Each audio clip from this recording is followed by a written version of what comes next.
This time on dangerous flights. Stop. You just don't know what you're in for. The Mavericks of the flying world are taking a timeout from delivering planes across the planet. How's it going, buddy?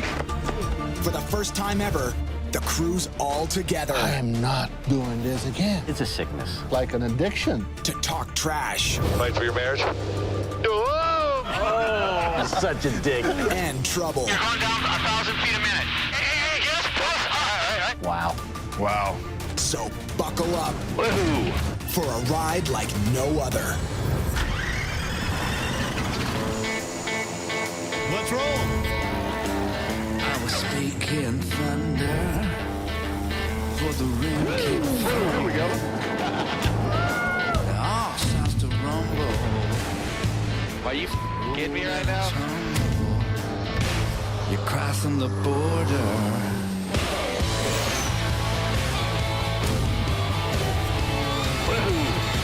Where the devil won't go. Let's roll. Devil won't go. Where the devil won't go. You're crossing the border.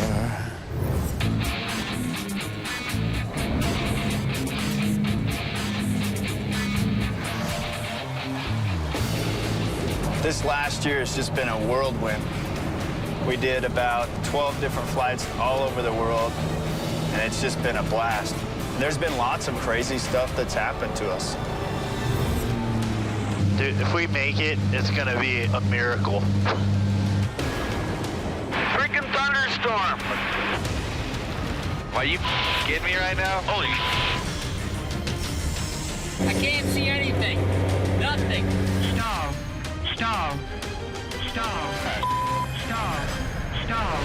Well, we're not Kansas anymore, man.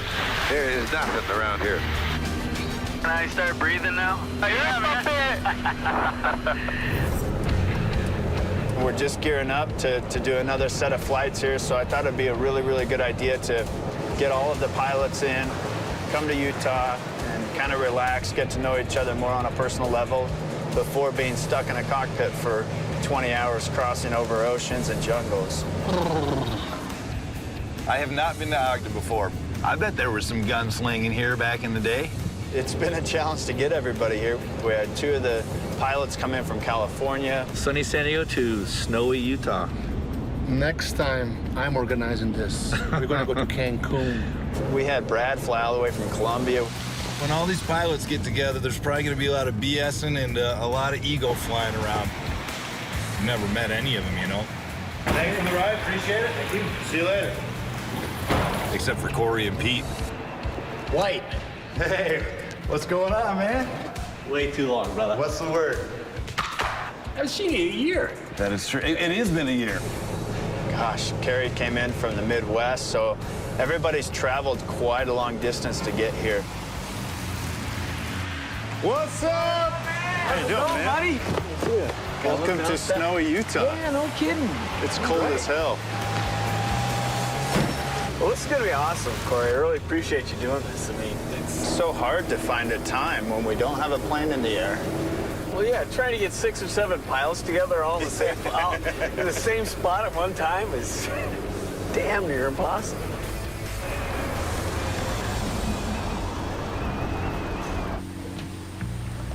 Oh, nice. All right, cool. This is sweet air. Boys? How's the bird, Corey? What's going on? Corey, Big what up? Corey? I thought it'd be a great idea for all of us to get together and kind of just talk about last year, some of the different flights that we did, and have some fun. Cool. Cool. Stu, what do you think when you first see a plane? Sometimes I see these things, I was like, this thing's gonna kill me. It's like, what is... That's a good feeling, isn't it? Like, yeah. I hate walking up to a new plane because you just don't know what you're in for, especially these things have been sitting for who knows how long. They always say, oh yeah, it's in great shape. The Cheyenne. Yeah. Cheyenne. Cheyenne was... We knew what we were in for. We were like, this thing is horrible before we flew it. It was bad. Well, let's check it out. 18 legs, 18 problems. All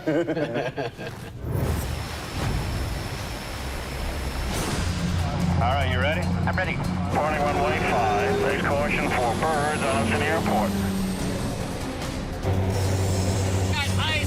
on his windscreen and it sucks. I can't see anything.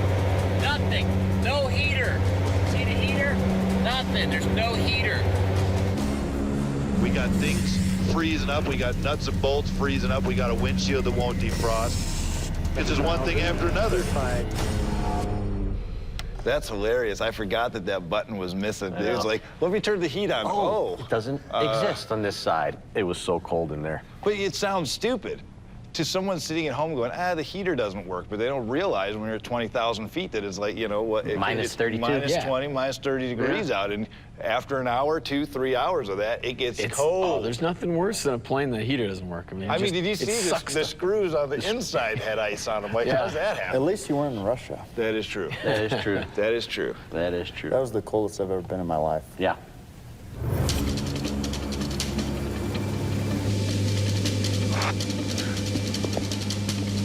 It's negative 50 now. Just too cold. I mean, it's just too tough, man. My feet are numb and hurt.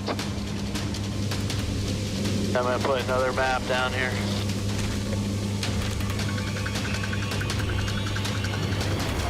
Maps actually work pretty good. Can we have me another one? Here, one of our favorite places, a nice warm Australia. Holy.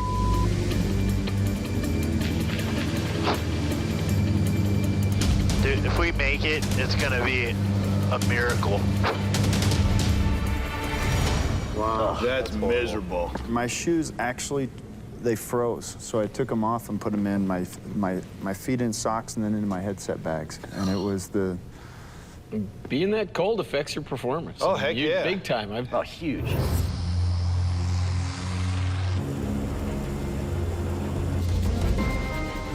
See the airport? No.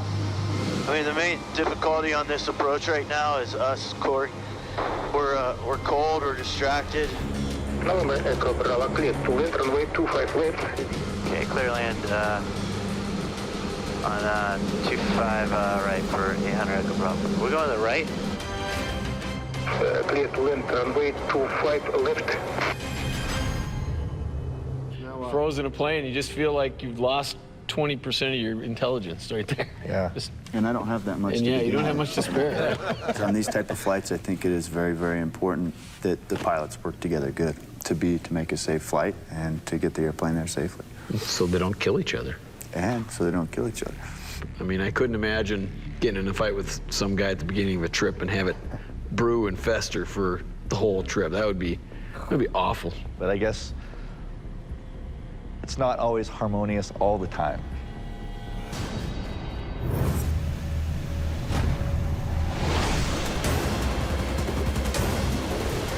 Oh man, are we getting pushed? Holy. Almost powered almost all the way down. 54 knot tailwind.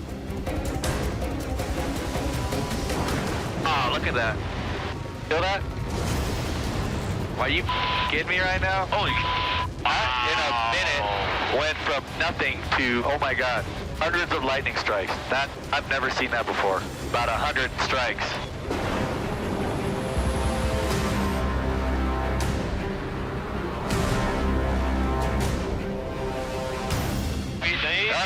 Easy. You're going down 1,000 feet a minute.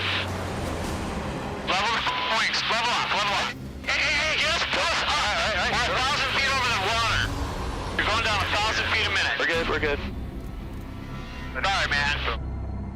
We're not recovering. It's all right. The airplane has it, all right? Don't let the airplane do the work for you. The airplane did not have it. We were going down 1,000 feet a minute. I got it down. I'm just trying to get the thing over, all right? Don't have to turn that fast. Settle down. Hey, chop your power. Dude, just please.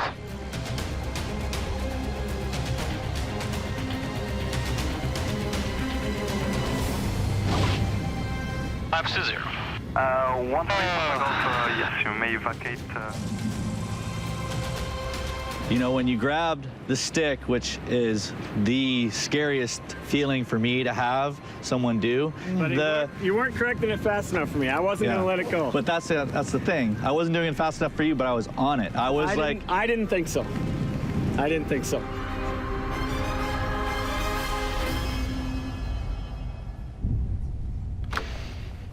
Wow. Wow. And Yeah. you look like that scene right now. Awkward. Awkward, yeah, well. Yeah. Who was the pilot in command? I was. But you know, we were descending 1,000 feet per minute. We weren't supposed to be. And it was continuing, and it wasn't bad yet. But I wasn't going to let it get worse. There's a million things. You know, you have a glass cockpit with a million pieces of information. You're trying to digest it all. And then when he grabbed the controls, then it was like, now I don't know what's going on. I'm lost total control of the airplane. You know, it's kind of like one of those things you hope you live through it. And then after that, you hope it never happens again. See, that's a dangerous situation, too, when you guys get upset with each other, because usually right after that happens, after you guys start arguing, silence. Yeah. And now it's like, okay, is he doing the checklist? What's he thinking? What's he doing? Is he watching my back, or is he staring out the window? Team, and that can be tough. It's tough. Matter of fact, next time I know how I'm going to handle it. I sit there, when I see him go for it, I'm like this. I don't want to fly it all the way in. I love you, man. Holy crap. That's not good. That light means we have 10 minutes left of fuel. Holy. It's never a good thing. We are fuel critical. It is imperative we get a straighter line than this. Come on, baby. Give it to us. Fuel pumps on. Just a little bit more. So I think we're high enough to glide in there now. If we lose an engine. Fuel management is one of the things that I think nobody really can understand what we go through, because we can look, we can plan, and when we get in the air, things change. The airplane doesn't perform like it should, or the forecast changes. I know that you've had a couple instances where fuel management was critical. Yeah, that flight from Georgetown to Macapa, we ran into a pretty big wall of headwind there. That slowed us to just nothing. And it was the whole flight. Yeah. We hit it right off the bat. We had a lot of stress because we knew way in advance, based on our fuel burn, that we were going to be limited near the end. Let's watch. There we go. These headwinds get any worse, we're screwed. That is slow. We got to be pushing a 35-mile headwind. That's not good. Keep an eye on that fuel pressure. At least one of the engines should still be running by the time we get there, but they're running pretty low, so I really hope we make it. Oh, there we go. Oop, there's...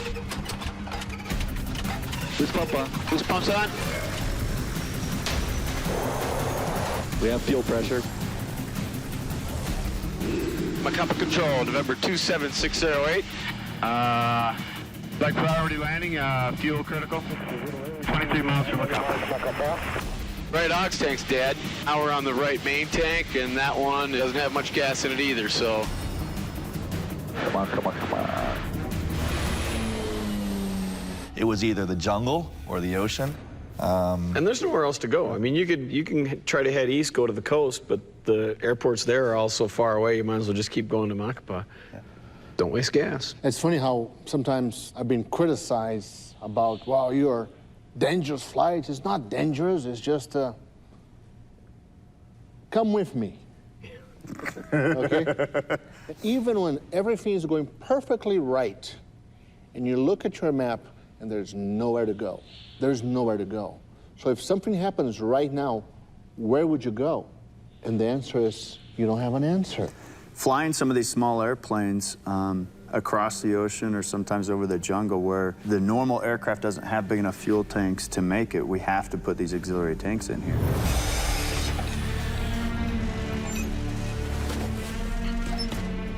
That's one of the things that make me the most nervous is you're tinkering with a perfectly good fuel system and you're putting a homemade, basically aluminum box in the back of the airplane with just tubing and then piping it into the tanks. I mean, survival mode. I hate ferry tanks. That's either do or die on that one. Yeah. Last year, Randy and I were over the North Atlantic in the 206, 50-knot headwinds, or between Goose Bay and Greenland, and we didn't think the ferry tank was pumping fuel into the right wing. Mm-hmm. And that was a scary thought, because there was no gauge on that deal. What's this? I want you to look in that tank and tell me what you see. Or maybe I should do it, because I know I've been looking back there. I'll have a better gauge of how much fuel's in there. Okay. Got the airplane. This is really difficult with these suits on, man. They're a pain in the ass. Oh, what was that? Okay. I'm taking off the cap. All of a sudden, that thing just flies up. It was like an explosion, man. I took a huge whiff of fumes, man, and I don't feel too good.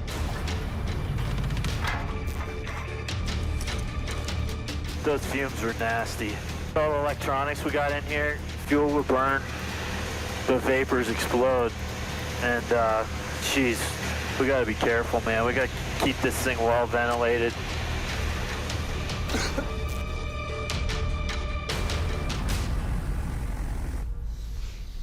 Gotta love ferry tanks. Oh my God, that was, the whole cockpit's just full of fumes. I mean, we had the HF radio, the portable one that was installed in there, plus all the other electronics. It was... Yeah, it was pretty You know, sketchy. this happens in North America, you know, you declare an emergency and maybe 20 minutes, you are safe on the ground, and you say, well, let's go to check that out. Right there, you don't have that option. And that's what this thing gets really, really, really complicated. But you had problems in a brand new Phenom, right? We're taking off, and we were crossing probably about, what, 6,000, 7,000 feet? I think we were up to almost 10. Almost 10, and then pressure is just killing me, killing us. And it was fast. That pressure really, went like... Cabin. Cabin. Cabin. Cabin. We lost pressurization. Stop the climb. Stop the climb right here. Autopilot. Level off. Autopilot.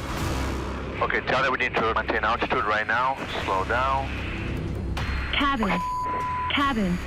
Cabin. Cabin. Cabin. And you can see me going like this because, you know, the pressure is just minus 10,000, and I say, what's going on? And I'm starting to read the checklist, and it's the worst thing that can happen to a pilot when you do not know what's going on. And instead of being a good co-pilot and just paying attention to what I'm supposed to be doing, I'm watching him bump up and down the pressurization as the speed goes. Autopilot. Fly the plane for me, please. Maintain altitude. I'm going to fix this shit. I have the plane. We have a pressurization problem right now. We need to hold altitude for a minute. We'll advise. Foxtrot, what's the problem? We have a pressurization problem. I'll get back to you in just a minute. Number 777, Bravo Foxtrot. Slow down. Slow down. What force level do you need? Which oxygen mask on? On. 1,200 meters, fly Dolma 3 departure. Radar contact. 777, Bravo. Autopilot on? Autopilot on. Autopilot. Stall. Stall. Stall. Stall. Stall. Stall. Stall. Autopilot. What the hell was that? Oh, you forgot to look at its speed.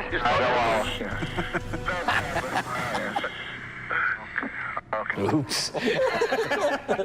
Well, the thing is so smooth, you know, and it's on autopilot. You didn't feel a damn thing until stall, stall. Oh, God. Yeah, I look at that, I feel like... Don't slow down that much. Yeah. You know what that is, right? Yep, there it is. Check it out, dude. And when you're crossing the North Atlantic, there's airports that we use, like Narsarsuaq in Greenland. Top 10 most dangerous airports in the world. We certainly don't want to end up like this guy. Hey, bro, I hope this never happens to us. Can't let it. Well, you guys have had challenges on the Cirrus flight. Oh, yeah. When you were going in to Narsarsuaq. And they closed the airport? It was, again, one of a situation where it was a nice day. We might as well go full throttle and get there quick. We don't need the extra gas. Why would we need extra gas? It's a beautiful day. Boom, airport's closed. Now what are you gonna do? 158 Papa Golf, go ahead. They get a message for you. They are saying that Malfunctions is below minima and... Throttle back. Throttle back right right now. Hey, Pup Golf, Roger. And that's why you save all the gas you can. This is a killer. This is exactly what we did not need today. We're way past the point of no return. Yeah, we're physically over Greenland right now, so there's no turning back. Exactly the sort of thing I hate. In Greenland, the weather changes really quick. Big old front moves in or something and shuts the airport down. What's our alternate, nuke? Maybe, if we can reach anything. It's a problem, the alternates are just not close enough. What happened there? Our plan was to lean it back, throttle back, ease in some sort of safe direction, which we did. We started kind of heading to I think it was Nook, right? Started going and Nook. was just leaned it way back. I mean, super slow. Hello, this is Stu, the pilots from November 158 Papa Golf. Can you hear me? We kept contacting, we kept recontacting. We just kept bugging them every 5 minutes. Hello? Sorry, I'm on the satellite phone. Can you hear me? Nope, we're still closed. And then finally, 20 minutes or something out, they go, okay, we're back above, and we just pinned it straight to it. So yeah, that was a tough choice, out. though. It's like, all right, Nook is open, and we got barely enough gas to get there. But if we turn and go back to Narsarsuaq, then we're committed, because then we'll have burned that gas, and if it recloses, we're screwed. It's a committed choice. I mean, you're boxing yourself in. Well, that is one of the most dangerous airports to land. Brad and I were just talking about it. We were talking about how the ice cap and what it does and how it sheds winds, plus the high pressure system that goes down, parks off the southern end of Greenland and all that. And it was just on cue.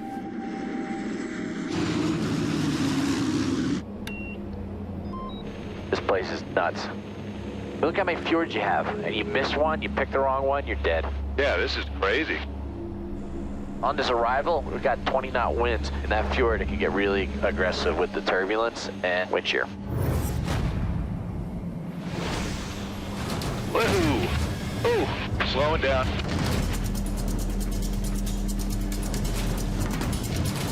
Go ahead and pitch this beauty up. Yep, I got it. Thank you, sir. Man, right on cue. That was unbelievable.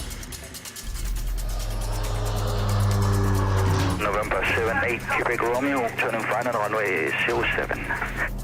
Got a long runway. It's windy, and it's going to have wind shear. Yep. There are some big flipping icebergs out there. Holy smokes. Like, it was bad. And it was just boom, all the way down to like 1,000 feet. Yeah. I don't like Narsarsuaq.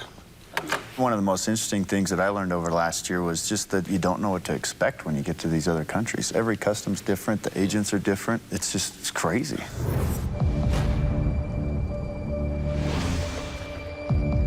What the hell? We got no power for the plane.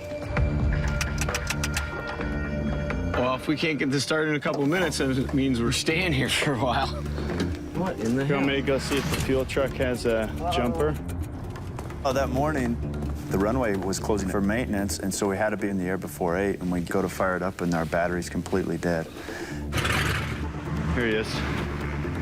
We need to get jumped and get out of here. Can you jump us? This is the best you going, jump us? He has no idea what I'm trying to say. Battery dead. We need to plug in. Ooh. Yeah. You got that? Yeah. We gotta hurry though. They're closing the runway. Time we got. We really do only have a few minutes. He went and took a battery out of another airplane, ran it over, we jumped it, got ours started, and we were off. We took off. My GPS said 8:01. Yeah. In a foreign country, a good rule is that if they don't speak the language, just speak louder to them, and that always works. If you just start yelling jump start, they're like, oh yeah. See, I've become, in ferry flying, I've become an expert at international charades. You know, it's like, I need fuel, a jump. That's why I speak 35 languages. I'm cheap. I don't like to spend money because every dollar that I save comes into my pocket. So I avoid paying for handlers as much as I can. Roger that. And then, but if you come in, you know, sometimes I bring a little T-shirt that people will recognize. It goes a long way, you know? Let's see your charm. Show me dimples. Lady killer. Lady killer. Indonesia really loves football, and they're big fans of Brazil for the soccer. We do not have any handlers, any support, anybody there. So maybe I can make some friends.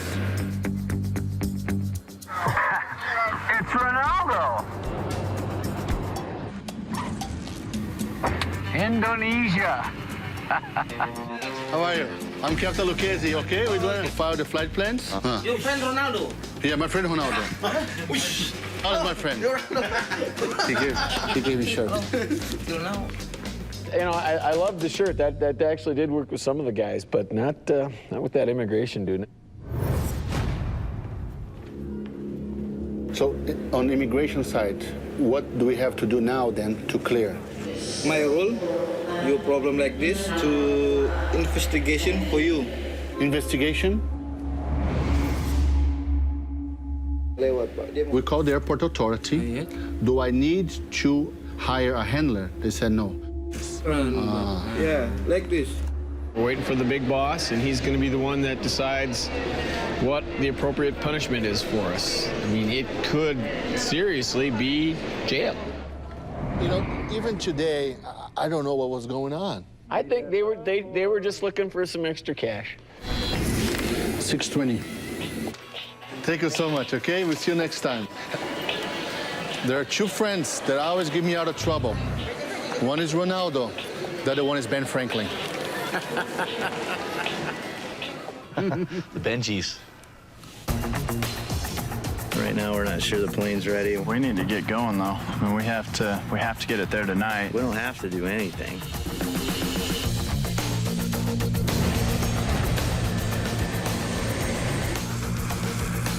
If this landing gear is a problem, I'm gonna be pissed. Hey man, just drop it. Dude.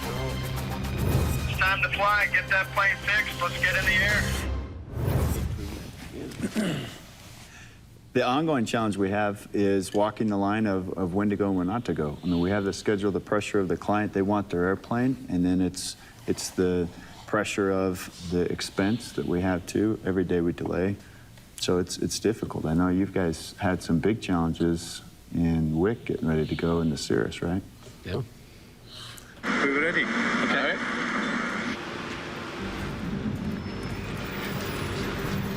And this afternoon, from about 3 o'clock onwards, it's all lifting till basically a clear sky. Excellent. For the North Atlantic in the winter, it's a beautiful day. Well, if they all went with a forecast like that, they're all going to live. But they don't.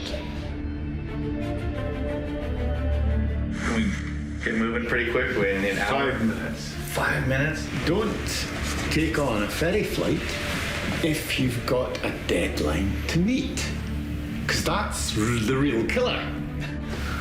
Yeah.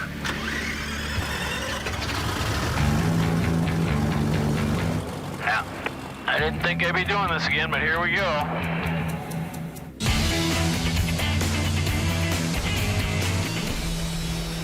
On every one of these flights, the owners are always calling, emailing, wanting to know what's going on, pushing us to get it there as soon as possible. And it's difficult, and I know sometimes that I put that pressure on you guys, but it's a fine line we walk. Well, I think we've all pushed it, and we've all taken chances, and a lot of us have been bit and gotten away with it.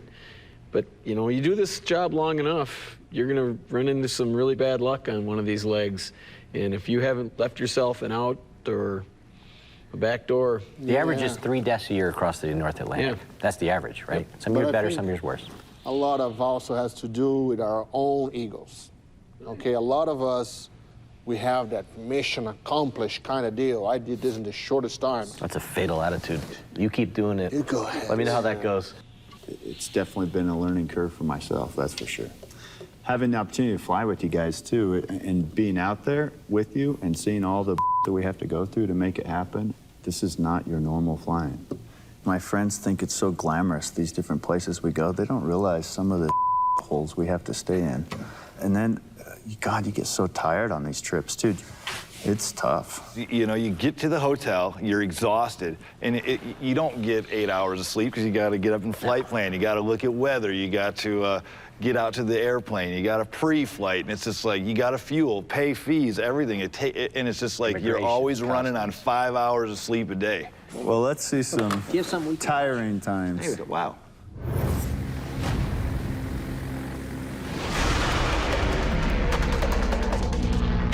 I'm a little tired right now. We've had 3 long days, and we're constantly being challenged in one way or another. We're not eating much. I'm sure we're dehydrated because we're not drinking much. Jumping time zones, being at altitude. If you're tired, you're physically drained, you can make a stupid decision, and you're dead because of it. There's no wires, there's no roads, there's no tracks of any kind. It's just a bunch of jungle down there.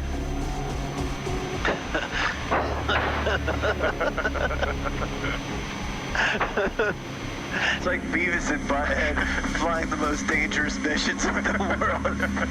All we can talk about is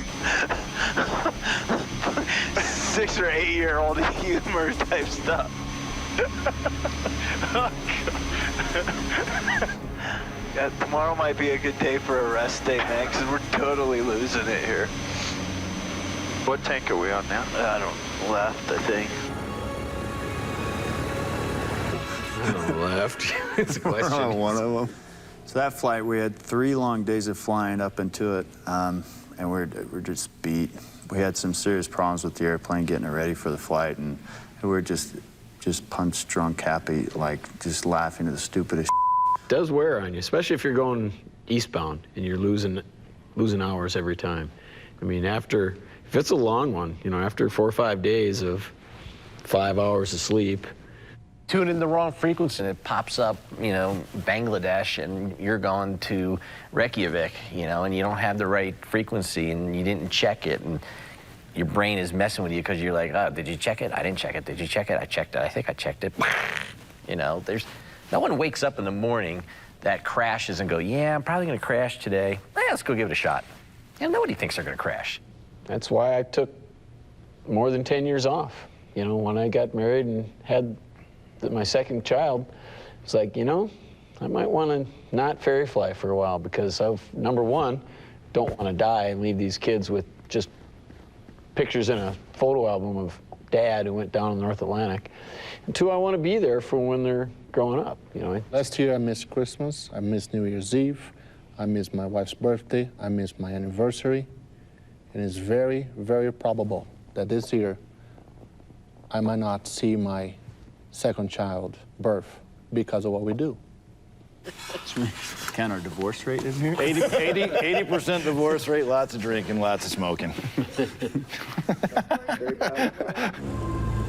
That terrain there in a single engine airplane, if you have an engine failure, the best thing to do is just pitch over and get it over with. Not me. I fight for everything. Do ya? Oh, here we go. Fight for your marriage? You're such a dick. This last year, it was interesting. I mean, the first time a lot of you guys met where you guys were hopping in the airplane, flying halfway around the world. You have to keep a good relationship with the guy you're sitting like this with for 2 weeks, you know. If you can't keep it light in the cockpit, you're gonna have a really horrible trip. Marcio, I'd like you to meet somebody. Hula girl. I got her when I first started ferry flying and with me ever since. Hula girl's right here. Yeah. She's not alone. My friend Jack. What a sister. Thought I was the only crazy one. No, man, there are weird people everywhere, man. If we got a ditch in the ocean, I would like to ditch in front of a cruise ship because we'd be in the hot tub with a margarita within the hour. Where do I shut off the gas? It is so huge to have an element of entertainment and comedy no matter how stressful the situation is. It relaxes the brain. It helps the brain recover from the stress. This is why I became a pilot, to go flying to places like this. This is so cool. Check this out. Are you kidding me right now? No, I'm good. What the heck? Yeah! That was so disgusting.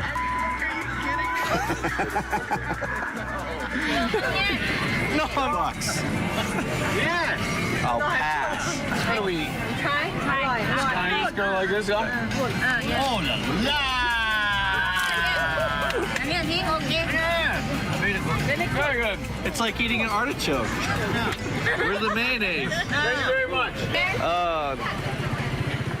Somehow Carrie jumped on the grenade and did it. I was like, hey, You know, you're a I better don't know man why. I was going to give you $100 to do it because I really had no intention of doing it. You did it for free. And then I ended up doing it for free. Hey, but the funny thing is you ate it and you got sick. You got sick. Whoa, look at that. Good times, good times.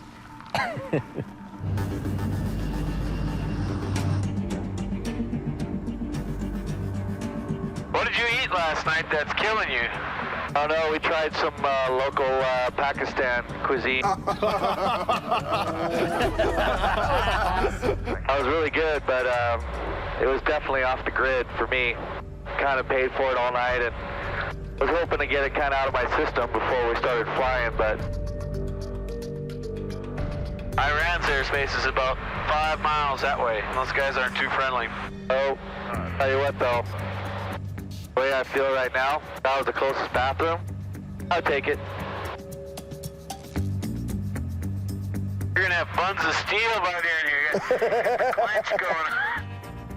Hang in there, my brother. Hang in there. Yeah. 4.5 hours of the most torturous flying I've ever had to do. Yeah, I suppose if it was a real rocket day, it could be a little more uncomfortable. I needed to be in a hospital. I was having the most severe stomach sickness that I've ever had in my whole life. When we landed, he could barely move to get out of the plane. I ran in there. Let me find a bathroom for you so you're at least going in the right direction. A little recon. Found one, got out there. It was absolutely the most single worst day flying of my life. And I'll never, hopefully, ever have one like that. I'm hurt. Pakistan's revenge. You know, we love what we do, but one of the toughest parts is how much we're gone. And you know, I feel like I'm missing watching my kids grow up sometimes, and it's tough. You're away a lot. Daddy. What, sweetie? You don't see your family that much. I hadn't seen my mom for about a year, and Pete and I happened to be delivering a plane to it somewhere about 300 miles from where my mom lived, called her up, and we're ferrying this plane from England, and it turns out we're landing in Quincy, Illinois. You know, she was like, I'll do the best I can, and she's just kind of a trooper that way, and sure enough, we were taxiing in, and oh man, she's actually standing out there. There she is, taking photos.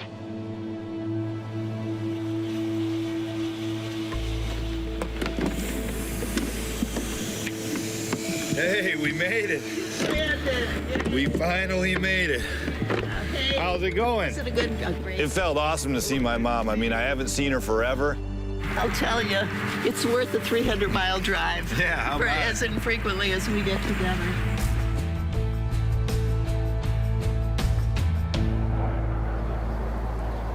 So it was a nice surprise for sure. It's nice to have those wins on these trips. And sometimes, like this last flight, that was a tremendous, horrible flight coming back home. Singapore to Tokyo to LA, driving to San Diego. Ugh. I said, I am not doing this again. I am done with this. But there's a little bug that comes in, and you start bringing your memories back. It's a sickness. It is. It's off you go, you know, and it's just like an addiction. How do you stop it? It is almost like an addiction. Doesn't take much time to reset, you know? Yeah. You get home, do your laundry, all right?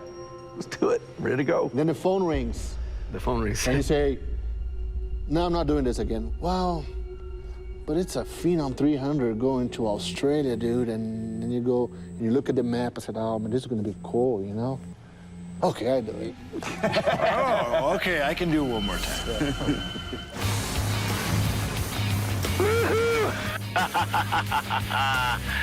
This is awesome. Who gets to do this? Who gets to buzz the Amazon first thing in the morning?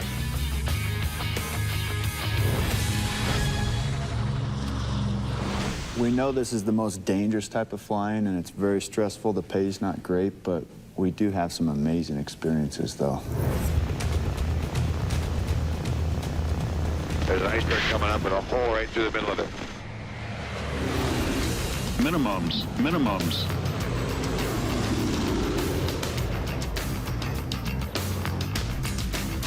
Too low terrain.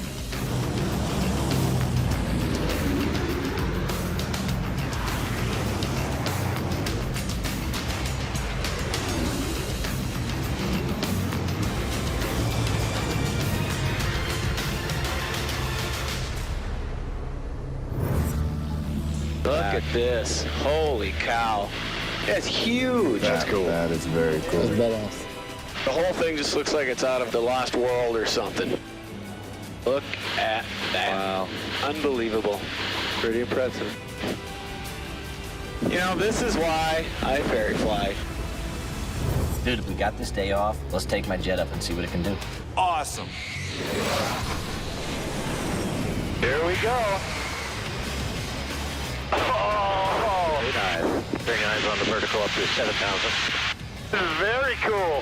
Pretty sweet, huh? Yeah, it is. I love the view, too. Okay, you got the aircraft? I've got it. Gonna roll inverted. I'm gonna float it down to the horizon. That's about good. Now roll back. Dude, how cool is that? Isn't that bitchin'? That's bitchin'.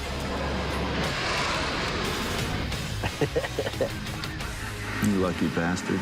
It was pretty cool. Well, guys, we've had a hell of a year, but we've got a lot of fun stuff coming up. There's a bunch of flights on the horizon, all over the world, different airplanes. It's going to be awesome. We're adding a new pilot to the team.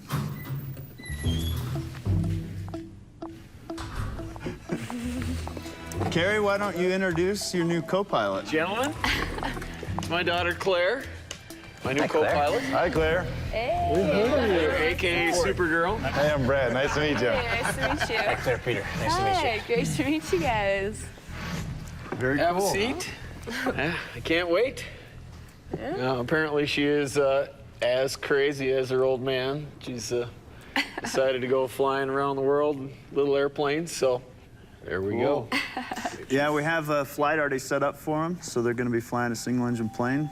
And we've got a bunch of other flights set up, too. We have, I know that Marcio's got a Jet Aviva Phenom flight coming up, and then there's a bunch of other cool flights. This is going to be much different than what we did last year, more difficult, and it's going to be fun. So cool. Let's have a cheers next year. Here you go, Claire. Let's stay out of the ocean, stay out of the jungle. All right. Cheers. Cheers, guys. Cheers. Thanks for everything. Cheers. Cheers. Very successful year, gentlemen. Welcome, Claire. Let's do it. Welcome. Welcome. Next on Dangerous Flights. I don't know what's going on. Out of oxygen at 22,000 feet. This is bad.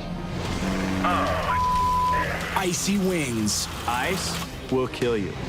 Systems down. The altitude selector has failed. The de-ice boots are failed. The prop ice is failed. I think I lost the bet. You gotta pee, don't you? A sky-high plumbing problem. Oopsie, little turbulence. Oh, God, this is gross. And 2 new rookies join the team. This new co-pilot that I have. Speaking from the left-hand side. I'm not even sure if he's out of his diapers yet. Dad. Well, when I tell you to do So I'm something the gonna first try. time, don't argue with me. Just say, okay. That's what I'll try. I'm not going to get any better with you yelling in my ears.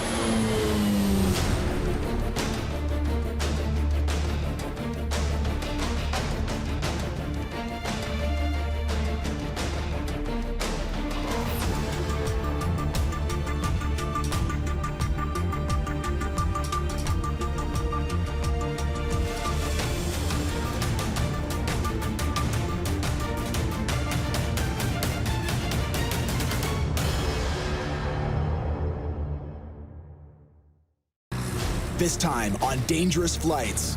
I don't know what's going on. Where's that other piece? Panic at 22,000 feet. That's some angry looking. Icebreaker. This plane can't handle clear icing. Pete and Corey face down a king-size storm. Let's get down there hastily, okay? And Carrie and Marcio's single engine. I'm not comfortable being this far out of water, this low, with that engine not... Okay, I got it. Comes with an attitude.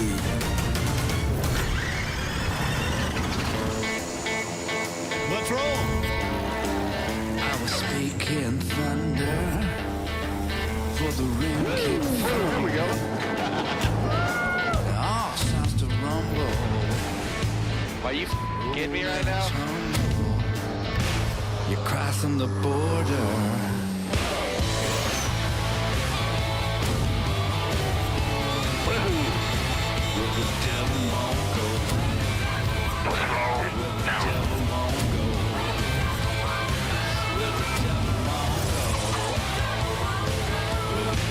You're crossing the border.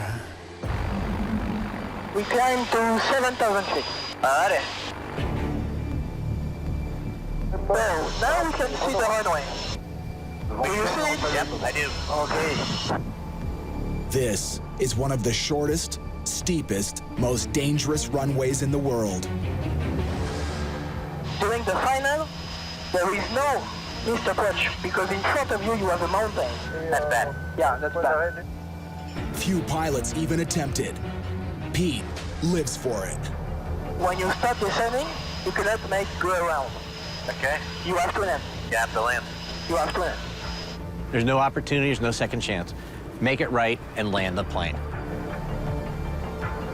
Nail this, and Pete'll have conquered almost every high-risk airport on the planet. That's gold in the small plane delivery game. So your enemy point would be The trees. a little bit higher, between the trees and the runway. Maintain altitude for the moment, Oops, sorry. and now we can start descending. Got it. Right now, the sun is really making it tough on final. Yeah. The airstrip's so steep, Pete needs full power, even after landing.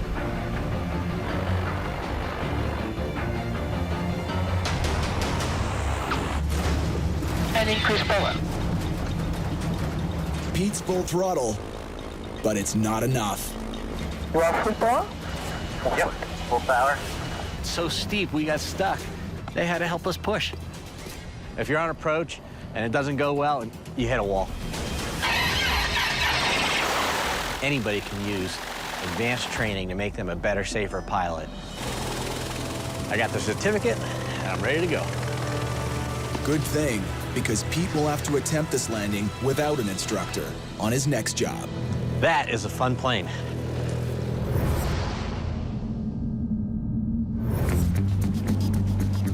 Hoping these guys can tell us a little bit more about it. Corey's already scoping out Pete's next delivery. Here she is, boss. It's gonna get you across the ocean. How does it look? Looks clean. Looks real nice. Corey buys and sells small aircraft all over the world. But delivering the plane to the client is the real rush. It's always fun to walk up to these planes for the first time, though. You know? It is. Knowing that we're going to be doing this incredible, epic, dangerous flight over the ocean in winter. Yeah, you always pick the good seasons. Is that just luck or? Bargo, if it was easy, everybody would do it. Everybody would do it. One sour deal can bankrupt an airplane business, but Corey keeps upping his game. We're expanding so fast that it's almost a little scary. It's just mind-boggling to think that I touched 22 countries within a year. It's like a dream. It's definitely a challenge that we deal with every single day, and even if you're doing more business, there's stresses from every corner. Russ helps take the load off. Looks good from here. In this racket, a top-notch mechanic helps make sure you see your next birthday. Every time I walk up to an airplane, I can just get a feel for it. I can just do a walk around. I can tell if she's been maintained or if it's been neglected. Russ has got my back. I generally don't fly a plane until he tells me it's okay. Aha! Look who's here! Super Pete. What's up, boss? What's happening, dude? How you doing, man? Good. Good trip down? Pete has a reputation in the flying world. He's a test pilot, and I'm lucky enough to be able to learn and travel with the best of them. And It's going to be just an epic adventure. So this is our ride for the next 58 hours, 12 stops, 14 countries. They face the teeth-rattling cold of the far north, where after 8 hours, even the sun calls it quits. Then take another shot at that death-defying runway Pete just conquered and brace for the dangerous, war-torn deserts of Sudan. Last stop, Kenya. An epic journey of almost 18,000 kilometers. I have 17,000 hours. I've flown 250 types of airplane, hundreds of test flights. I still love it, though.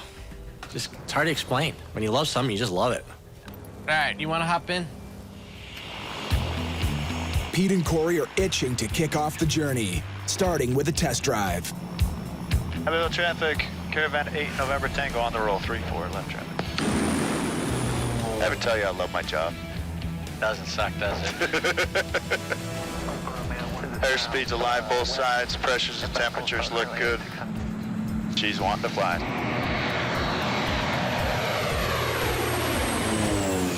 Autopilot's working, boss. This 1990 Cessna Caravan is a slow ride, but it's got swagger.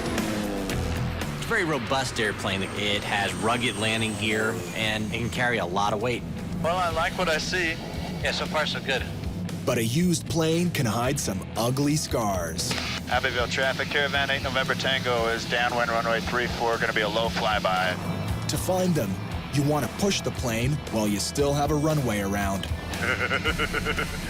Yank and bang, baby. Here we go, hold on.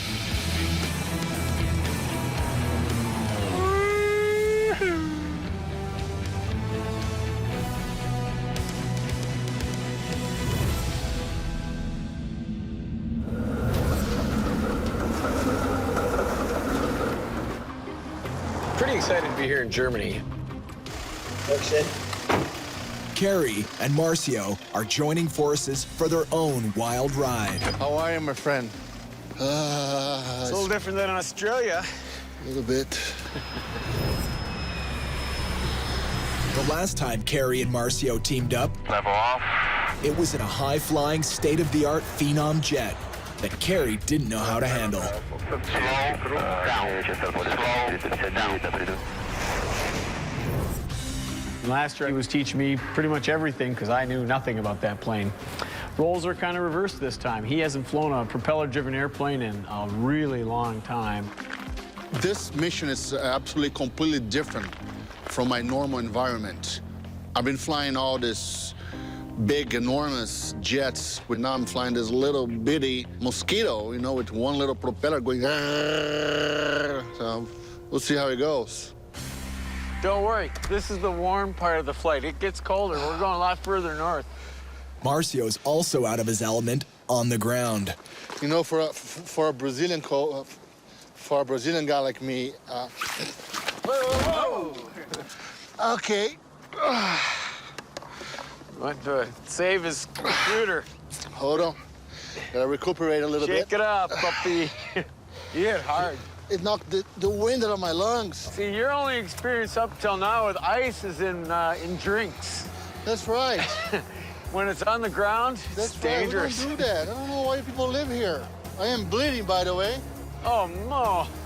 Great way to start a flight.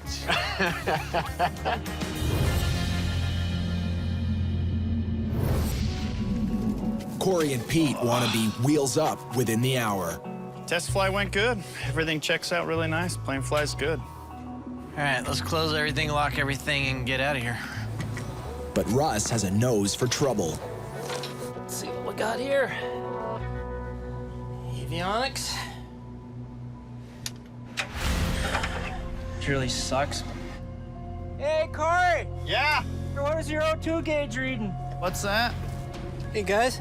What does that oxygen gauge read up there? 0.0. That's what I was afraid of. We got a nice oxygen system and no gas. So it either leaks or it's empty. Right. We won't know that till we fill it. Okay. The Caravan isn't pressurized, like a commercial jet. If Corey and Pete try to fly high without oxygen, they could both pass out.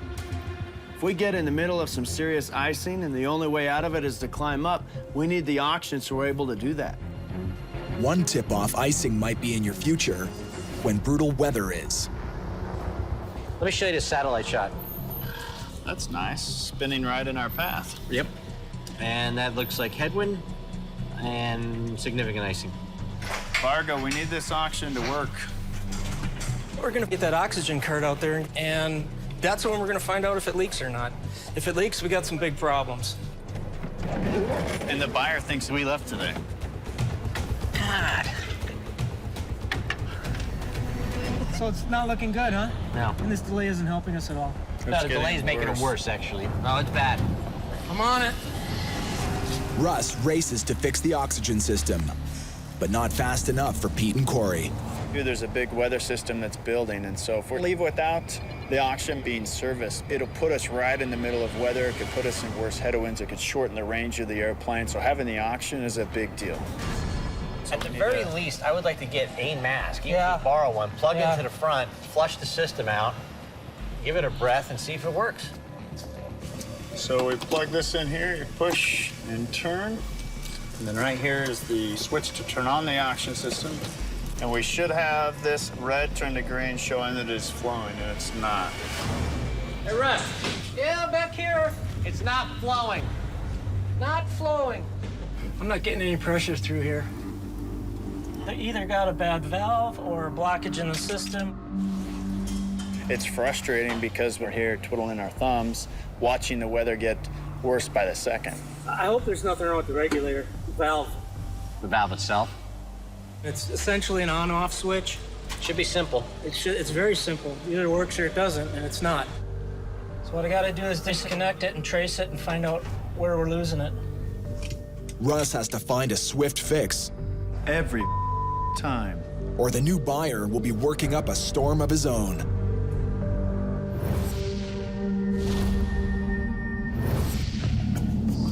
Is that it right there? Yeah, that's yours. Woo! Carrie and Marcio size up the plane they'll share for the next 6 days. Very nice. It's very nice. This 2010 Cirrus can fly high and fast. And unlike most small aircraft, it's not afraid of a little bad weather, thanks to its state-of-the-art de-icing system. Now, this is even nicer than the one I flew last year. Is it really? Yeah. On this flight, it's kind of what my specialty is. Single engine, prop planes over the Atlantic. In the middle of the winter, it's right there on the edge. It's where I belong. Now the question is, can I fit in it? Let's Check find it out, out. Bobby. Let's see if you sit in that sucker. Okay, that's all you get. Oh, I got, huh? Marcio hasn't stepped up to a plane this size in 20 years. Okay. Okay, there's might be an issue here. Yeah, there's gonna There might be an issue here. Yeah, this is not a convertible. We can't fly it with the top down. Are you sure? The last propeller airplane that I've flown was on my initial flight training back in Brazil, and we had to hand crank the propeller. Didn't even have a starter. So it's gonna give me some time to know the noises, the smells, the feels to the airplane. All right, so let's start putting stuff on where they belong, dude. Let's start doing That's what I'm doing. Charts, camera, life vests, GPS locator if someone needs to find us, handheld radio if someone needs to find us. This airplane is unpressurized, so we're gonna have to use oxygen as we go. One more thing that can go wrong, you know, but we don't have to deal with any of this on a big jet. Let's go. Let's go do it. I'm pretty confident in the airplane. Not quite as confident in my co-pilot. Decided to get this baby in the air, see what she can do. I officially don't like this. Clear for takeoff on a 25, November Charlie Alpha. Let's go flying, puppy.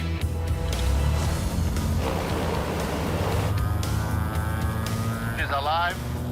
Live and kicking. Coming up to 70. Okay, here you go. Bring it up. Up's up. It's okay. Bring it up. Bring it up. In a jet, Marcio would rocket straight for the sky.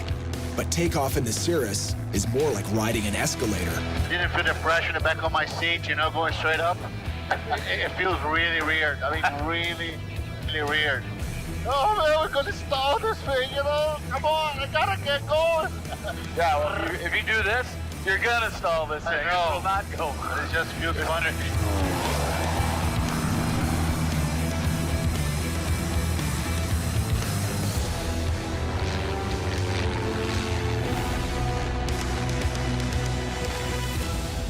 The Cirrus is slow at takeoff. Down to 4,000 feet, Charlie Alpha. But now, it's hard to hold her back. You've got to be me. They're flying too fast to land. This thing does not like to slow down. No? But if Carrie cuts the power too much, they'll stall. I don't want to go completely idle. This isn't a jet. But it's too, No, we're freaking hauling ass. 30% power. I go below that, the engine starts running like hell. Really? The hell? Are you sure? No. Here. Carrie bleeds off more power, and the engine threatens to quit. Hey, I'm disconnected here. I'll give me a little slip here to slow me down to lap speed. Carrie tries an old hand-flying trick. He banks the Cirrus to the right and pushes hard on the left rudder. That's it. All right, there we go. It creates drag on the plane, like a hockey player skidding to a stop. 500. It slows the Cirrus enough to lower the flaps, Watch your speed. but it's still fast. Minimums. Minimums. God, I hate this throttle. Carrie and Marcio brace for a high-speed landing. Come on, come on.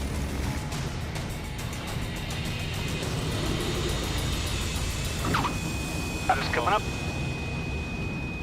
And This bumps off. It's gonna be just a little bit.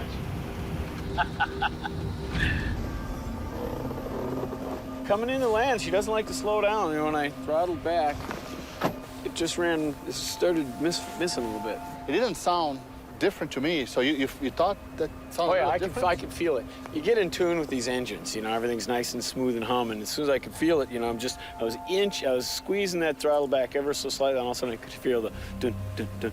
She started running just a little bit rough. We jet people, we train and train and train and train that, okay, what if I lose one engine? What do? You do this, this, and that. And then you think about, well, I only have one engine, what do? So it's a little nerve-wracking, a little bit. Still a little uncomfortable.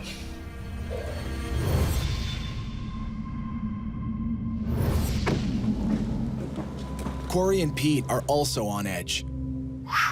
Wow. That's nasty. This low, that's gonna be moving up the coast.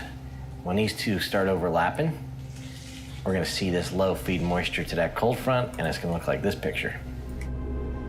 Two storms are set to collide on their flight path. This low matures into a big tropical disaster, feeding all kinds of moisture in there. They have to leave in less than an hour. But we really need to go. Or they could be stuck here for days. This is good. But Russ has finally worked his magic. Who'd have thunk it? Stupid regulator valve. Guys awake? Bargo, what's going on? Well, I finally got some good news. We do? Yeah. The oxygen works. You fixed it? Yeah, we unseated the valve and now it's working fine. Sometimes it's the simple things that cause big problems. A valve was stuck, and Russ pried it loose. Your chariot awaits, boss. Nice job, buddy. Well, we try. So how did you finally break it loose? Well, we exercised the valve a little bit. It must have been inactive for so long that the valve just seated. So let's hop up there and give her a test. Okay, Bargo. Let's hope for some green Here it is. here. Red bad, green good. Oh! It's magic! We got oxygen. Smell it. Magic. Smell it. Smell it. Nice. Hit me. Come. I like it. Good job. That's those little things in their world.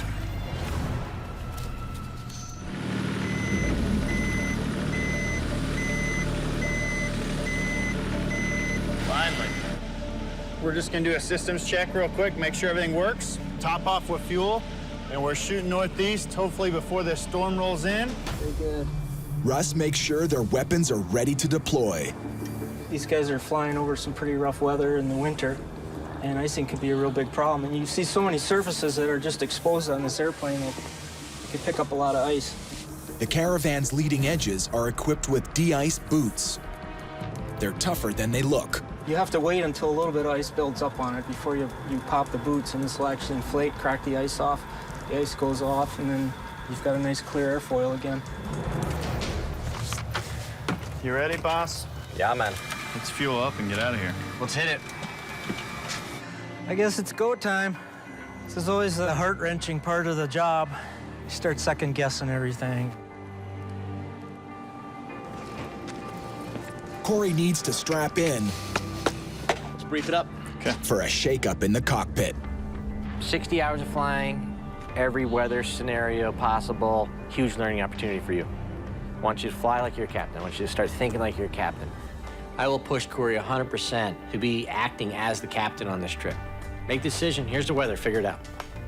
Last year, I flew a bunch of planes, but I was mostly sitting in the right seat. This flight, I want to prove to Pete, prove to myself that I can fly the plane. I can do it by myself. Corey knows how to fly a plane, but a captain needs razor-sharp focus. And that is going to be a challenge. My personal life definitely suffers. You know, I've been separated from my wife. I do the best I can, and when I'm with my kids, I try and spend some genuine time with them, but it's tough. Daddy. I'm gonna miss your birthday. Well, Corey's got some personal challenges right now that he's dealing with. It's very distracting. I get all of that. Been there, done that. And he has to learn to keep that out of the cockpit. All right? Let's do it. Cool. Set it. Go. Let's get the dogs in the kennel. All right, Chief, you ready? Yep. And Baton Rouge Tower. Airman 388, November Tango is ready for departure, runway 31. Airman 388, November Tango Baton Rouge Tower, wind 280 at 7. Turn right heading 050, runway 31, clear for takeoff. Tower set, pressure temperatures look good, airspeed to live. Outstanding.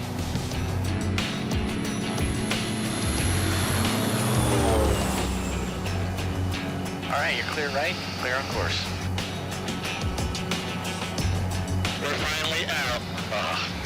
Baton Rouge, we're making tracks in the air. My first time flying a Caravan. The adventure is on. Awesome. I love it.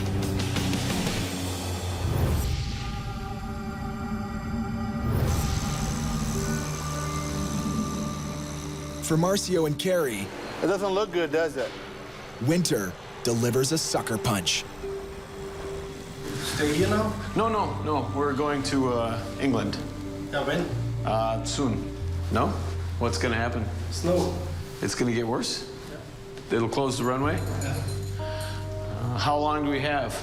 Now, I would say around 30 minutes. We have about 30 minutes, all right. We got 30 minutes or the runway's closed? Let's boogie. Let's get out of here. The runway's gonna be closed for maybe the rest of the day, so we've got to get out of here while the runway is still clear. From Europe, Carrie and Marcio will arc over the North Atlantic, crossing paths midair with Corey and Pete. They'll butt up against some of the same obstacles too.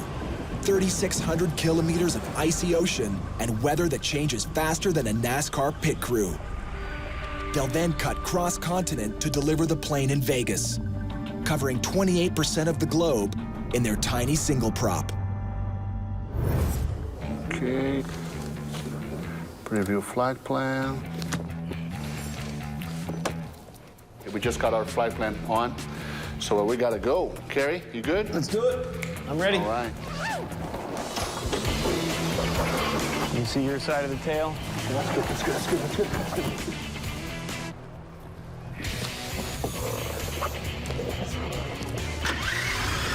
Say something, say something.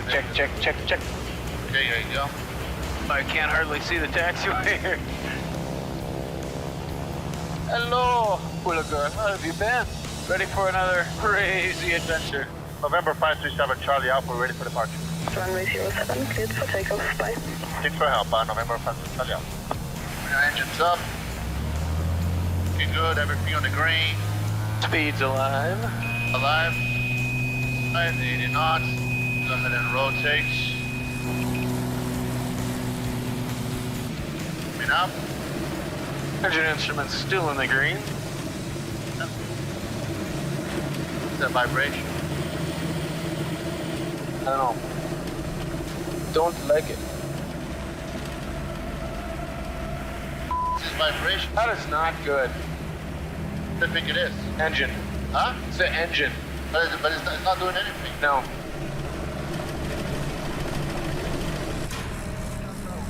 Let's put an autopilot so we can. What's going on? Oh, it's too rich. Kerry thinks the engine is choking on too much gas, so he cuts back on the flow. Our fuel flow was way above what it was supposed to be. So that's what was running so hot. I mean, that's what that roughness was. The engine is purring now, and they climb to 20,000 feet. Oxygen required. Wow, that's cool. Let's do that. Flying high, the Cirrus can go faster using less fuel, but the thin air makes it tough to breathe. How much you put in it? I'm just gonna give it like the first notch, just so I can feel it. Winner November 537 Charlie Alpha requesting higher. 220. November 537 Charlie Alpha, climb flight level 220. Climb 220 Charlie Alpha. As the Cirrus climbs to a higher altitude, the oxygen level takes another dive. Radar on November 537 Charlie Alpha, flight level 220. And suddenly, so does Marcio.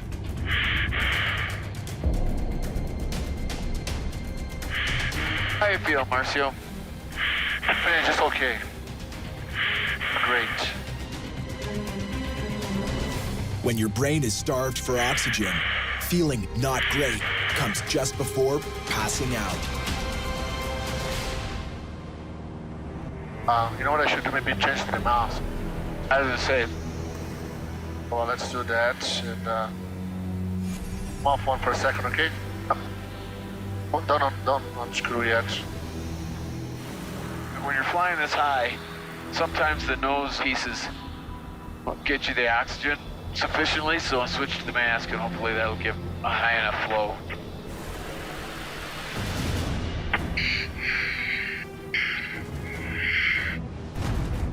I don't know what's going on. There, I'll get it. Do you really feel it? Where's that other piece? Marcio hasn't been breathing any oxygen for 3 whole minutes. Without it, his brain can't function, and his cells will begin to die. It's called hypoxia, and it's killed countless pilots. While Marcio is struggling with his mask, his brain is getting starved for oxygen. Everything's starting to fall apart. I'm getting a little concerned. If he gets any more hypoxia, he could actually pass out.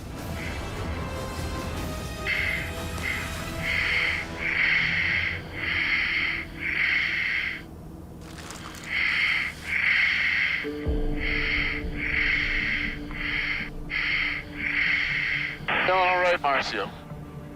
Put your headset in.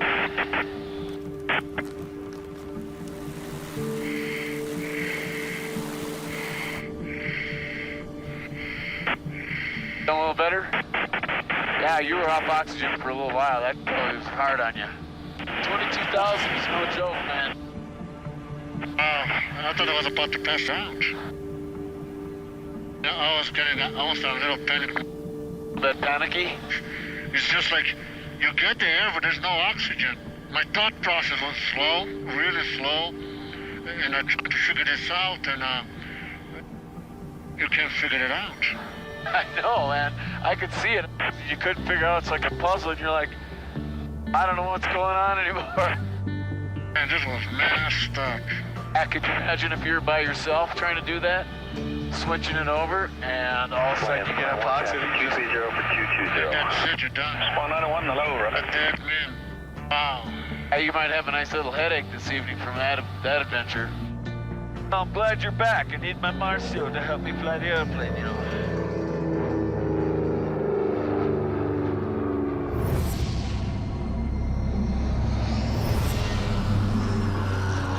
It's been 2.5 hours since Corey and Pete left Louisiana. I'm gonna call and get an update on our weather. Okay.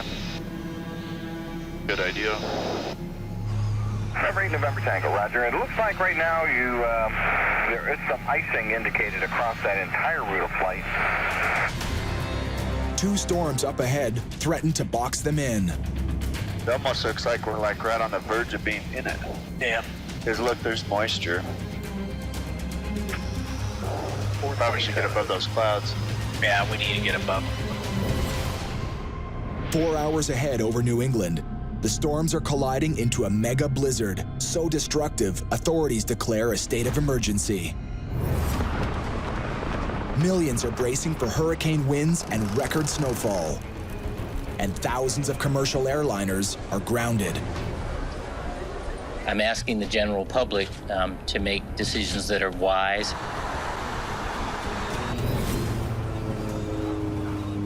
I think we're in it, boss. Okay, let's climb. Atlanta, 388 November Tango. We're gonna climb another 1,000 feet, 13.5. Corey's training to be a captain. He needs to focus as he navigates his first major storm. Would you mind take the controls for a sec so I can try and calm my son before he goes to bed? Yeah, got it. Hey, buddy, what are you doing? I'm in the airplane flying right now, but I wanted to call you before you went to bed. There's a saying among pilots, if you can't leave your worries at home, stay home. Corey, flip the ice light. Flip on the ice light. I'm proud of you, buddy. Well, have a good night, and tell Brenna that I love her when she wakes up, okay? Outside the cockpit, the storm is bumping up against the Caravan. Right on the verge of it snowing. So we're doing what we can to get there as quick as possible. Think the clouds are gonna come up, or do you think we're gonna stay on top of this? I don't want us flying into ice right now. Thank you. I need to go a little higher to get over this next bowl. Well, I think we'll be hitting the bottle. Oxygen bottle, that is. All right, where's our oxygen mask? The temperature we're at, there would be massive icing down below. But we're picking up light icing right now. Would you like to go higher, sir? Yeah, let's climb some. The Caravan is rated to go into icing conditions, but it does not handle ice well. Ice will kill you. Ice, when it accumulates, it will stop the airplane from flying. It doesn't matter how much power you have. Make that climb a little faster. Coming up. What do we got up there? Let me see. Picking up just a little. Oh, yeah. Pete and Corey are losing the battle against the ice. How you look on your side, boss? Me. It's a problem.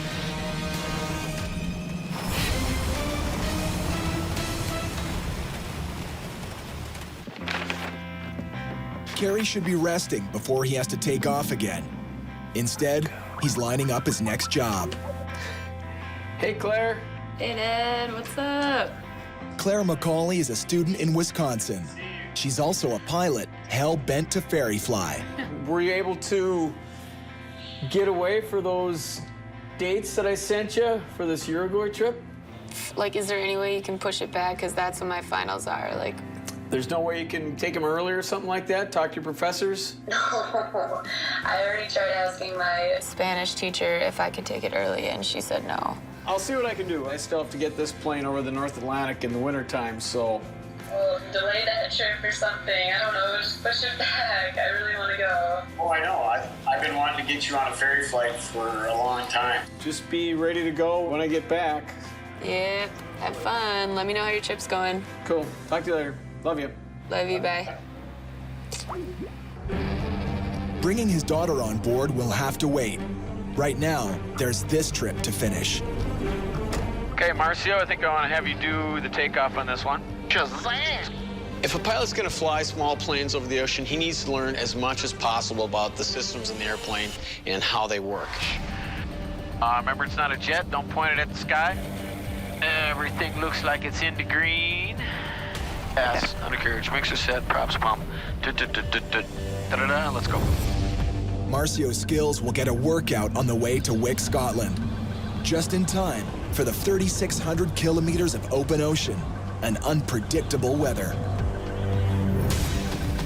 Once you take off and start flying, just let it go. Don't try to lift it up. We just need to climb a little bit. If you don't start doing takeoffs and landings, you'll never get comfortable in the airplane. You just got to do it. There you go. Just nice and slow and easy. I'll get the flaps when I think you're ready. Go on at that pitch down. There you go. Got it. Oh, yes. Very nice. Woo! Marcia drives an airplane with a propeller. That's about time, my brother. That was a real nice takeoff.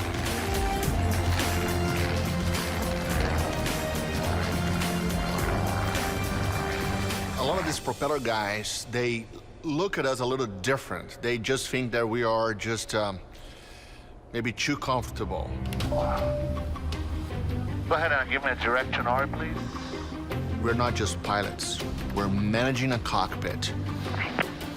It's Marcio's turn to teach Carrie a new trick, how to program the autopilot system. Okay, that's good. So, Doesn't look right, though. No, yeah. Okay, you gotta put nav, remember? Nav. I'm a basic stick and rudder man. I don't like to let technology do the flying for me. I don't enjoy it. I like to be hands-on. I like to do the flying myself. Okay, hit heading. No. Nori. I plan. Carrie's weakness is the technology. This airplane is very modern, is one of the most modern aircrafts out there. Marcio has faith in technology, and he's determined to pull old-school Carrie into the modern world. You know, enough of this hand-flying nonsense. You cannot be flying this and looking at that and dealing with the radios. Yeah, but you already know how to run this flight management system. What you need practice is flying this airplane.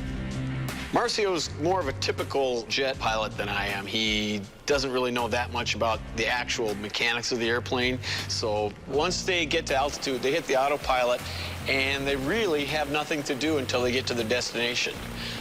That's not what this flight's going to be at all. The airplane wants the pitot heat. What's with you and your pitot heat when we're not needing? Because this thing, it gives you a message. See? I don't want a busy screen if something goes really wrong. The plane's computer takes the better safe than sorry approach, like telling pilots to warm up the pitot, the instrument that monitors airspeed. Carrie doesn't want an electronic chaperone. No, you should put your pitot heat on because I'm the computer and I know best. I want this thing to be clean because if we have something that is bad, it's going to show up here. I don't use electricity I don't need, so I never turn the pitot heat on unless I'm in icing condition. Honestly speaking, Carrie's in command, but I'm the boss. So I'll let him do whatever he wants to do until he crosses my comfort zone. Just put it on even though we don't need it. The airplane doesn't get unhappy.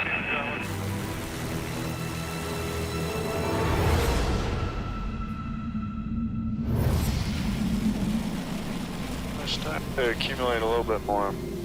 Yeah. Corey and Pete are struggling to stay above the storm clouds, but a layer of ice is building up on the wings. Will you 27. poke your head over here? Yeah, go ahead and blow the boots. Okay, you ready, boss? The de-icing boots inflate to break up the ice and throw it off the wing's edges. That's awesome. But there's a limit. De-icing boots, that's not the fix-all. If we start accumulating a lot of ice, it's a problem, a big problem. It's still very hazardous because it changes your airfoil shape. It adds drag, it adds weight to the airplane. Could we have waited another few seconds to pop the boots? Blowing the boots just buys you a little time, and the ice can accumulate faster than those boots can blow it off, and then you die.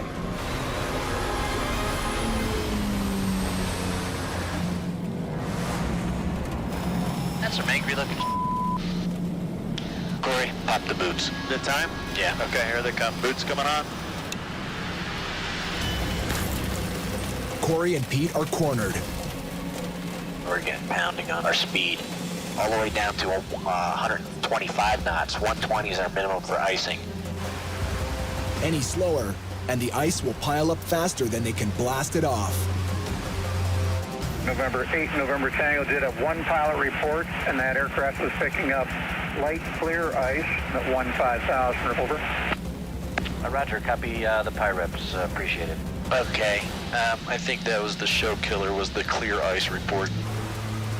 Clear ice can build up all over the wing, and it's shatterproof. He's got clear icing short of destination right here, okay? This plane can't handle clear icing. And makes basically speed brakes on the wing. So what do we do? We're not gonna risk our lives. We descend into clear icing, that's gonna be an emergency. Pete makes the call. Yeah, let's get down there kind of hastily, okay? Okay.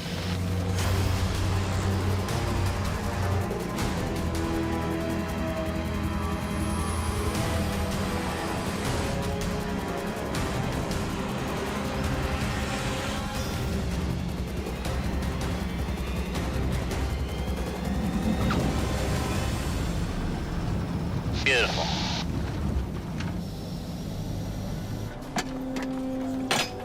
Well, we made it. That was a day of professional flying. That wasn't for the amateurs. We still got ice. Ice that we picked up coming in. Look at all that. There's chunks of it. We lucked out. It's not even snowing yet here. It was snowing like, what, 10 miles out? The forecast shows a huge storm coming in, calling for a couple feet. We probably are going to be stuck here for a couple days.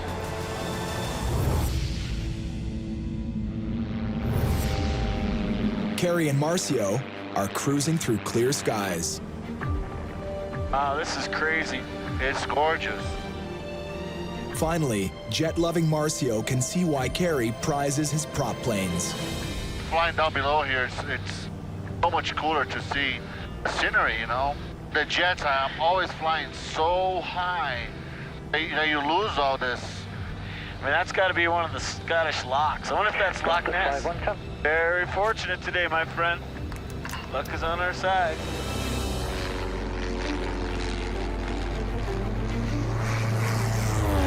I see Wick. Quick approach, November 537 Charlie Alpha, passing 5.8 and 18 miles out. Quick approach, good afternoon, information Bravo currents, runway 31, join report left base. Roger, 7 Charlie Alpha. Okay, gas on the forage tank, undercarriage downwells. Man, this engine... No, I think we're doing something wrong.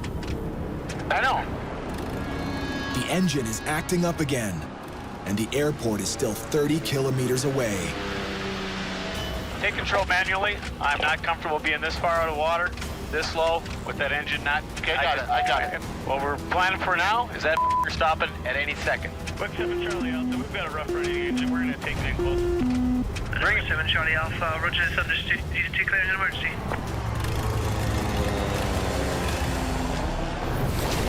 Next time on Dangerous Flights, Killer Cold. How long is it going to take for them to come and get us? Nowhere to hide. Minus 31. Ooh, Pretty desolate, man. very desolate. I don't like how long these shadows are getting right now. Second guessing the mission. It's a bad idea. Look at my fingers. Almost frozen. Man, your fingertips are cold.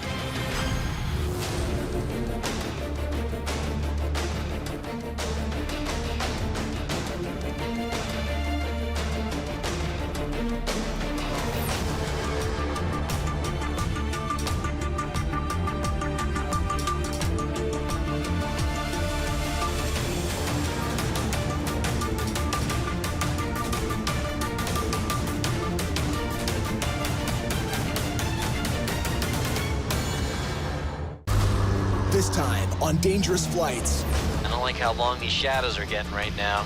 low temperatures, Pretty desolate, man. high risk, Turn it, turn it. You're good to go now. Turn it. locking horns, Let's see. You know, lean back. Lean back. Let me see what I'm doing. over Iceland. And Corey and Pete meet a local legend. They call me Polar Man. Polar Man, outstanding. Let's roll. I was speaking thunder for the ring keep falling. Here we go. All starts to rumble. Why you kidding me right now? You're crossing the border.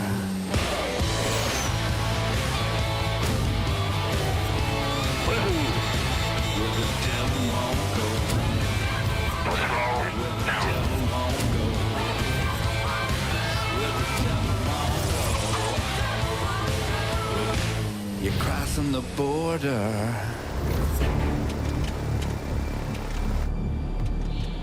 7 Charlie Alpha, we've got a rough running engine. We're going to take it in close. Roger, this understood. You take clearing an emergency. Carrie and Marcio have one engine We're going to make it a shorter approach. and a whole lot of trouble. What we're planning for now is that stopping at any second. Let me see where you get the mixture. So let me see it. It's full now. This 2010 Cirrus has a nasty habit. Try it. Too much gas No, we don't want full. Bring it back a bit. or too little. The engine threatens to quit.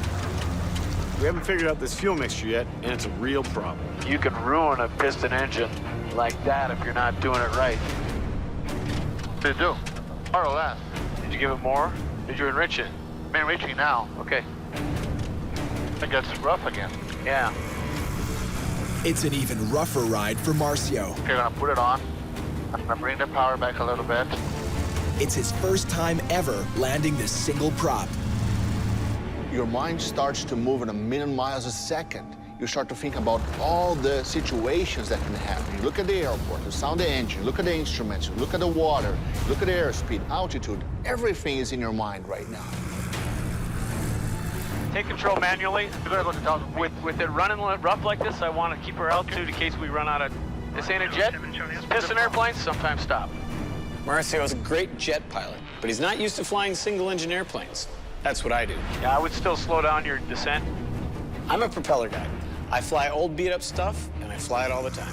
So when things start going wrong in this plane, all right, I'm going to take over. Okay, if she's still running rough, I'm going to try the boost pump.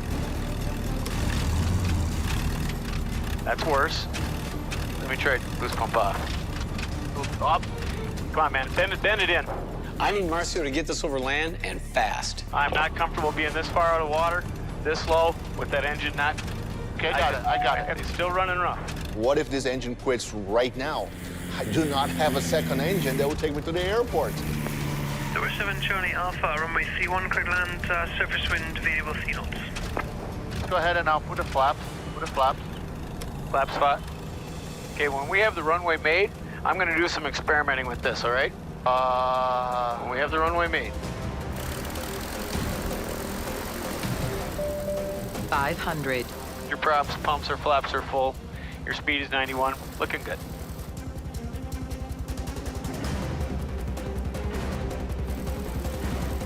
Tell him at this Okay, speed. yep, 88. 87, holding steady. 80.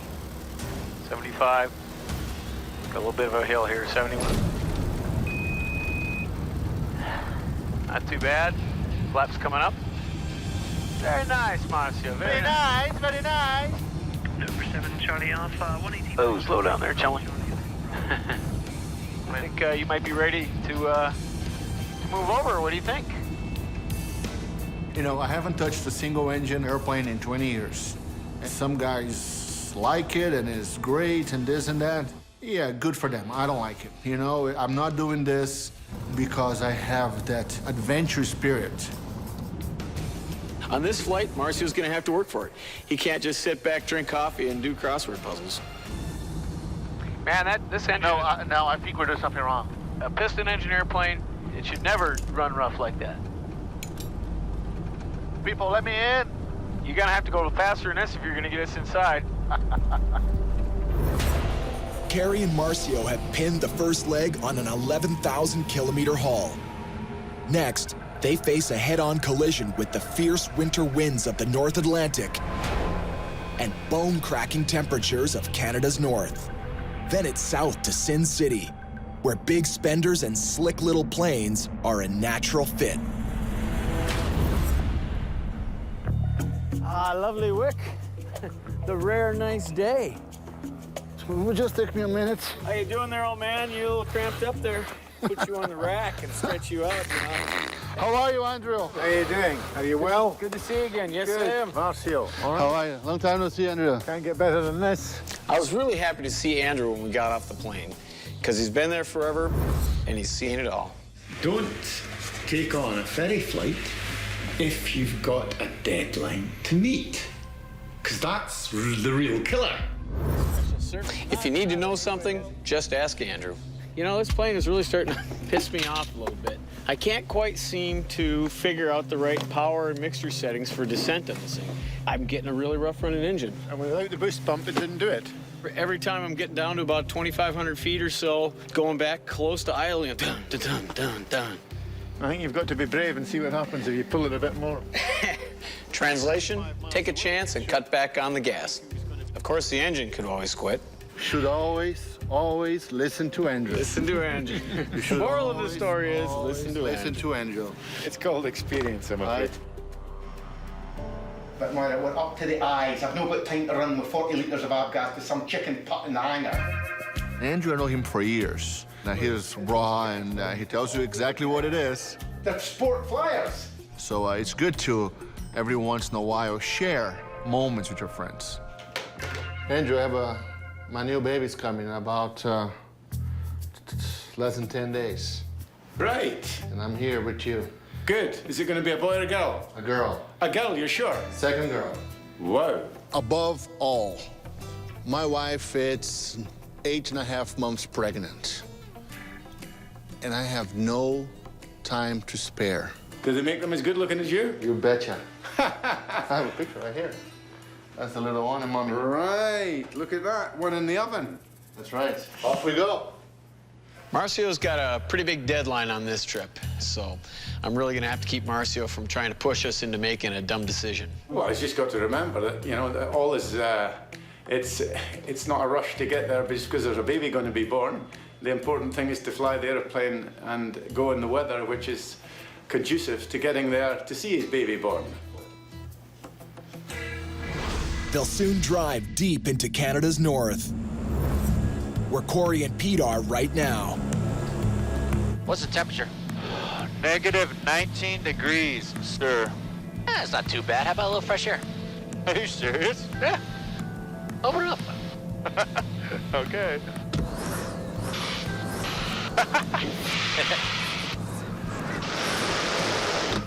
That's some cold air, bro. That's some cold air, man. Just yesterday, they left the heat of the deep south and were snared in a monster storm. In front of them, 3,000 kilometers of frozen ocean and a rendezvous with a high-risk runway in the French Alps. They'll bank down into Kenya, where the 1990 Caravan gets a new life flying air safaris. Airspeed's looking good. Right now, the only wildlife they're likely to see On the road again? are hungry polar bears. All right, well, here goes my first. Never been north of Goose Bay, Canada. That is fantastic. I've flown across the Arctic a lot. It's never a ho-hum trip, ever. It's different every single time and very dangerous. You have any idea how cold it's going to be in Iqaluit? No, Goose Bay's the farthest north I've been. Do you have any idea what you're doing up here? I'm learning every second. Pete has a reputation in the aviation world. He's a test pilot. He races airplanes. He's flown all over the world, and he's going to be my mentor on this trip. Would you care for some nourishment? What do we have on the menu today? We have some cranberries. We have some snack bars. Original beef jerky. That's amazing. Lunch for champions. Dude, it is crazy out there. There is Nothing, nothing, nothing. That is correct. It is absolutely beautiful flying over the Arctic. And you're taking pictures, you're looking at the sunset, and it's just gorgeous. And then you look down like, holy shit, if we lost an engine, there's nowhere to land. Nowhere. We'd die from hypothermia by the time anyone got to us.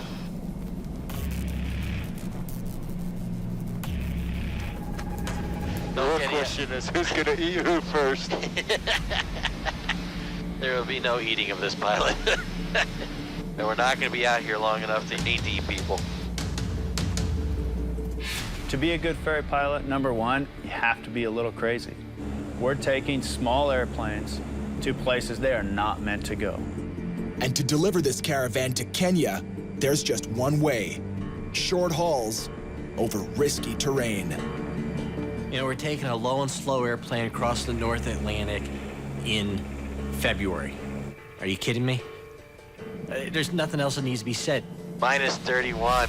Ooh, pretty desolate, man. Very desolate. I don't like how long these shadows are getting right now. We still have 2 hours to go. Not liking that at all. And we're only doing 130 knots. Obviously, it'll speed up a little bit.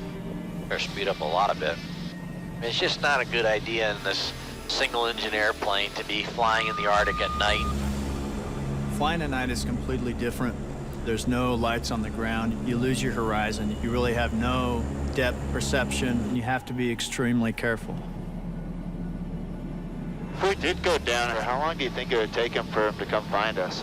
We would definitely prepare for 24 hours. It'd be a long 24 hours, man. Yep. Pretty scary. That'd be very scary.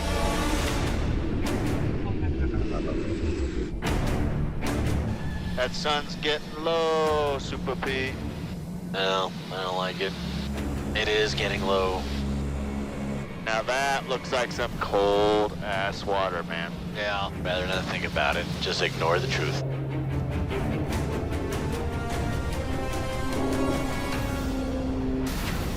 You could fly right into the ground if you weren't on your instruments here. Yeah. There's no depth perception. I don't really want to die today. All right, let's not do that then.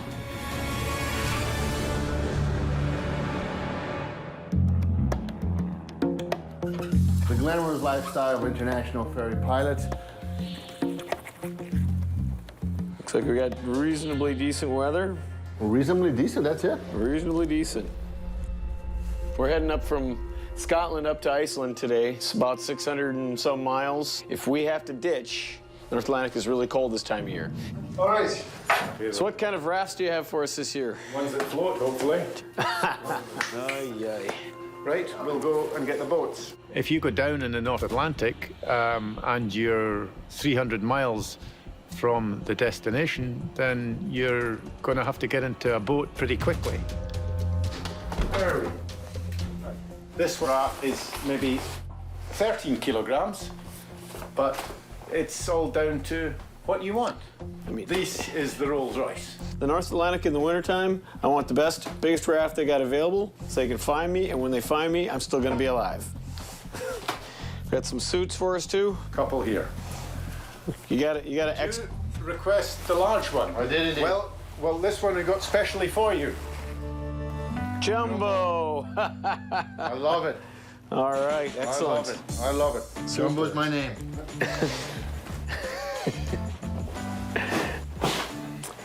Is this the first time you ever wore one of these? No. Well, first time that I actually put it on. Yeah, because the other one didn't fit. This is not gonna be pretty. So even if we can get into the raft, if you're not wearing your survival suit, you'll probably die of hypothermia because you'd be so cold. So the suits are essential. It's looking good. Okay. Okay, chin up. Chin way back. Oh! Help with the shoes. They're not made for hiking. Okay, let's see if we can get this baby. Okay, that's good. I think that's as good we're gonna get. Okay, this doesn't look right. It's horrible. Some ferry pilots don't use them because they're fatalists. They figure if I go in, I'm gonna be dead anyway, so why waste the money and the space in the plane? But I'm an optimist. I'm gonna survive that crash and have a hell of a story for my kids. But before that happens, Kerry has one hell of an update for the other pilot in his family. Hello? Hey, Claire. Hey, Dad, what's up? So, you've been practicing your Spanish real hard? Why? You know, I've been telling Claire stories about ferry flying for years and years, and she's always dreamed about coming on a flight with me. The Uruguay trip got pushed back a couple days, and that means we're not leaving until after your finals are done, which means... Really? You're gonna be my co-pilot on the Uruguay trip. Woohoo! So I'm coming, like, I can come on the trip. Yeah, it's awesome. I think it's gonna work out really good. Booyah, baby, I'm going to Uruguay.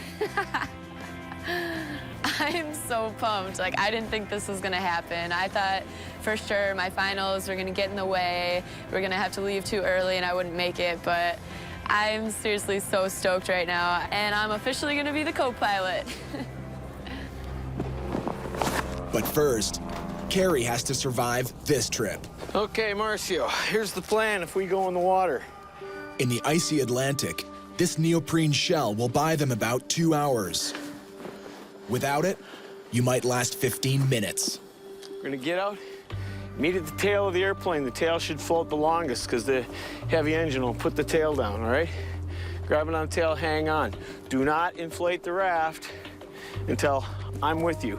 Because if you inflate that raft, you're going for a ride and I probably can't catch you, all right?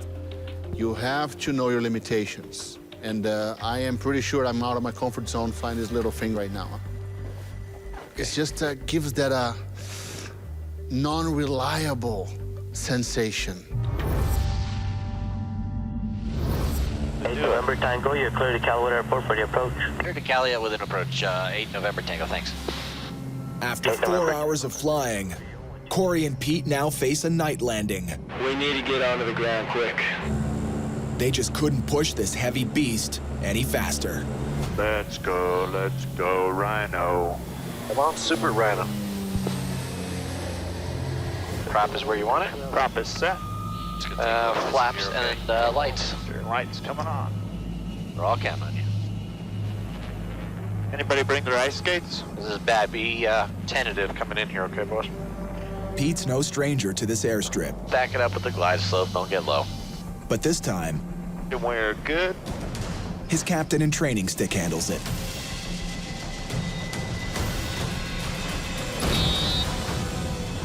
The landing's not pretty. That's what we call a bounce. But in these conditions, it's a pass. My God, I can't believe I'm here without a hat or anything for my ears. Wear a headset around. I'm thinking about it, trust me. This is good. Don't get far. You're making it further to walk. Okay, so just So stop. Yeah, right here? so stop. Yeah. Get her shit out. And run. Run. It's freezing. For f***'s sake. It is freezing. We land in a Calumet and we get out of the airplane, and right instantly your whole body is frozen. Breathing hurts, your nostrils freeze up. Right then I was like, oh my God, I'm so not prepared again. Like, everything is cold. Like, exposed skin freezes in 2 minutes. Holy cow, your nostrils freeze just breathing. Let's pull all of our liquids in the back. Okay. It's gonna take forever to heat this thing up in the morning. Okay, plane secure. We gotta get out of this.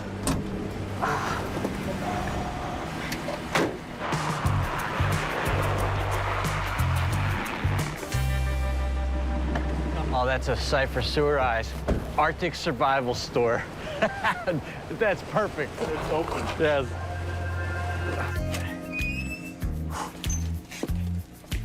They got hats. Corey, check it out.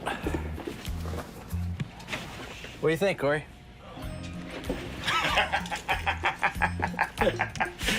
I think you should wear it flying the airplane. Well, that's something we're getting right here. I'm thinking of this. It's called the Guardian. Should we get matching ones? Yeah, I don't care. I'm so cold. Perfect. Let's get it. How does it look? Looks all right. Just all right. Okay, this is for both of those. Can't hear anything with this. Great, I don't know how to listen to all your stories. I know. Reverse. Cut my story short.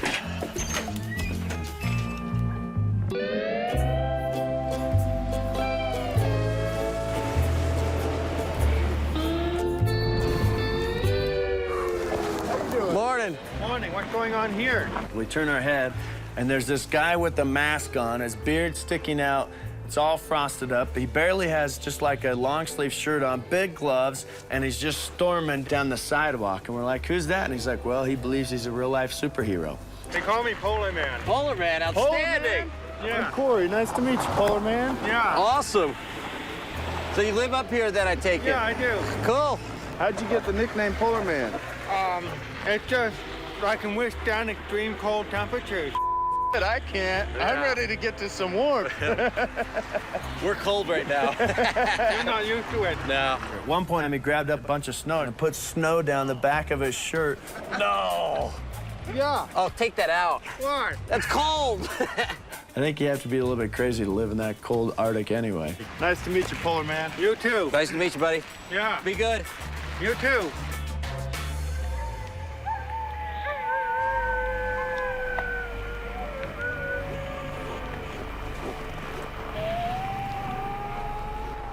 How cool is this, dude? You just gotta take a look no matter how cold it is. It's pretty awesome. Well, it's amazing when you're up in the air, you look down, it looks all flat. Like you just It's like lost smooth. an engine, you come down, and this is gnarly. It is gnarly. I mean, that would be like hitting a cement wall. Oh, yeah. Oh, yeah. You look out there and I start questioning, is this the smartest thing to do? Two beautiful kids at home?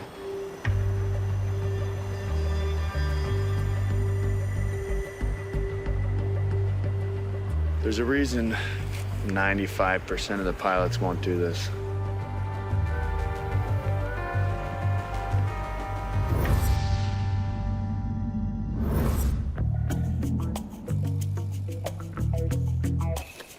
Okay, let's put this thing here on the side. Goes here, this battery go there. For a 6'4" guy like Marcio, it's like squeezing a semi-truck into a single-car garage. Okay. The only problem is, if we're going down, I have to release my seatbelt to put this arm and close the chute. And then I'll be without my seatbelt. Today, Marcio and Carrie are tackling 1,200 kilometers over open ocean to Iceland. So now for takeoff, we're looking for a fuel flow at about 40, way the hell up here. Okay. They're taking Andrew's advice to feed their rough-running engine less gas. This better work. But it's risky. If it's not done correctly, you can fry this engine in a heartbeat. You gonna take off or you want me to? You go. You got your... I look at the numbers. Okay, let's go conquer the North Atlantic. All right. If a ferry pilot would only fly airplanes that are absolutely perfect, Sounds like gas a little bit. I'll bet. he would never get anywhere. There's no such thing as a perfect airplane. You just have to manage the problems as best you can and make your decision. November 537 Charlie Alpha, roger, climb flight level 240 and squawk ident. To fly faster and farther, they climb to where the air is thinner. Flight level 240. 24,000 feet, almost as high as this single-prop Cirrus can fly.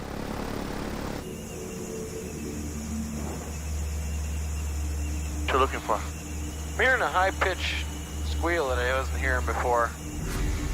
Sometimes when an alternator is starting to go, the bearings will start squealing a little bit, or the belt is squealing.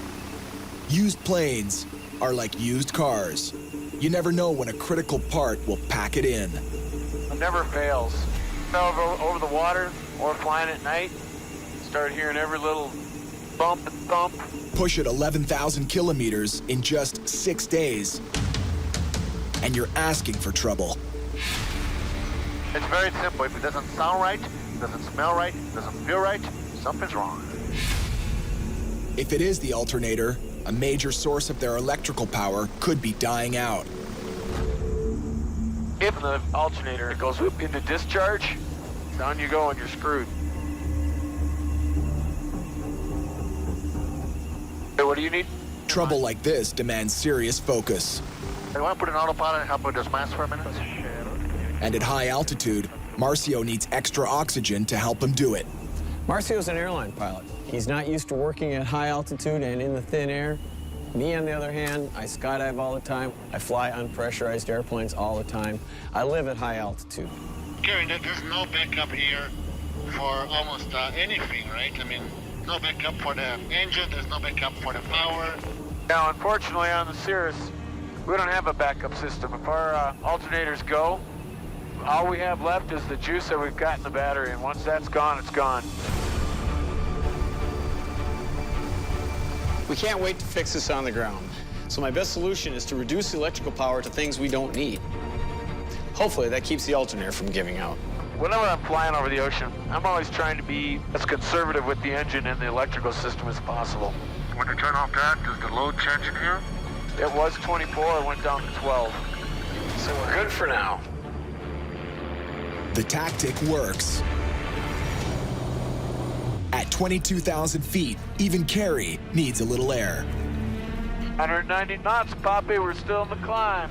How long do we have to go? Almost 2 hours.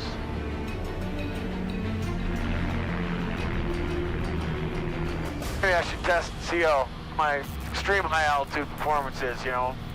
Go off O2 here for a little bit, see how I can hang. I'd rather not. Why don't you do your science classes when we are over firm land and it's only water here. I don't want to be dealing with you. Pass out. I got you sitting right next to me. You're in good shape. Oh, no. I always have to be pushing the boundaries and the limits. I've been accused of being irresponsible and reckless, but I just thrive on this stuff. I could probably fly all day at 24,000 with no oxygen. Okay. Well, all right. Let's cross the water here. And then you can pass out. I can give you mouth to mouth. Everybody can be happy. If I pass out, do you promise to give me mouth to mouth? Give me mouth to mouth. I want you to put a couple of mints in before, okay? No worries. Let's wait for firm land to do that. All right. Firm land.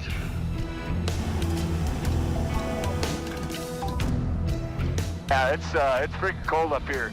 Temperature outside is minus 40 Celsius. This heater's having a hard time keeping up. At least we got a heater, but doesn't heat much. Look at my fingers. Almost frozen. Yeah. Man, your fingertips are cold. No, any jet, nicely pressurized. You have all the heaters. This never ever happens. Oh, we always flying out just with the shirt. Nice tie. Looking professional. I look like a clown here. We're not just for style, we're just for success. And by success, I mean survival. It's too cold. Can you imagine what it'd be down there in a raft? No fun at all. Oh, we're almost halfway. Almost halfway. Oh, in other words, we're about as far from rescue as we can be.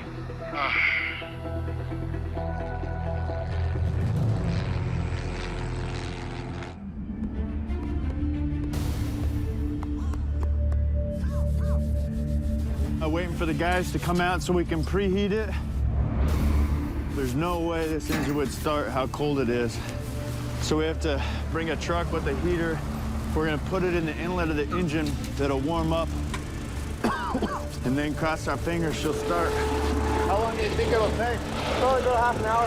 Half an hour? Yeah, we can 20 minutes or so. Put it inside the cabin too a little bit? Yeah, we can. Okay. Hard to tell which is colder, the plane or the lightly dressed crew. Cowboy boots aren't made for the north. Yeah, they're a little on the dress. Hey, Corey, let's get the heater up on the wings and get that frost off, okay?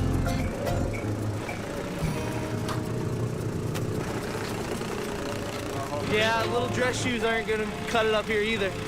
Yeah, these shoes are completely inappropriate for the weather and conditions we're in. They make no sense. So what are you wearing cowboy boots up here for?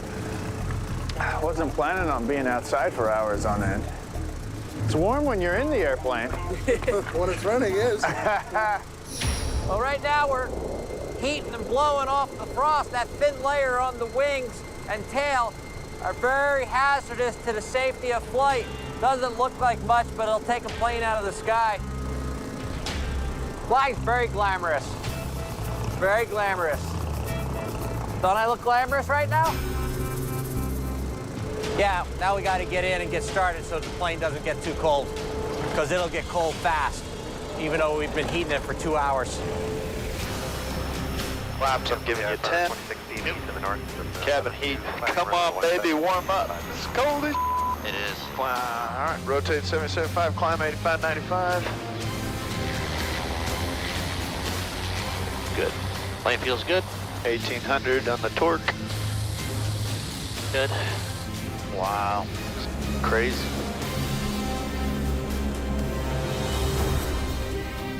They're aiming for Greenland, 900 kilometers away. Over the next 4 hours, the giant-sized slushy that is the North Atlantic Ocean will be their only view. So how many times have you crossed the ocean? Without double checking and adding it up, I think this is 645. It's over 600 for certain. I just It's don't. about how many hours I have flying.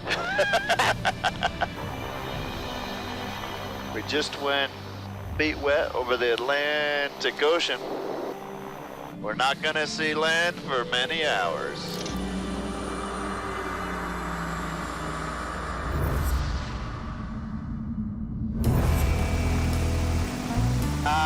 Got a little problem here, Marcio. Yeah. So we're about an hour off from Reykjavik, and the engine and alternator seem to be doing okay.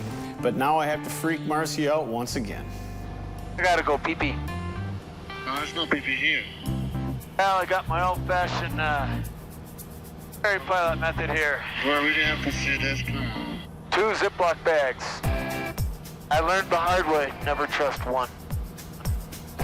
You ready for this? Okay, too much information.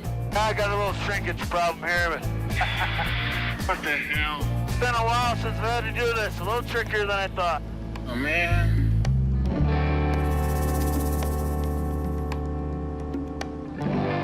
They have mission accomplished. Why me? No, why me? November 537 Charlie Alpha, continuing present heading and descent altitude 2,000 feet. Okay, down to 2,000 feet and the present heading. Approaching Iceland, the winds pick up, Feeling a couple bumps here and there. shoving the lightweight Cirrus around. 537 Charlie Alpha Tower, roger, join right downwind runway 19ers, number 1 runway 19ers. Okay, man, do it. It's agreed. The single prop pro Oh, I'm on it. will take this landing. Okay. Slow down, we're very close. Oh, we were just going 120 now. Let me help. That way. We're still a little high. I know. When you're trying to concentrate on a difficult landing, having a nervous co-pilot question everything you do definitely doesn't help. Turn it. You got your door now. Turn it. Can't see anything. Keep coming. Lean back. Let me see what I'm doing. It's a rough ride when the pilots are as temperamental as the weather. Altitude. Cloud. Do a little high, a little fast. You put the power back. Let's see what happens. A little bit. A little bit below what you should be. Coming up. Fly instrument. Yep. Now hammered by crosswinds, Marcio trusts the plane's computer to guide them in. Give me approach flaps here. Follow the bar. Oh, you're a little low. So I got it. I can do it. 500. But Kerry trusts nothing but his own 2 eyes. Flaps. Flap. I'm a little fast because it's a little windy and bumpy. Roger that.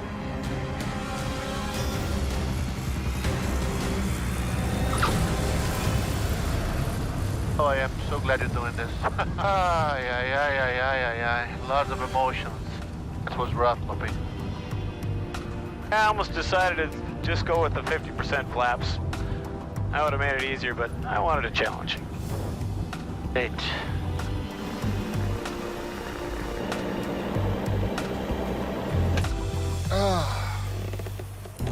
I don't know why I do this, really. After 3.5 hours, I can barely feel anything. I don't know why I do this.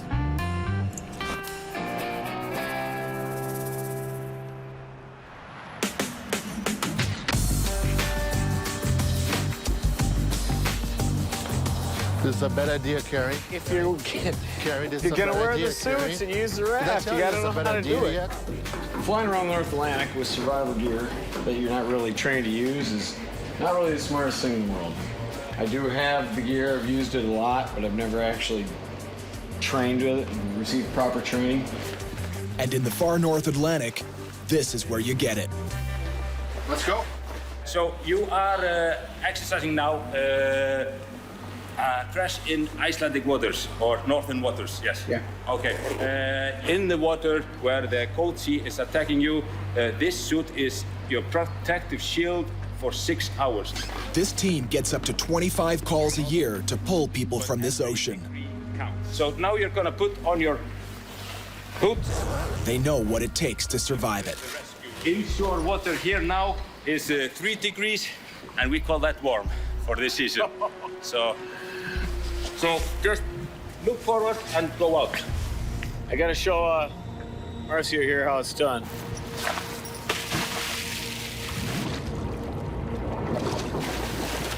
Okay. Beautiful. This is a bad idea. Oh, man. All right, here we go. The biggest fear is the water, the cold water. How long is it going to take for them to come and get us? That's the problem. Now you want to get on board. So first one, just start pulling yourself up and on board. Okay.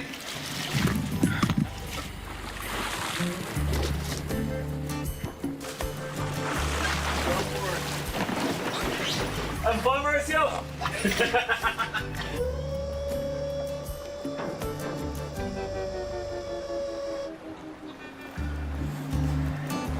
Okay, now let's go out and see if we can find some waves.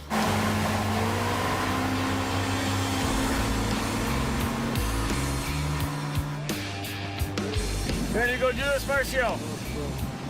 Why not, baby?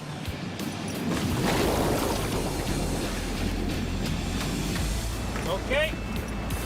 The drift between them is because one went out before the other one, thinking the plane would be still, but the plane is moving.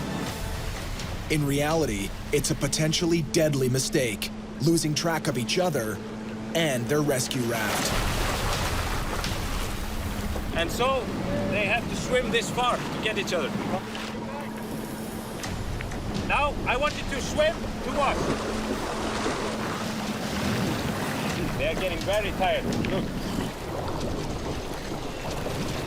All right, Marcio. I'm done with this. Down and up. On board. Down and up. See? Did good. All right. I told you this was a bad idea. That just reaffirms my belief that I never want to crash. That's hard work. And it's cold.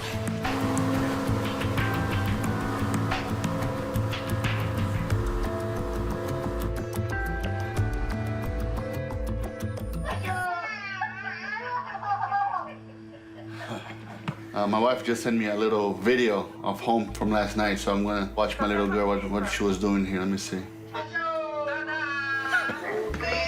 Oh boy. At least she was there. When I was going to survival training, it's really an amazing eye-opener how dangerous these things are. You know, we fly in the United States, and there's an airport every 20 miles, and there's an infrastructure behind it, and here, there's nothing. It's you are on your own.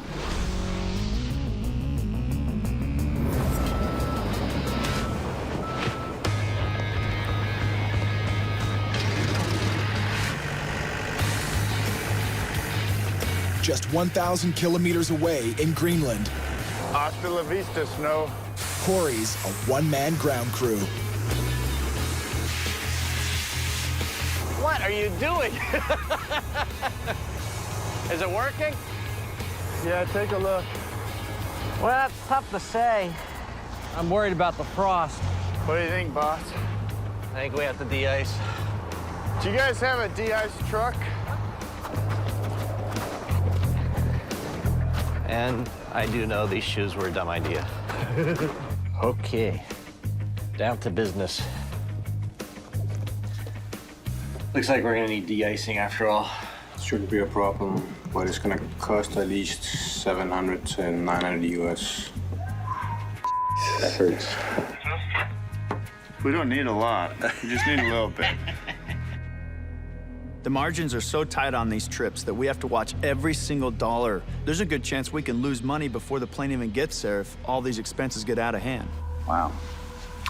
All right, well, I guess $750 to stay alive is probably worth it. Yeah. The hundreds are flying out of this bag.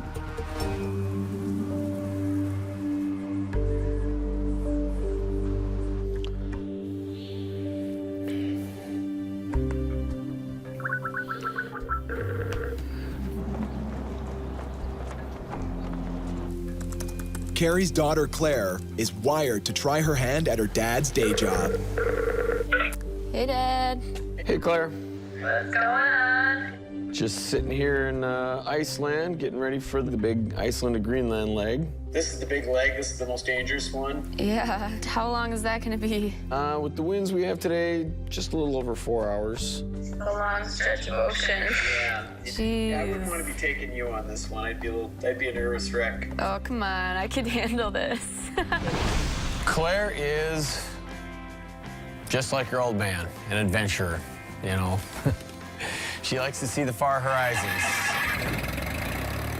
And I'm kind of liking the fact that she's learning something from the trip that I'm on.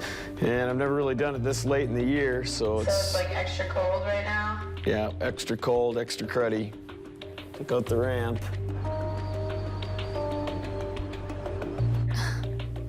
Talk to Mom about that, or?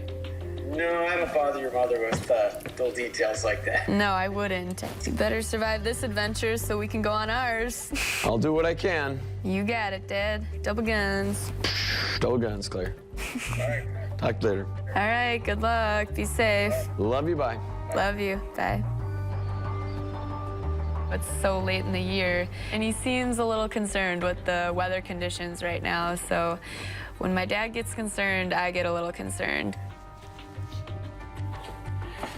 This sucks.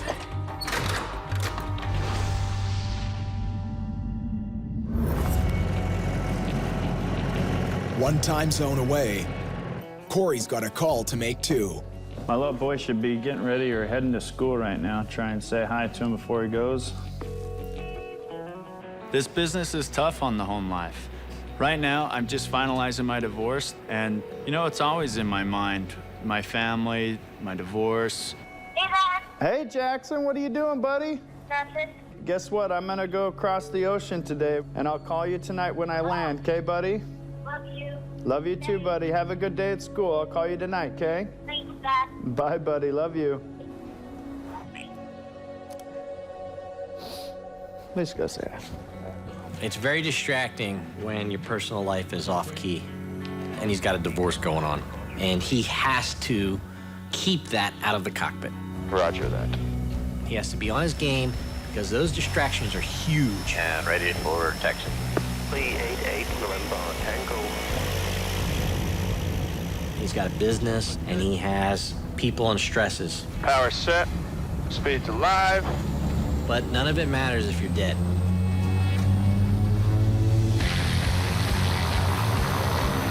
Outstanding.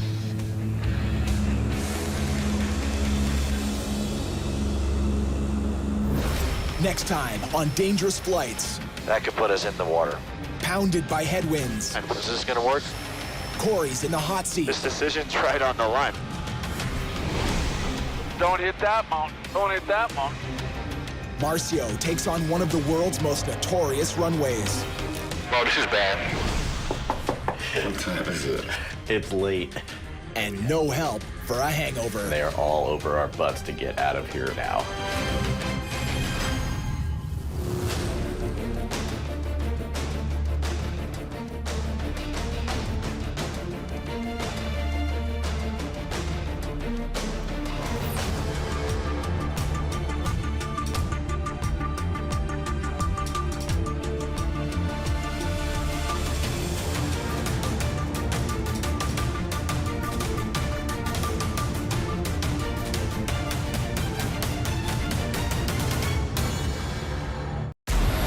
This time on Dangerous Flights. That's some very disturbing news.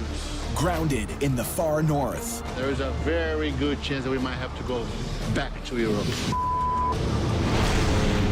Oh, God, this is gross. Corey's left holding the bag. Somebody better call a plumber. Get him up over the North Atlantic Ocean at 14,000 feet. And a last-minute power struggle. You're high and fast. Don't sink. No.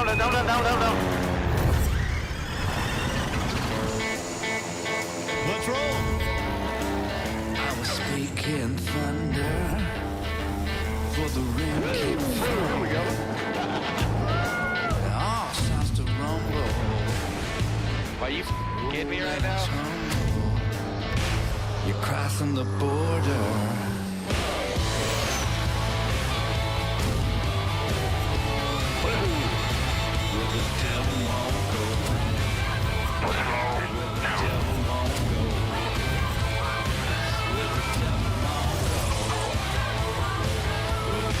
You're crossing the border. We're getting killed on this ground speed, man. We are getting killed. I don't like it at all.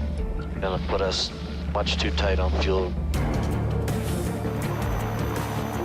We're down 13 knots. And at this spot, it wasn't supposed to be that bad. It's bad, all right. Below Corey and Pete, nothing but ocean. Right now, we're ground speed's 150. That is not good. Now, 3 hours from touching down, the winds are like a wall. The problem with the headwind is it slows our plane down, so there's a good chance we're gonna run out of fuel before we even get there. They call it the caravan.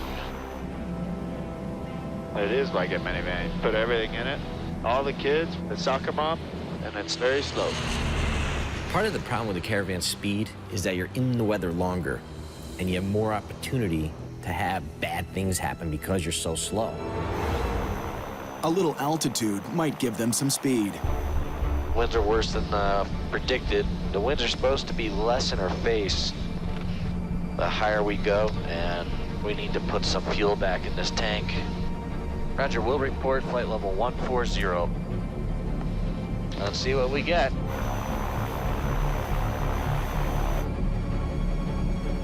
Come on, ground speed, let's see you pick up.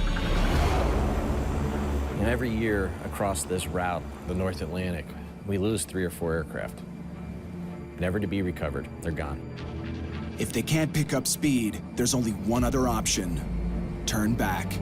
This would really suck if we have to go back to Thunderstorm. There's nowhere to land here. We have to go somewhere. We don't have a choice. I want Corey to be thinking like a captain, to learn how to make that decision. And he's got to make the decision quickly. Time is against us right now. You know, we still have to put the oxygen on from time to time up here. The oxygen will help them think straight at this altitude. All right, Corey, what do you got? Is this gonna work? I want you making the decisions on this. You know, obviously we need to live, number one. But it's like, we have to turn back, it's gonna be probably $2,500. That's brutal. If we're out over the water and the winds come way up, that could put us in the water. We can end up being so critical on fuel.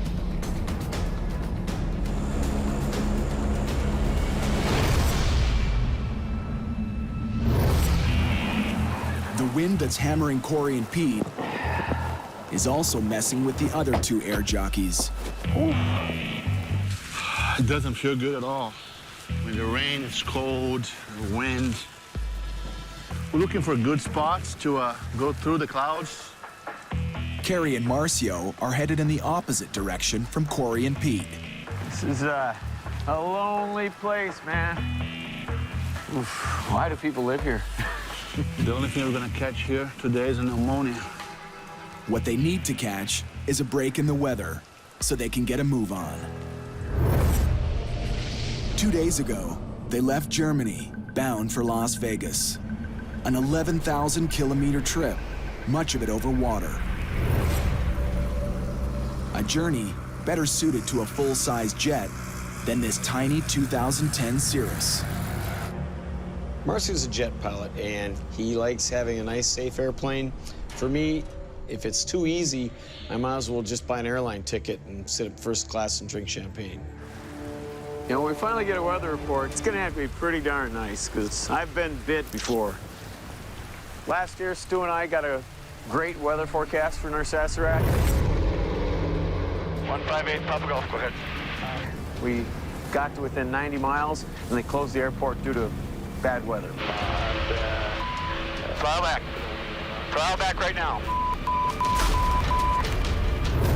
North Saserac's probably one of the most dangerous airports in the world to fly to because it's so far away from any other airports. If it gets closed down due to weather and you don't have the gas to go someplace else, you're kind of screwed. You're landing there whether you want it or not. You're either landing there or crashing there. You're landing or crashing one way or the other. You're going to end up on the ground. No report yet. Ah, man, it kills me not having that report. I know. You want to know what's going on. I need information. A weather delay would be a disaster for Marcio back home. What happened?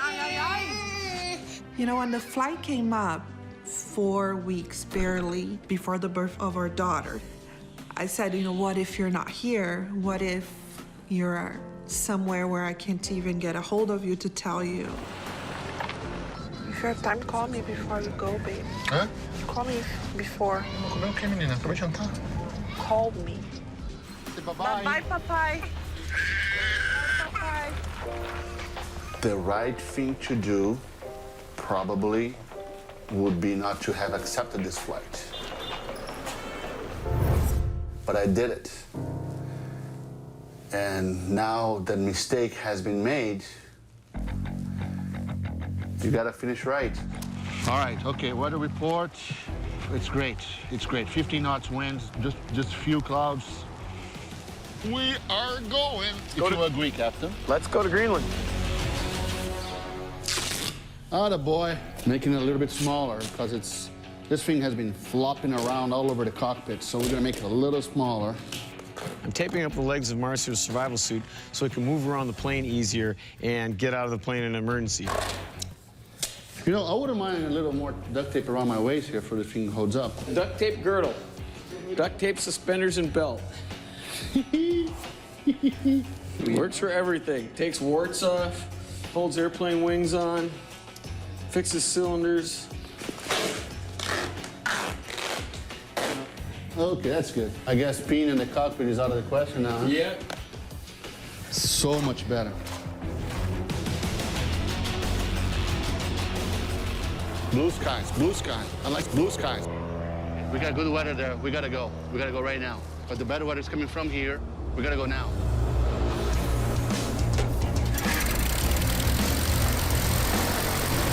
Jet parameters look good. Are you doing this takeoff? Yep. Okay. Oh boy, here you go.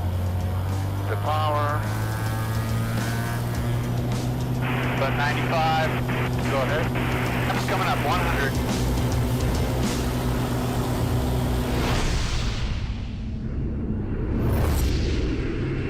The airspace Kerry and Marcio are aiming for is pretty much where Corey and Pete are right now.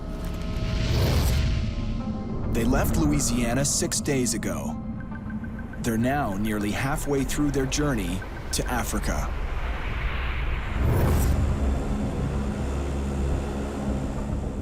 All right, Corey, we're coming up on the point of no return. Corey has to decide, keep bucking against the wind and risk running out of gas, This decision's right on the line. or turn back and take a huge hit to his bottom line. We said 25 knots is our max headwind component that we can do this trip. And we're at 25 knots. Yeah, this is a serious decision that has to be made. I mean, this is the captain's job, is making these critical decisions, though the flight safety is not affected. And you gotta be right. Okay, headwind is down to 15 knot headwind. As of right now, I have an hour reserved to get into Iceland.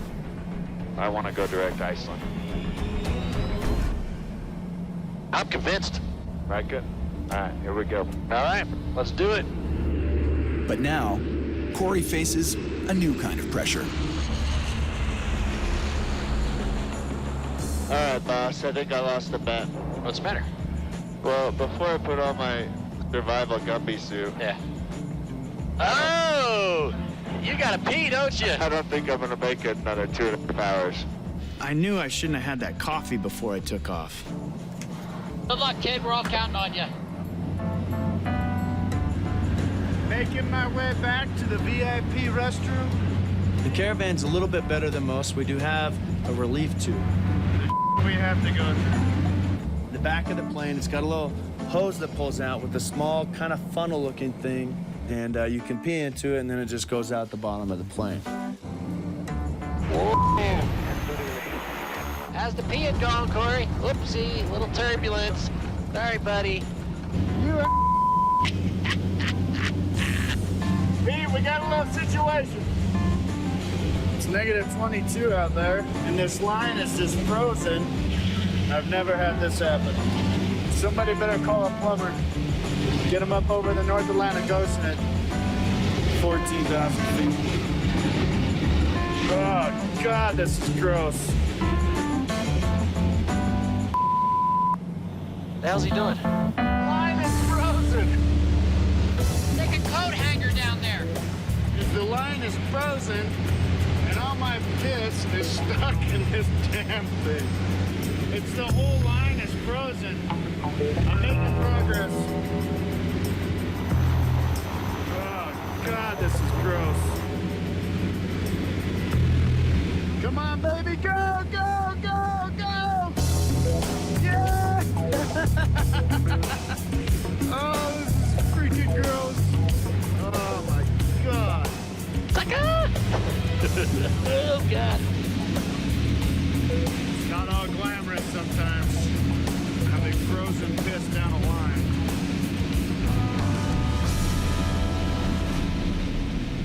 That was about the grossest thing.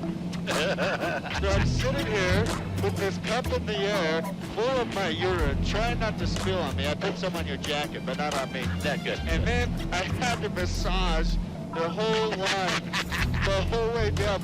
Yes! I start seeing air bubbles go do do do do do do do. What'd you do today? Well, I massaged my piss down the line. I thank you for jerking the plane around too. Just Oh, I didn't do that. That was turbulence. yeah, right. Just I wait, wouldn't just do wait, that. partner. I would do that. Just wait, boss.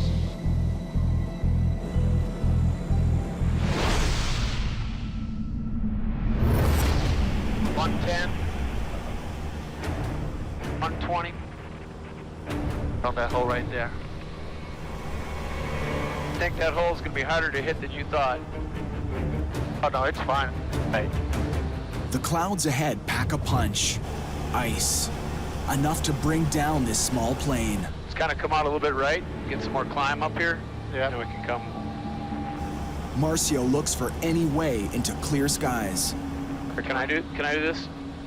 Fly this part? No, let me do it. Okay. It's gonna go right up there. It'll be all right. Trying to get through a hole in the clouds to get up above them is a tricky thing in a small piston plane. In a jet, you just point the nose up and it goes up. No, you go ahead. It's gonna be making ash turns here. See, if you do too much like that, it kills your speed. It's not like in a jet where you've got all that excess power. This, you know, you just your climb rate is a little baby bird, and you have to be careful. Make a big departure, November 537 Charlie. The hole in the clouds is closing fast. Are you going this way? Think that's your hole? I insisted on doing it because I want to have the experience. And if I just look at him doing it, it's okay, but it's not the same. Marcio lines up the Cirrus and drives it through to blue skies.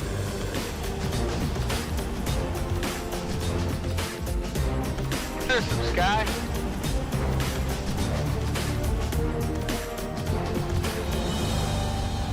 Aren't you so happy right now? Is Marcio happy? She's so happy right now. Eights. That's right. Right, that's right. I gotta do that in unison. That's right. Bad. We bad. We're bad. And you Brazilians, guys. Okay, one more. It's like, that's right. We bad. That's right. We're bad. Oh, longer pause. That's right. We bad.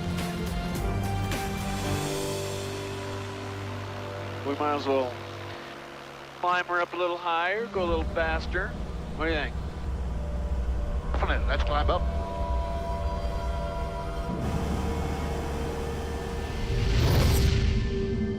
They're headed for Greenland, more than 1,000 kilometers, almost all of it over frozen ocean.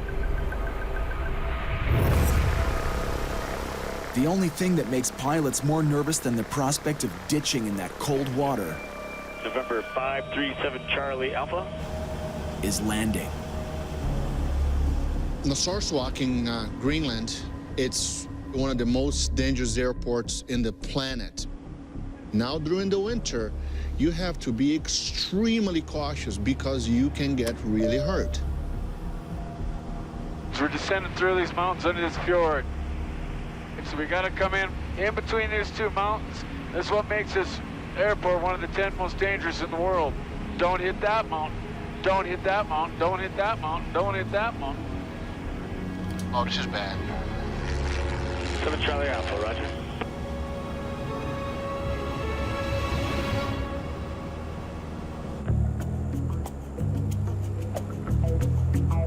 I see land, bro. Yes, you do. I see Iceland. Here we come. So, Corey, we're taking the suits off because we are in range of the shoreline. Oh, thank God.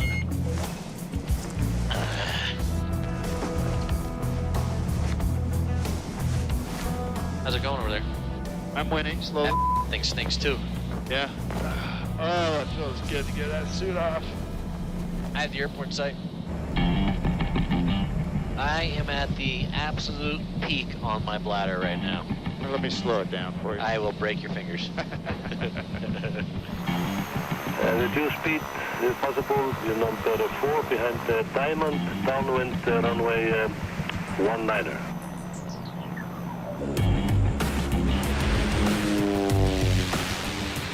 Okay, report 6 for 19er, fax 147. Get us to 80 knots. Tango X-ray turning downwind. This should be our final landing. Dude, I am going to the bathroom. I got a whiz.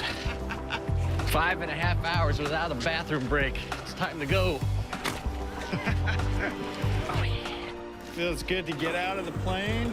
We're in Iceland, one of my favorite little countries. Life is good. It's a beautiful day. But Corey's paying a price for his high-flying life on the road. This is definitely tough. This is the final draft of my divorce papers.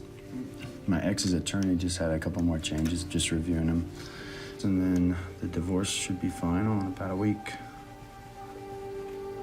His marriage is now officially over.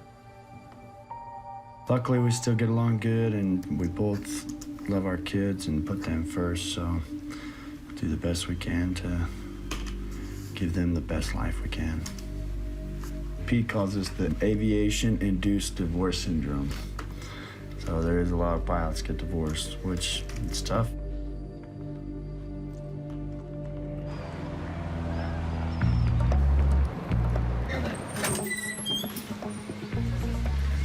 Hello. Peter. I'd recommend the lobster soup. Perfect. Do you have a beer? Yeah, we have a local beer. Good. Fantastic. Nice in the wing. There you go. Wonderful. Thank you. You can just throw a seat anywhere. It's okay.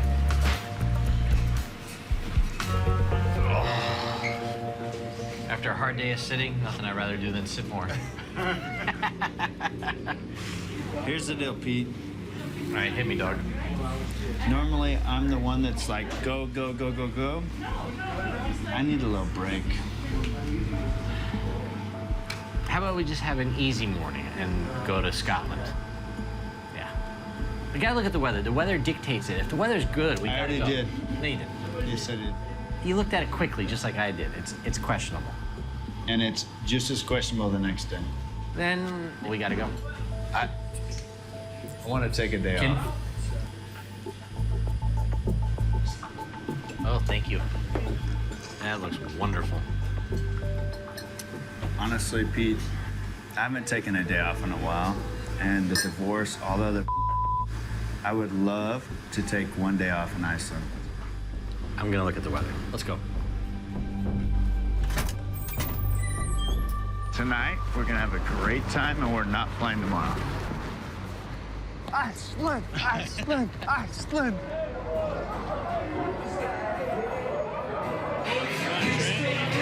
There's a table open right here.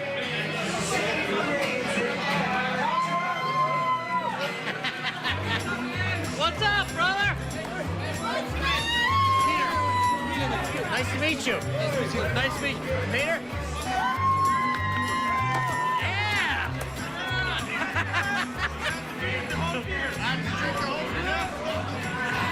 Bam! Corey's dealing with some huge personal issues right now. And he's gonna blow off some steam tonight. He's gonna relax, as Corey does very well.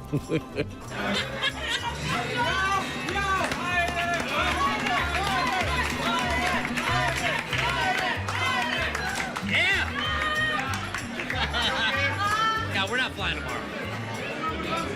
That is a clear and evident fact. Tomorrow is a day off. We are not gonna be going anywhere.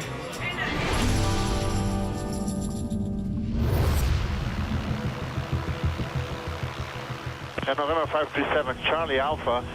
We're coming inbound now on the fjord. We are leveling at 6,000. Presently, we are 24 miles from November Alpha. Marcio and Carrie are now over Greenland. Oh, look at that. Wow. Nasarsa Rock is the most beautiful place I ever been in my life. But it's a dangerous beauty because the winds, because of the mountains around, because of the water, the glacier. So you gotta be really, really careful, even on a perfect day. I'm not getting good pictures. We're down 10 feet. This is so awesome. The only way to see this is in a small plane. No, you don't get this in an airliner. Pay attention to this now, please, Carrie. How far? Oh, no, they're doing the engine. Do I put more mixture or less mixture? No, don't touch it. Don't touch it. Sure, they're ready. What did you do? Riching it up? Yeah. On previous landings, a bad fuel mix had the engine threatening to stall. I'm gonna keep us high here. And this is the last place they can afford that to happen. Point us right at the end of the runway. Let's figure this out. Let's do this correctly. Dude, we're over the water. I don't feel too comfortable. I don't either. Let me try this. Go ahead. Can I have the power? Sure. All right, well, let's see here. Start with more power.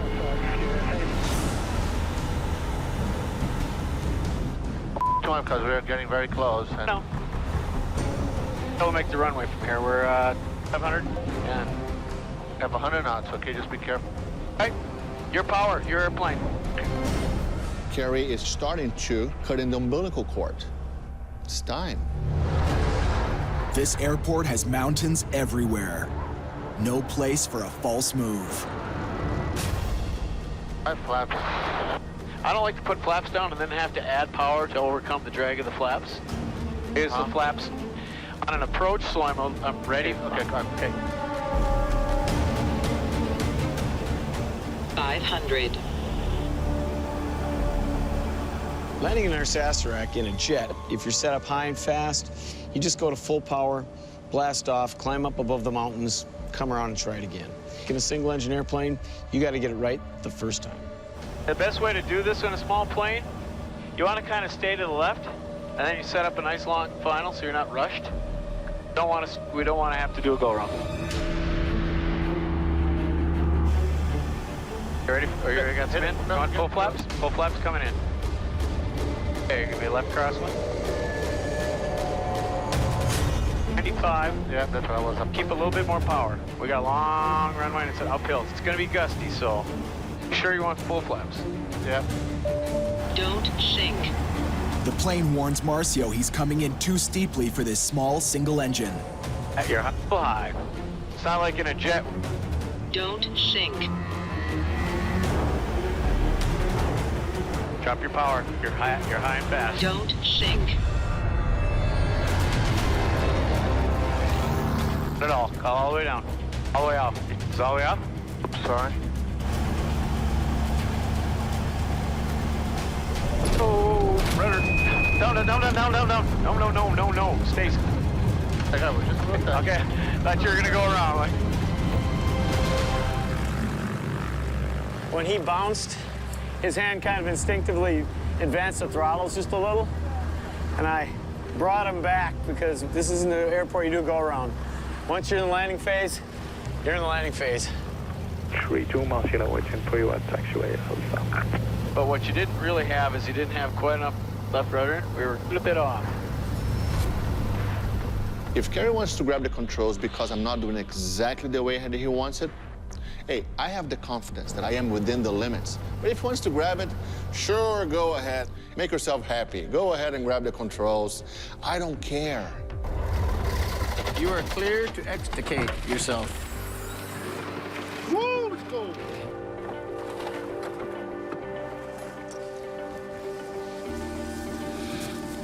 Welcome to Greenland.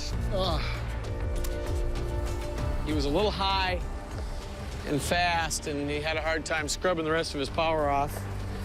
It was good because he didn't panic or do anything stupid, you know, he just dealt with it and could maybe use a little more practice.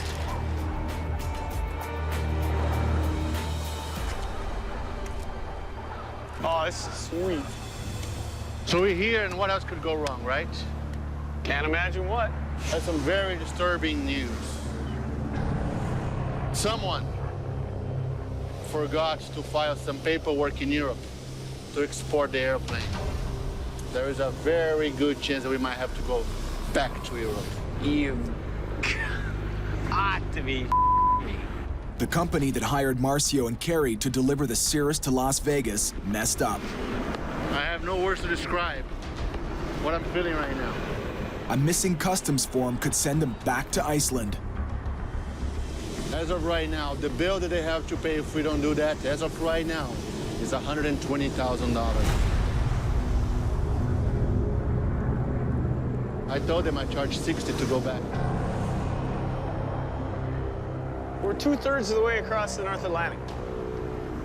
This is scary and dangerous stuff. You don't just go flying back and forth for the hell of it because somebody got this bastard.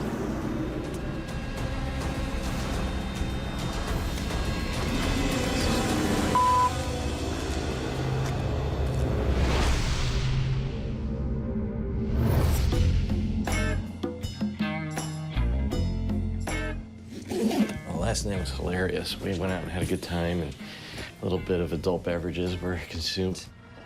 So we're all sleeping in, and the hotel's got some reservation conflict. We have to change rooms, so I'm packing up. And I gotta go get Corey. I don't know where he is. He's MIA. And I assume he's just crashed sleeping, and hopefully not dead in a gutter.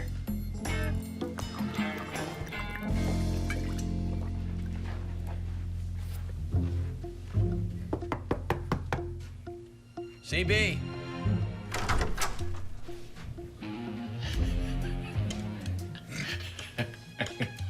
What time is it? It's late, and we have to leave. I'm serious, and they are all over our butts to get out of here, like, now. Okay, I'll start moving. Okay. I feel like I had a rough night in Iceland. It was a good time, though. The wounded soldier. God, it's so hard to adapt to all these different time zones. Back home, it's 5:40 in the morning, and here it's noon. All right, let's get going here. Housekeeping? Hello. Hello? Hello. Just a minute. I'll be ready, okay? Okay. All right. Take care. Thank you. I've been trying to get him out of the room for the last 2 hours. I know. Oh, mister, oh, look at you. I'm awake now, all ready to go. I told him you needed us out. I've been begging him to hurry. All right, let's go. I got a place to cure the woes of your current feeling. It smells good. Yeah, that's good. It's an Icelandic icon. Is it? Yeah. They've had presidents here and stuff. It's kind of a neat place. You got to do it once. Or in my case, 75 times. I do need some food, though. We need the perfect cure for somebody that has a hangover. That's delicious. Thank you. Thank you. No problem.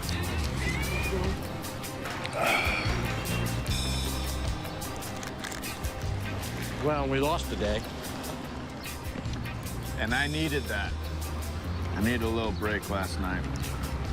Indeed. And tonight. Just kidding.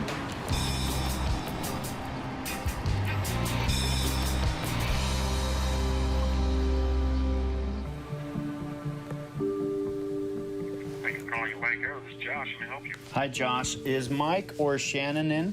Yeah, Thank let you. me see what I can do. Let me take your number in case I have to get him to call you back. Okay, I'm in Iceland right now, so I don't know if my phone's gonna work. Making deals in random hotel rooms is all part of running a ferry flying business. Corey's struggling to keep an important deal afloat. Dude, my citation deal's falling apart. The Ultra? Yeah. They're not accepting the trade-in. We've gone over this multiple times. We've agreed to fix the discrepancies. This is ridiculous. And of course, I'm stuck in Iceland and can't handle it. I know the feeling. Trying to run a business out of a suitcase is very difficult. It is difficult to balance Corey the businessman and Corey the pilot when I'm on the road. Right now, I've got a really big jet deal that's falling apart, one that I thought that was solid, and now we're running into some issues, and it's hard for me to handle these type of problems when I'm halfway around the other side of the world, different time zones, and I can't get in face-to-face and help solve the problem. Hey, Corey, how are you? I'm just in Iceland. It's getting late here, so I just wanted to follow up with you real quick. They're rejecting the airplane right now, and I'm trying to figure out why. I don't understand it. I don't know where they're coming from. Don't know their point of reference. I don't know their frame of mind. I understand. Okay. All right. Well, I appreciate your help. We're going to hopefully come to a resolution today, and we'll get back with you. Okay. The thing is the reason they're rejecting it is because they have a cash offer without a trade. Yeah. But we came to an agreement on this airplane. They looked at it. I mean, that's the... They're just searching for something to kill the deal. That stinks. This is a big deal, too.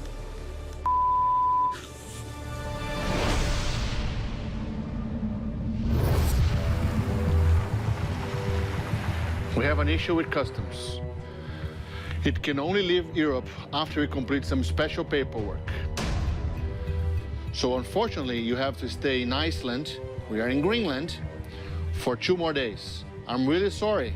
I'm sure he is. This bureaucratic headwind could force them to backtrack more than 1,000 kilometers. It's just completely open up in the air. Nothing to say. You know, it was, fantastic move. Marcio's in real trouble now. If I tell this to my wife, she'll have a heart attack.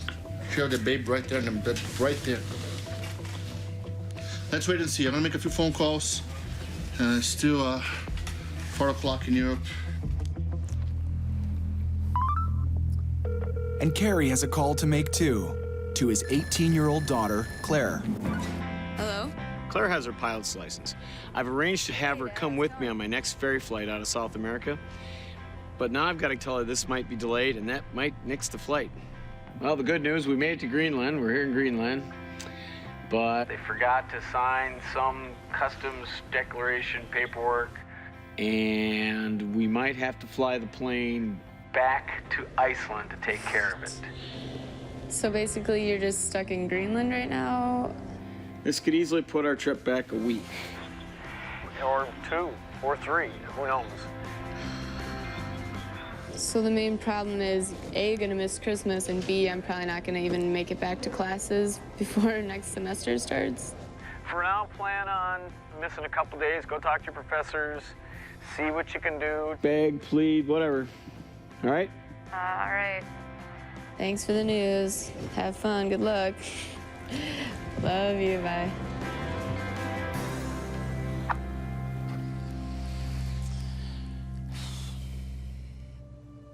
Give me a call back. I want to discuss this. The weather's going to close here pretty soon, and it's going to be hard to fly over. No one picks up the phone now. I'm sure they don't want to talk to me because they know what's coming. Well, that's pretty much guaranteeing we're not leaving here tonight. That's a fact. I'm hungry. Go eat. Gentlemen, good to see you again. How are you? This is Marcio. Hans. Hi, Hans. Hans runs this little airport. He's used to helping stranded pilots. Listen, tonight you can come over eat at our place. Oh, that we don't have to do it, man. That's Shouldn't be any problem. We're going to have lamb and stuff like that tonight. Cool, that'd be awesome. Appreciate that. Whee! Faster! I'm flying. It's like I'm flying an airplane.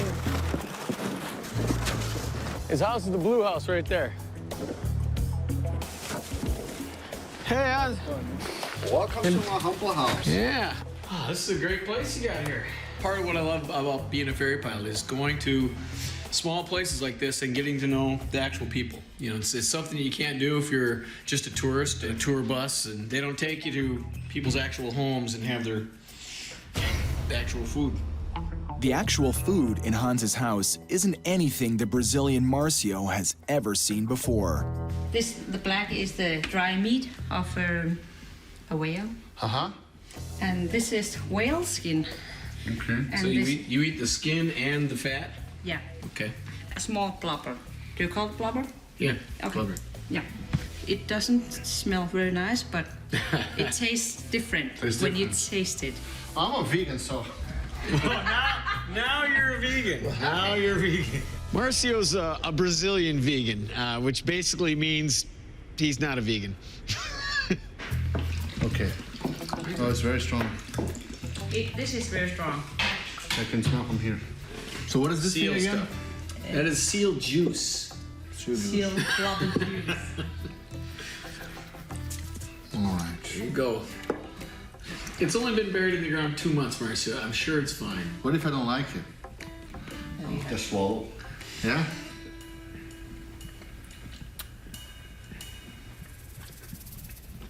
No, it's okay. Yeah. I think there's a dish there with a little fresh whale skin that you're gonna have to get to. That'll pass. No, you have to taste. I have to taste. It's not an option. So you put some of this on it and soy sauce? Or? Oh, only one of them. Just a teeny weeny. No. Yeah, it's rude not to taste. No, it's not. Look at my wife. She had prepared it. You're insulting your entire culture. Okay. Can I try with half first? Yeah, this is a half.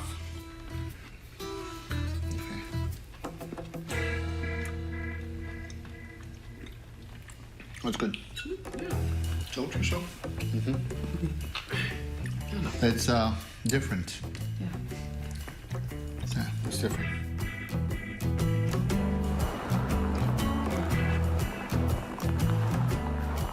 That wasn't too bad. Oh, go yourself.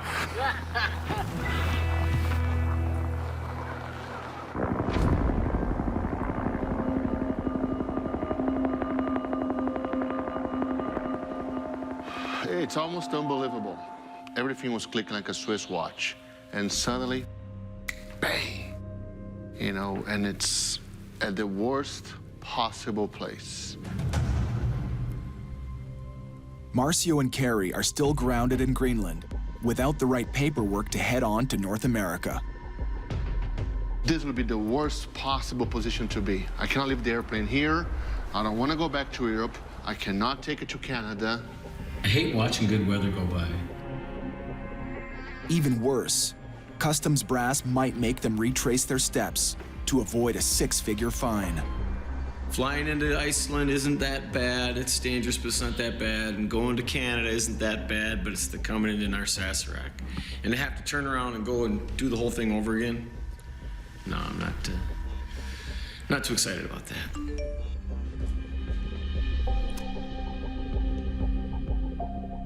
Interesting. Marcio, you can continue to the United States. No way. And that's it. And that's it? 1, 2, 3, 4, 5 words. That's all I need. Let's go. This is awesome. I thought we were screwed for sure. Yeah, and you know, the baby comes out in less than a week, so we gotta get going. Time is 11 after. So Charlie after roll. Roger. Wind got variable 3 knots. 75, 85.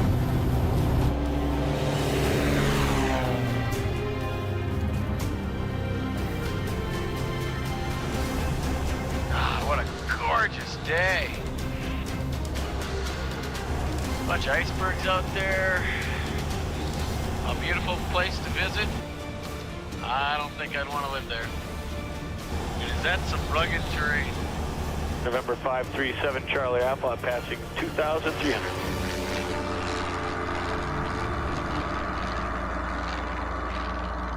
I'm off the ranges for a second. Marcio's already shown that he needs plenty of oxygen. And now Carrie sees a potential problem. Right now we're running a little on oxygen. We need to make this crossing at 24,000 feet. So I'm delaying going on oxygen for a little while, try to stretch our oxygen supply. So far, I'm not hypoxic. A pilot doesn't always know he's getting hypoxia. All of a sudden, he just gets a state of euphoria. He seems that everything's going great. He's happy. He's having a great time. Love you.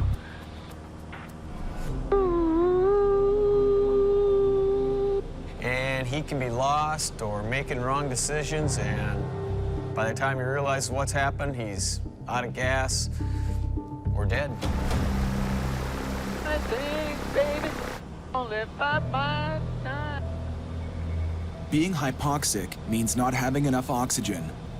And it wasn't only wasted time. Woo. Maybe I should put some oxygen on. Getting a little woozy. Let me see what I'm doing here. 77. My heart rate's 120 to 121. My heart's working really, really hard. But my pulse is racing a little bit. I was doing 124 beats per minute.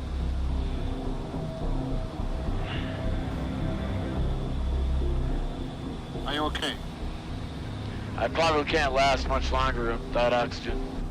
Yeah, you know, I understand that we have to now conserve oxygen, but if something happens to you right here, right now, that I have to really take care of you, it would be so problematic, it would be funny.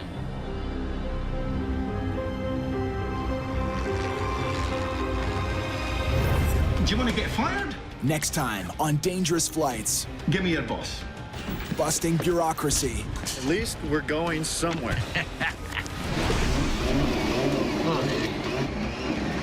Frozen solid. Good luck. This is a very, very serious place to fly into. Mountain madness. Oh, that's not an airport.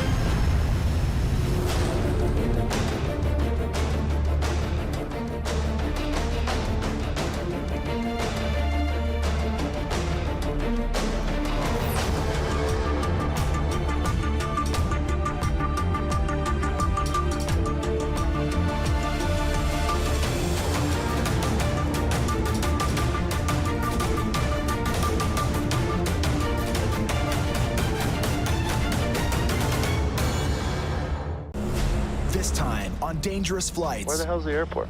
Right there. Holy cow. Man versus mountain. Oh my God! You see the snow on the left side of the runway. A skating rink landing. Just the kind of chain of events that you read about in an accident report. And down to the wire. Waiting for the call. One delivery that just won't wait.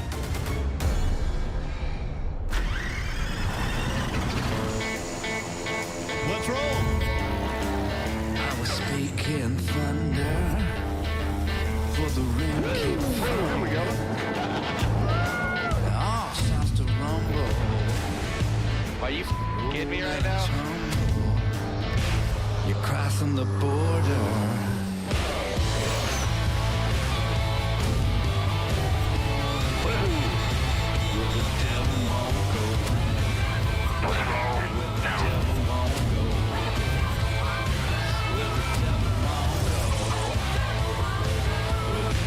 You're crossing the border. Things, baby, only by my time. At 18,000 feet, Carey is losing it. It wasn't only wasted time. His brain isn't getting enough oxygen. I probably can't last much longer without oxygen. Taking my suit off. Marcio knows Carey's in trouble. Easy does it. He nearly passed out from low oxygen on this trip. I don't know what's going on. Do you really feel it? Yeah, you know, I understand that we have to now conserve oxygen, but if something happens to you right here, right now, that I have to really take care of you, it would be so problematic. It would be funny. The worst that could happen to Carey is to pass out. And then what do? He is the pilot in command. He has experience. I need him. Hey, that's hard to do at 18,000 feet. Hey, man. Their tiny Cirrus can only hold one oxygen tank. Oxygen. Yeah. Give me a hit. Stay up high where the air is thin, they could run out. Thanks, man. Fly lower where there's more oxygen, and they use up all their gas. We can't really descend. We need to save fuel, or we're in deep.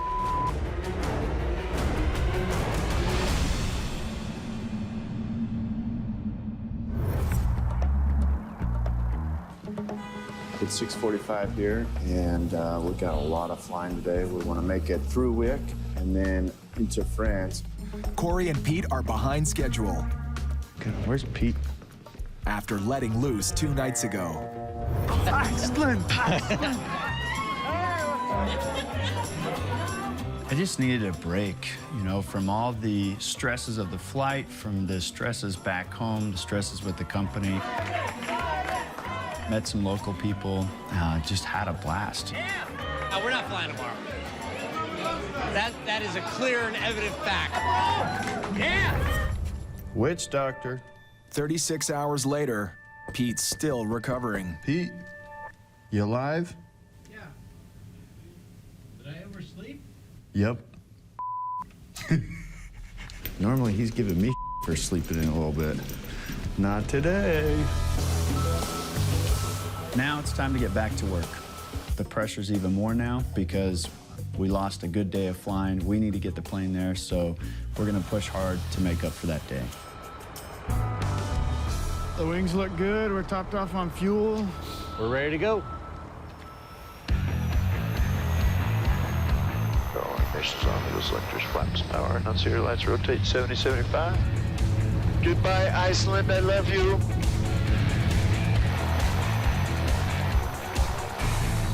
Ah, it's freaking beautiful, man. It is fantastic.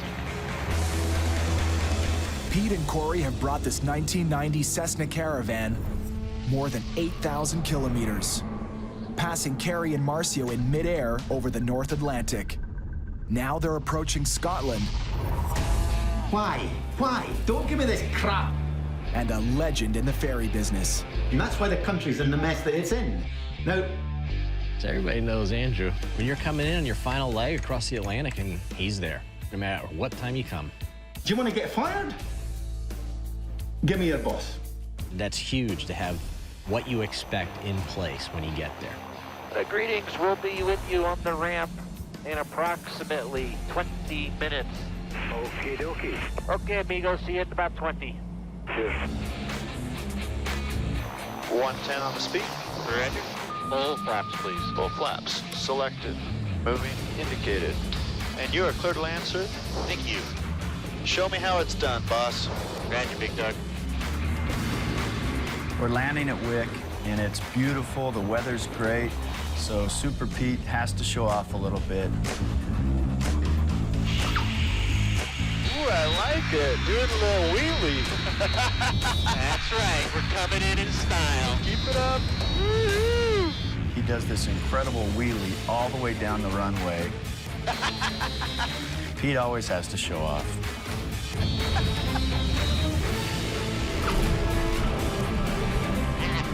Bitches! Yes!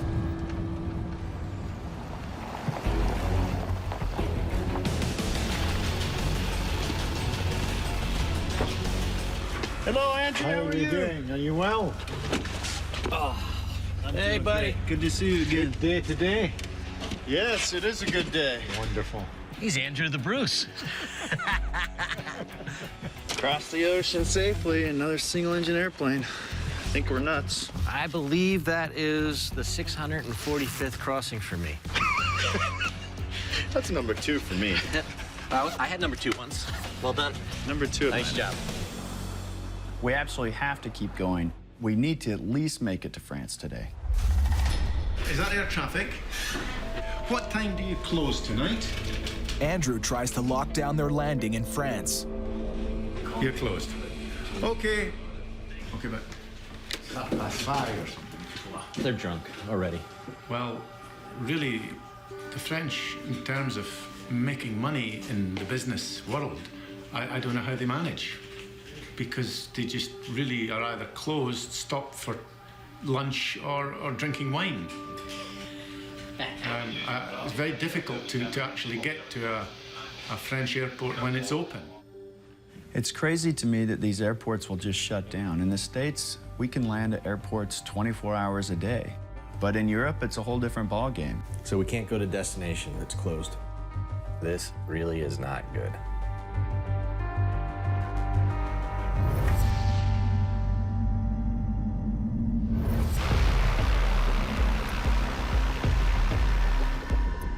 All right, Marcio.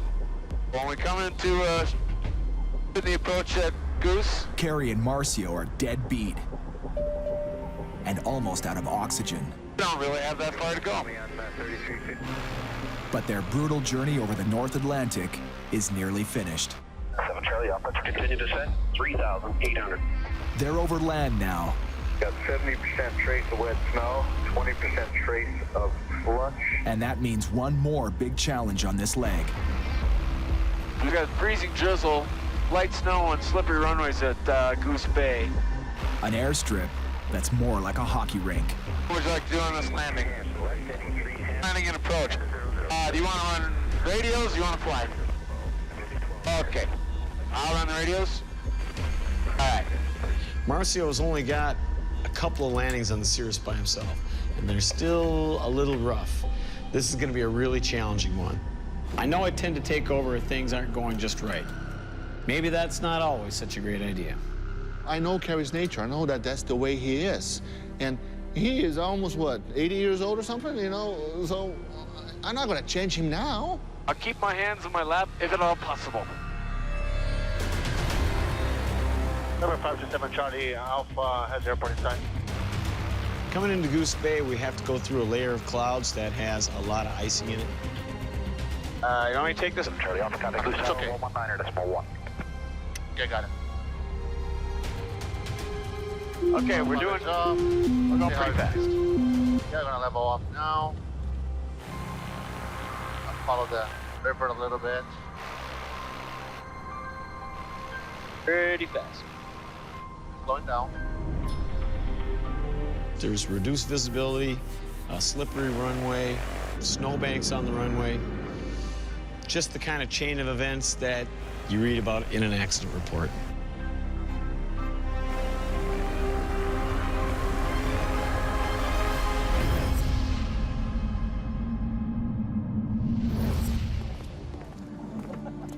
Gonna call Jackson. It's my little boy's birthday, turned 7 years old today, so it's pretty tough being on the other side of the world and missing his birthday, but hopefully I can get him on the phone and talk to him for a second. Jackson! What are you doing, big boy?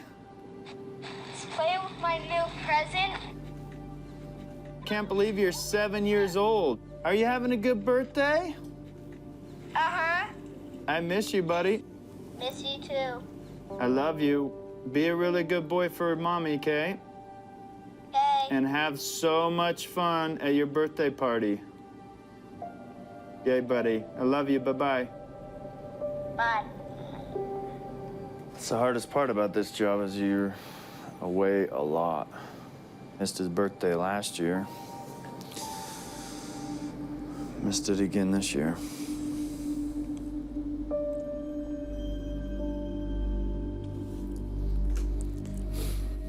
But he sure sounds happy.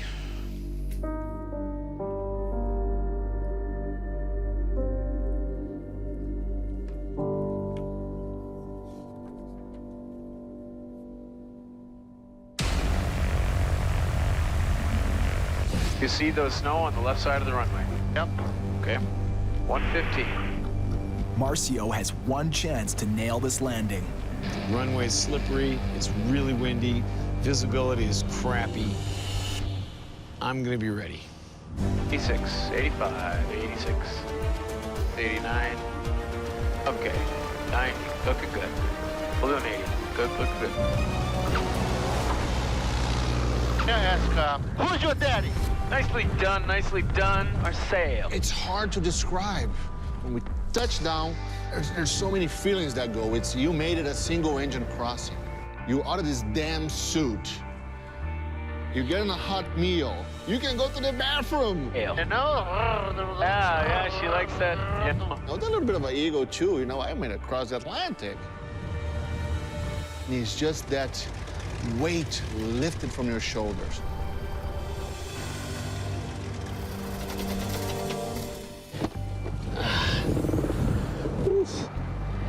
All right. Feels pretty darn good. Another crossing in the bag. Hey, Marcio. All right, my brother.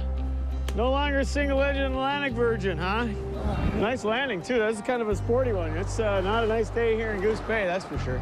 Yep. Oxygen, fuel, food, go! This crew has to make time.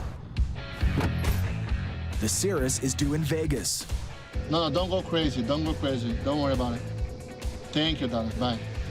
And Marcio's wife is very due to have a baby.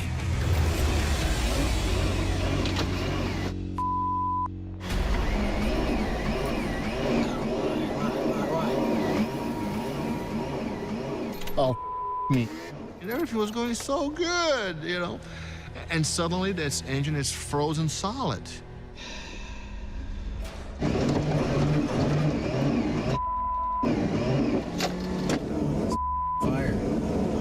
God, this is bad. I can't believe this. Good luck.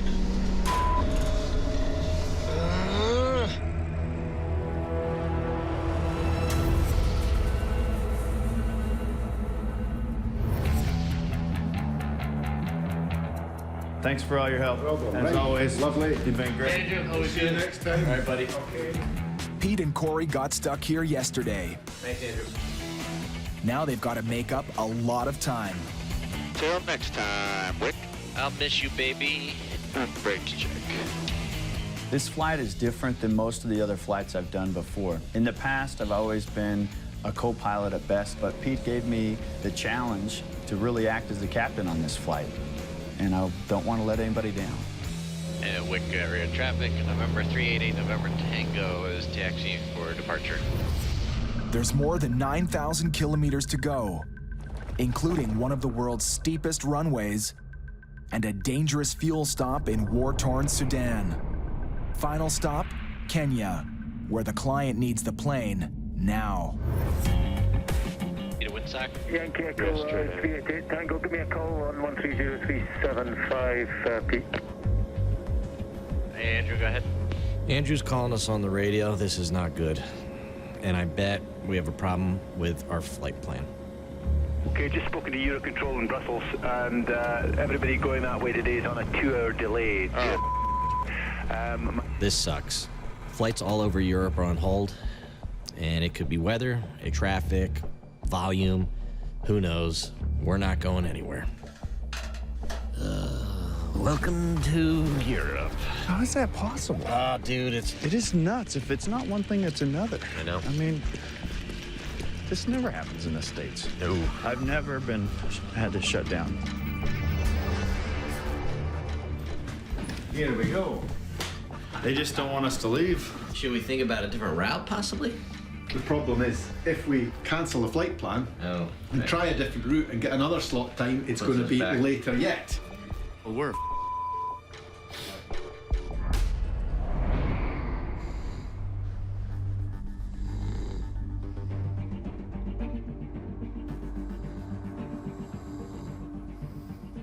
I'm frustrated. We've already been here for 2.5 hours, and now they're saying it's going to be another 4 or 5 hours before we take off. And I think I found the problem. 800 meters overcast 100 to improve, but very slowly. And that's, I think, the problem we're getting with the weather in France. Right. If anything is in the lower elevation, it's got fog. Pete told me back in Iceland that when the weather's good, you need to keep going. But I really wanted that day off, and now we're paying for it. If we didn't take that day off, we would be past France right now. With this delay, it's even going to be harder to hit our deadline. We really need to get in the air. We need to start making some tracks and get going. This is Andrew Bruce. Yeah, 12:51. Andrew scrambles to get them deeper into Europe. When? But it's only 3/4 of the distance they were hoping to cover. Right, pal. Bye. Well, we'll try this again. Thanks for all your help. Hopefully, this time it'll work. Thanks, Andrew. Okay, Pete. We'll see you again, buddy. At least we're going somewhere. We're up against the system. The system. They're trying to suppress the man. Elation overcomes me because I need to move, and we're moving. Quick traffic, November 388, November Tango, back taxi 1, runway 13. All right, power is set. Pressure temperatures look good. Airspeed's alive. Check, check.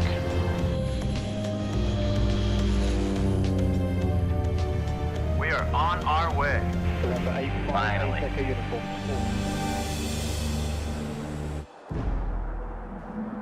Damn it!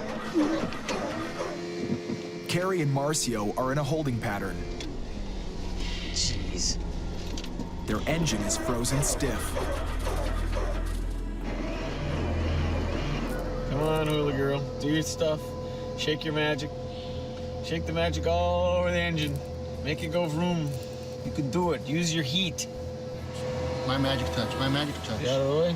1, 2, 3, 4, 5, 6, 7, 8, 9, 10. Tira, papi. What?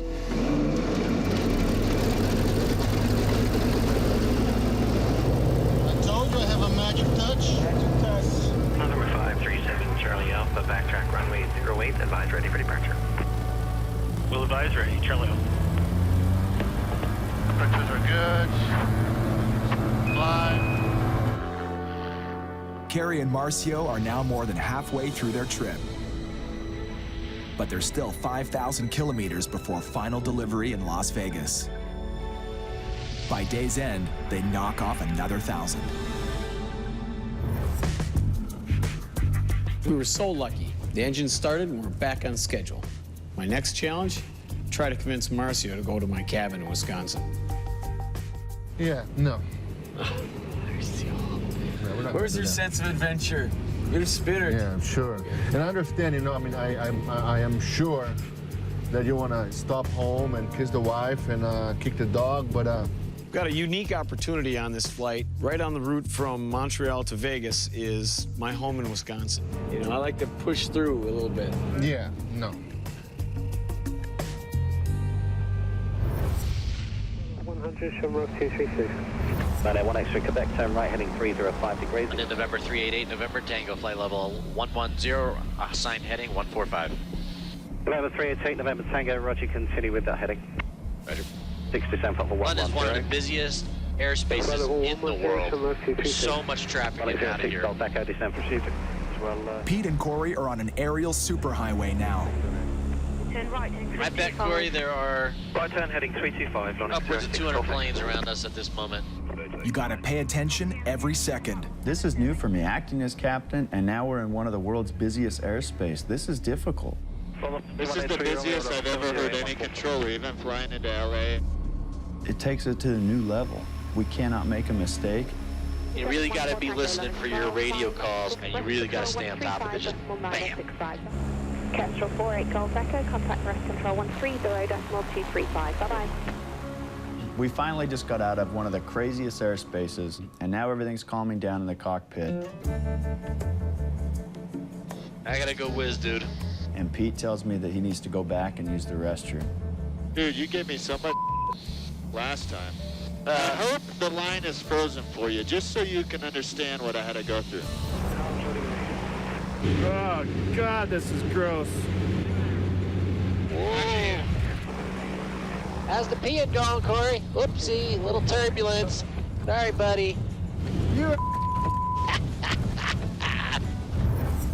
Yes, Tower, we'd like to request an inverted roll, snap roll. I gotta go, man. It's my turn. Here we go. My source of relief. I've been waiting for this for days now.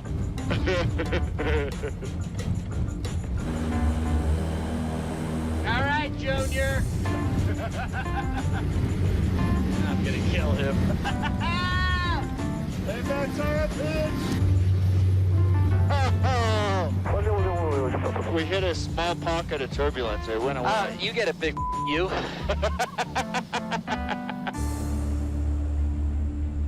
The real relief they both need now is a faster route through Europe. Pete's flown through Europe many times, and he accepts what they give him and just goes with the flow. But I want to push and see if we can get all the way to the Alps. Hey, do you think there's any chance that we could talk to these controllers and see if we could switch our destination to Annecy? I think it's possible. I think we'll have to ask some questions as we get further along. That would be awesome if we kind of beat the system. It's always important to me to make sure that we hit our deadline. We need to push hard to make sure this airplane gets there on time. I can change my flight destination in the U.S. all day long. Easy. Hey guys, I'm going here instead of here. Done. That simple. Changing our destination in Europe? Big problem. Bonjour, November 388, November Tango, flight level 150. Wondering how difficult it would be to reroute us to a new destination. Pretty much. I figure it's going to be a miracle if they give it to us.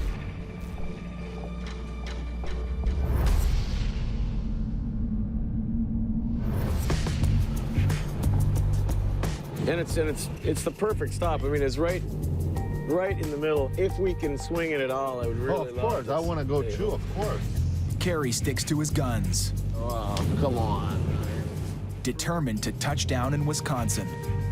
My number one concern It's my family. It's my wife getting ready to have a baby. Where do you live? 10 miles, overcast 1600, 1 degree. Yeah, it's good. We have to make a stop anyway. All right, let's do this. I gotta compromise a little bit and help Carrie on this as well. It's important for him. Marcio finally agreed to it. More as a favor to me than anything else. Where are you going? I'm going to Minneapolis. How about you? Yeah, but where are you going in the airplane? You're on the wrong side. What you tell me? You're the captain. So the least I could do is make him pilot in command. To the left, my friend. Shazam! You've earned it. Don't make me regret this decision. All right, let's get out of here.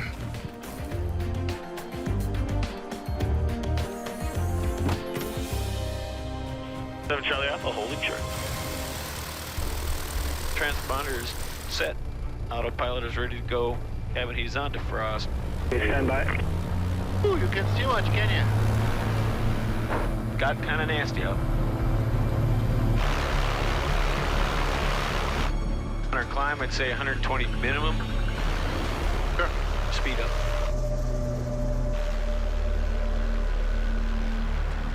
Oh, no. Does this engine sound good to you? Engine? We've been having trouble with this engine for the entire trip, but usually it says we're descending and coming in for a landing. Up, man. Not at 24,000 feet. Have no idea why it's running rough now, and that really makes me nervous. What the Of course. Now we are 24,000 feet, and the engine wants to quit. That's not good, right? 2 engines is better than 1. On this one, all our eggs are in one basket. If that one engine stops, we are screwed. And I hate when that happens. Get that hiccup. Oh, what the hell? It's like an electric shock. It is indeed. But shortly after acting up, That sounds bad. the engine settles down again. That sounds better. That's odd. You know, sometimes happens. The engine stops or starts making weird noises, and then like a miracle, it's gone. It's a mystery. Marcio, seeing it looks like we're going to be able to make Menominee today. I got a couple of my boys coming over. Usually Saturday nights we get together a lot of times at my cabin. I got a little hunting shack close to my house. We play little cards, we smoke cigars, and tell flying stories and lie to each other. You want to come and join us tonight? Twist my arm. Oh, Marcio, please. Well, if my wife hears that I'm spending the night with the boys, I think she'll be very upset. She's 8.5 months pregnant, but there's a reason for it. Here is 7 Charlie Alpha. We have to go to sleep and eat and take a shower anyway. 10 miles, advise the field in sight. Oh my God, ladies and gentlemen, Captain Lucchese's hand flying the airplane. Careful, people.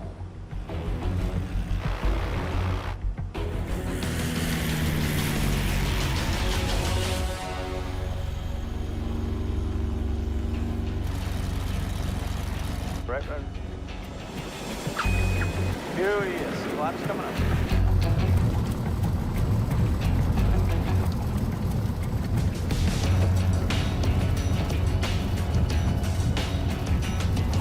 Good job.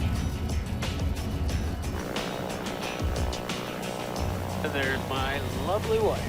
There she is.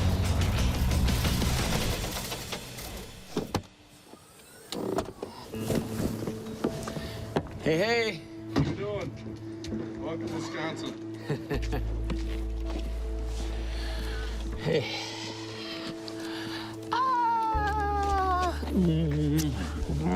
Good to see you again.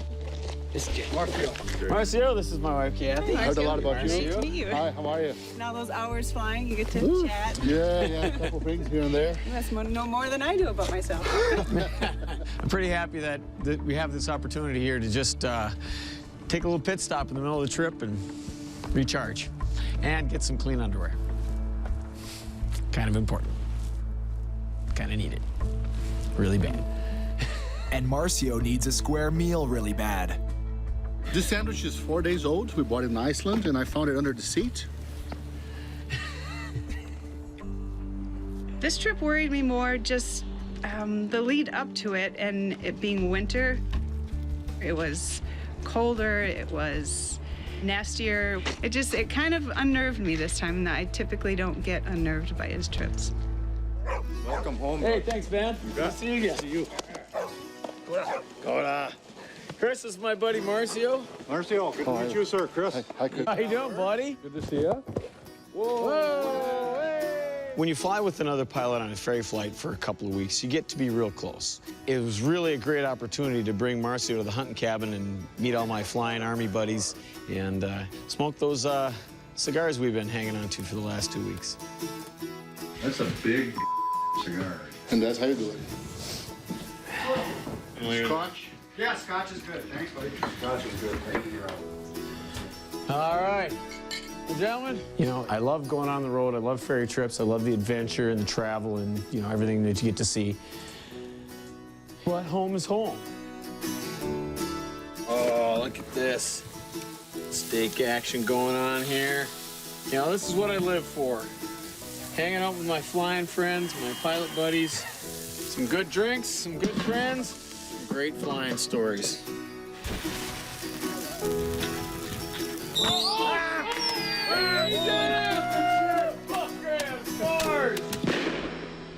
All right, gentlemen, unfortunately, we've got to go because Marcy and I have our trip to finish. We expect you guys to finish the evening for us. But, hey, you know, pilots everywhere, blue skies, tailwinds, and fly fast and take chances. Cheers. Cheers. This has been awesome.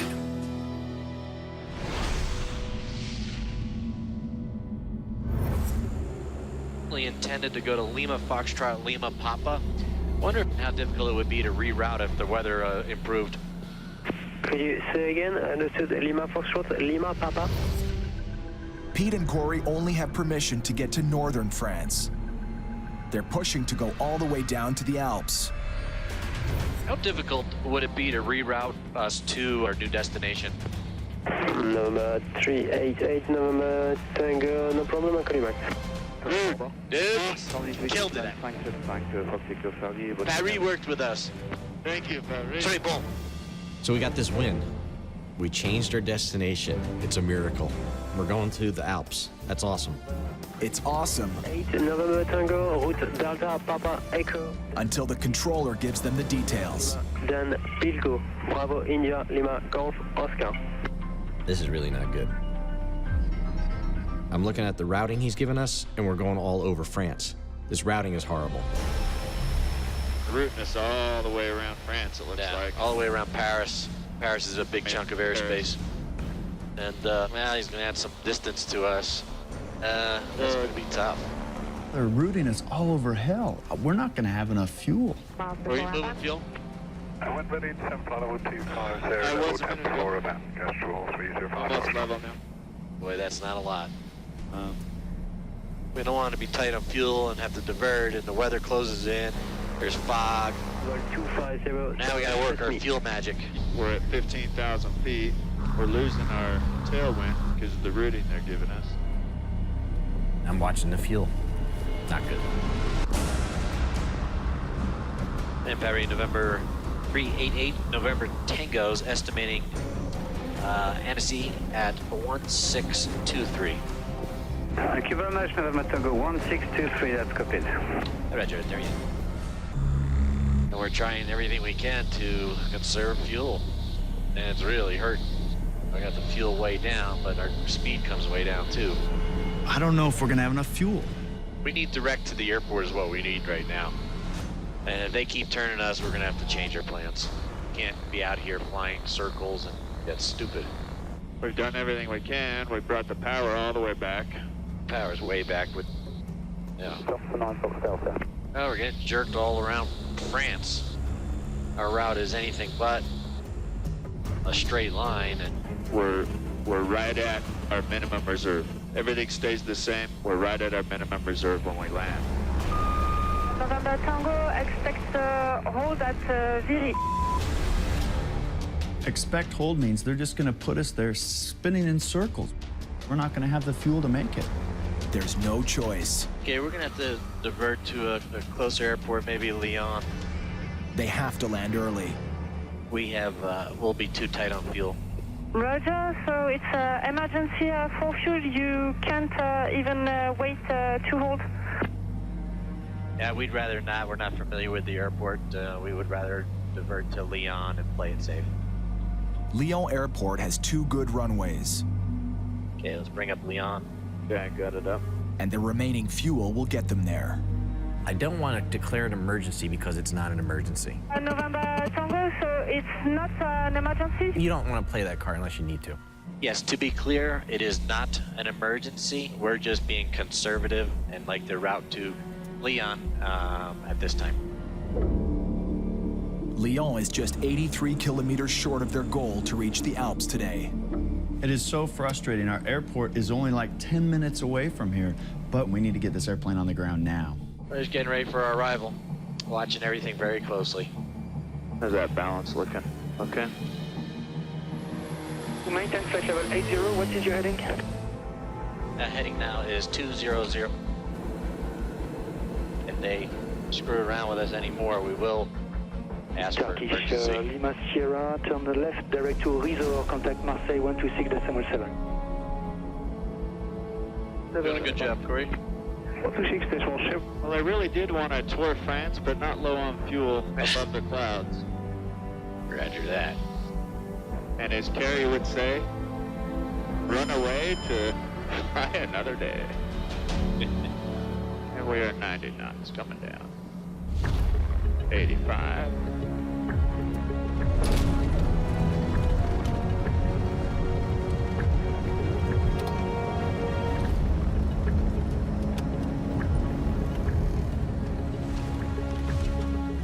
Today was just crazy. Lots of highs and lows. We landed just short of our intended airport. Extra fees, extra time. It's been crazy.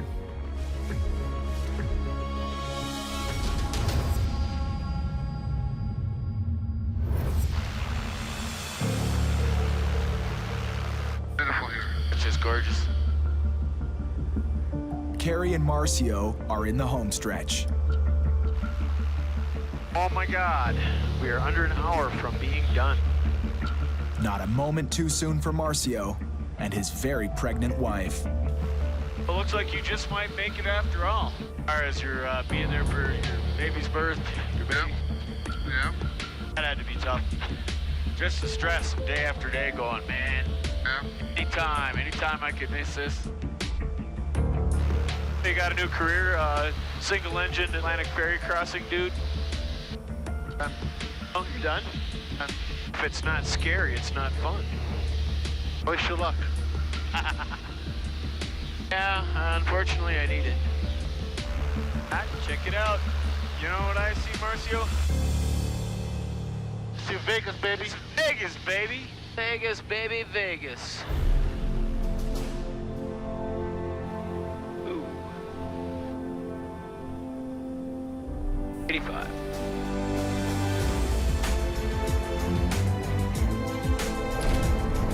That's coming up.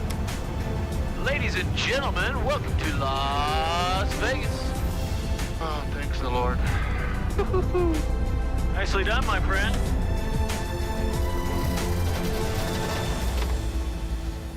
Marcio doesn't waste a second. He heads home to San Diego. Kerry's got some homework too. Hey, Claire. Hey, So guess where I am? Greenland. Vegas, baby. You made it to Vegas already? Yeah. No way. Marcio's got to get home. His wife is, she's getting ready to pop, so. Flew like mad, and here we are. That's so exciting. Claire's a pilot, and Corey's got a plane delivery planned for the two of us. We'll do a couple of pre-flight warm-ups in Wisconsin, and then she'll be my official co-pilot. Let's get this show on the road. Been waiting. All right, see you later. All right, love you. Love you, bye. Woo-hoo-hoo. I seriously didn't think that this was gonna happen, but this is the best news I've heard all day, so I'm pumped.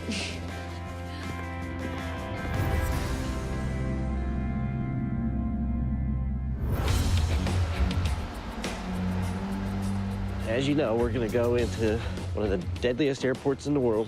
Top 10, baby. Yep. After a short flight from Lyon, Pete and Corey are really looking forward to the next leg. We're landing at Courchevel, a runway that's in the middle of a ski resort, but it's right on our way. It's right on our way. We have to do this. This is on the bucket list. Pete's already got the training for this mountain landing. During the final, there is no missed approach because in front of you, you have a mountain. That's bad. Yeah, that's bad. But there's no instructor on board this time. You got to land on this very early piece of it because the other section goes up very steeply and you basically have to climb to the runway. Then you power up the runway. It's sketchy, man. Next stop, the most dangerous airports in the world is... We'll see why. The Alps. I'm pumped. We'll be at 7,000 feet for the approach. And this arrival procedure is all done at 7,000. Okay. There's some big mountains here. Holy cow. Yep.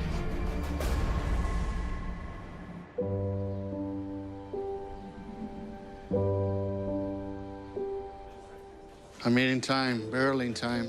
It was really, really close. I got home last night. Little Juliana is here.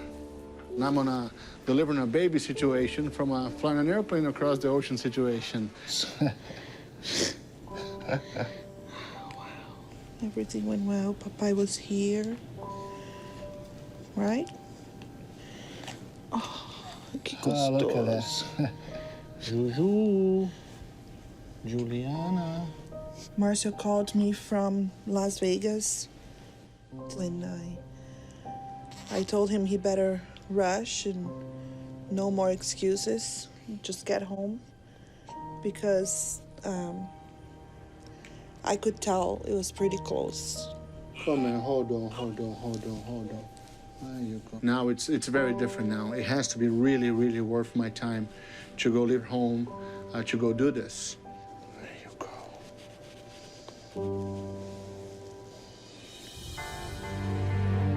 Well, I'm happy to be back home. There's a lot of things that I'm behind in my life. So, you start to get out of that Ferry mode into the back to reality mode. And I told the guys at the office, I'm gonna unplug this phone for a week. How you doing, Delmer? Long time no see. Listen, here's the story. 32 minutes later, I'm already on the phone trying to get another gig, Do you happen to have a India visa? It's just a bad drug, man. That's what it is, to be honest with you. This is just a bad drug.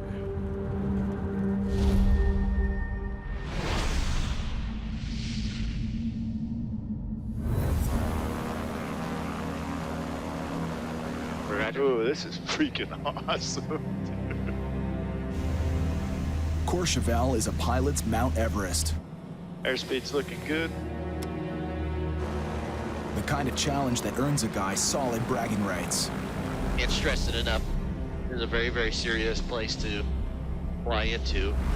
Pete's got the controls, but Corey has to have his back. We just have to be scrutinizing every single aspect of this airplane. As we get on this arrival, we're setting ourselves up to be precisely where we need to be at every moment. Speed, flaps, and etc. We have our speed at 80 exactly. Can't go around. Okay. Not an option. I can't stress it enough. So the speeds have to be right on, correcting every tiny little difference that can come up from the wind, from the atmosphere. You can tell that Pete is on his A game. He is fully concentrated. This is a big deal. Holy cow.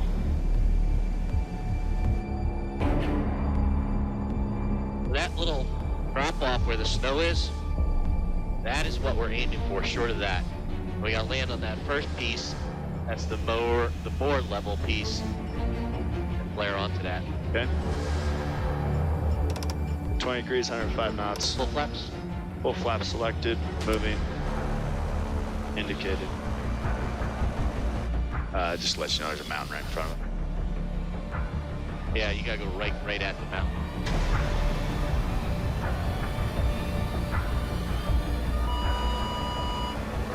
$80, 79,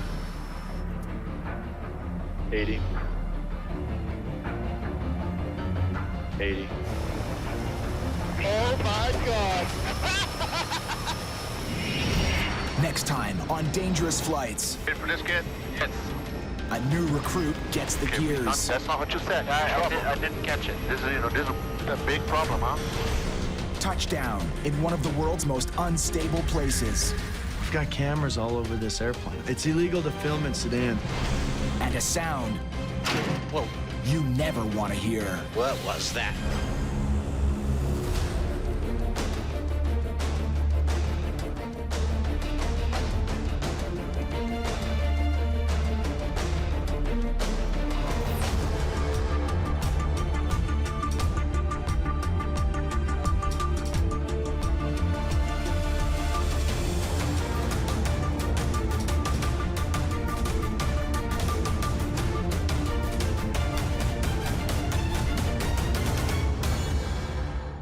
This time on Dangerous Flights. Whoa, what was that? Heartstopper over the Mediterranean. A young upstart signs on. This is your captain speaking. There's no room for mistakes here now, okay? Yes. Kid is below standards as of right now. Communication breakdown Cartoon control. over a war zone. That's not good.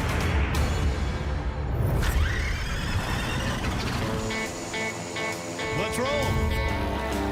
I was speaking thunder for the rain. Here we go. All sounds to rumble. Are you kidding me right now? You're crossing the border.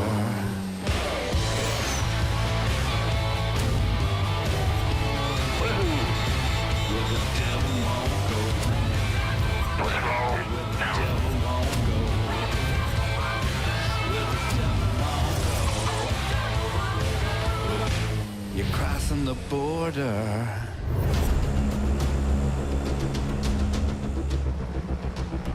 Super Pete and the Courchevel. That's right, baby. Yeah. Going to Courchevel.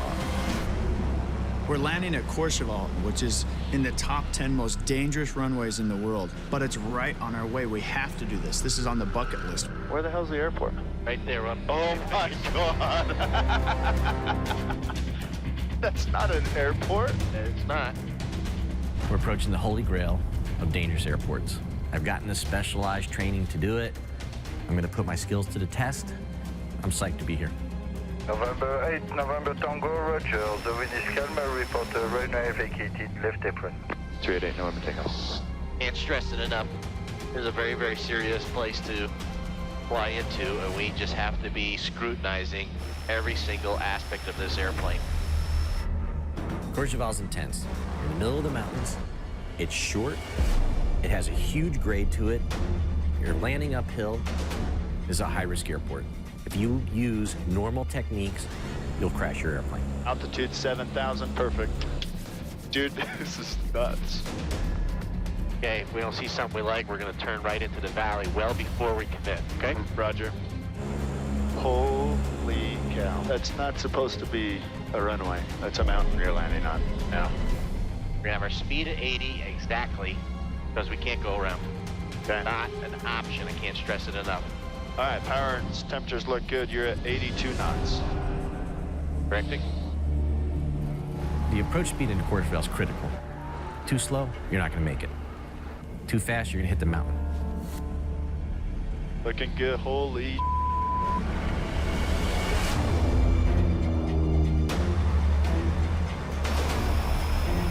Speed's looking good. 80. 80, perfect. Power set, perfect. Dude.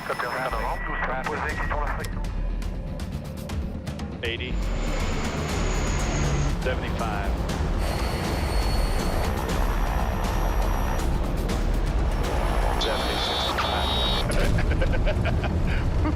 Dude, that was awesome. Traffic. cool, isn't it? That was insane. Dude, we're at the top of the Alps. You just landed on an uphill runway.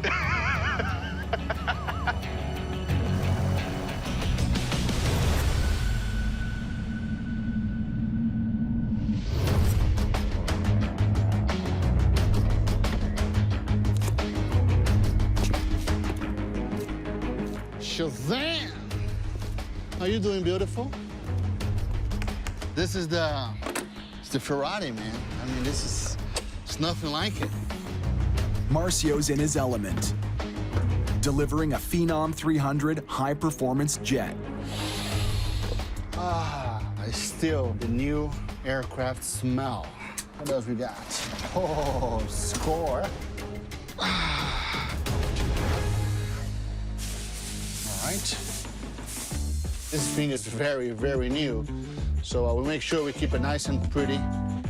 This time around, I'm flying with a new guy. I don't know anything about him. And this concerns me a little bit. I understand he's very young. I haven't met the kid yet. I'm not even sure if he's out of his diapers yet.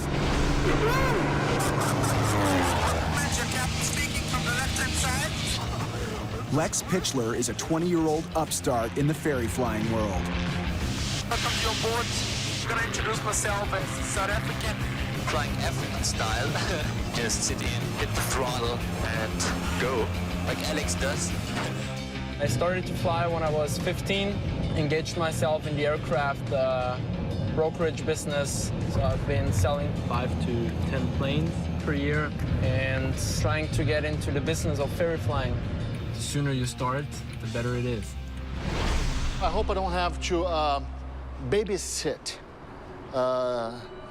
this new fella too much, you know? I mean, I hope he sits down and he understands what are the duties of a co-pilot. Hello. How you doing? Nice meeting you. My pleasure. Alex, nice to meet you. Nice Fine. to meet Yourself? you. Doing good, doing good. Good. So you do have a shaving kit, correct? Yeah, I do. Very good, okay. The guy walks in and the first thing I look at is the 3-day beard, you know, and said, wow, whoa. So come inside, take a look. I don't think you should show up for a brand new job with a 3-day beard. All right, there she is. That looks nice. Then a t-shirt and jeans and some hippie kind of bracelets. This is scratchable, so be careful. Okay, okay. Kid is below standards as of right now. He's shiny. Yes. Let's keep it shiny. Oh.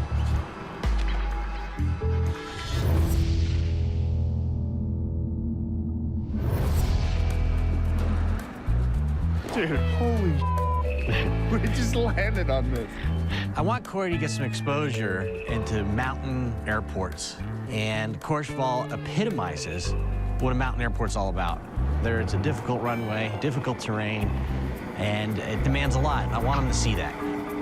He will learn a ton from it. He landed a little late. He did land late. Well, I can definitely see why it's in the top 10 most dangerous airports in the entire world. Oh, yeah, it is. Absolutely. You just greased it on like a champ. Thank you. Thank you. I gotta believe that the takeoff's almost as intense as the landing. The takeoff is intense. Power set. All right, big boy. Let's go get after it. Ahead, an 18.5% downhill slope. Airspeed is alive, power is set. You've got a good engine, 40 knots.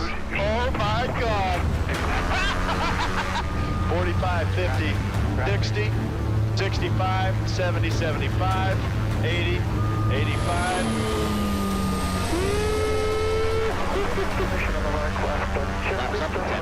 More like launching from a ski jump than a runway.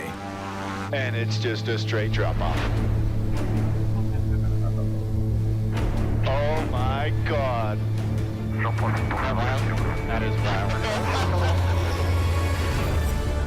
Corey and Pete are now more than halfway through their 17,500 kilometer journey from the southern United States to Kenya. Got some lightning coming up, Pete. Yeah, we need to get around this. Control November 388, November take go. We'd like to deviate about 10 degrees left for weather. On this trip, Corey's a captain in training. Look at all these lightning strikes coming up. Yep, gonna be bumpy. He's handled whatever's been tossed at him. Stupid radar's acting up again, man. But this next test, Damn it. is for the advanced class. It's just terrific. Dude, we're in the middle of the too. We need this radar. Flying without a radar in weather is flying blind. You can't tell if you're flying right into the center of a thunderstorm. Should we try and turn it off? Yeah, go ahead and shut it down.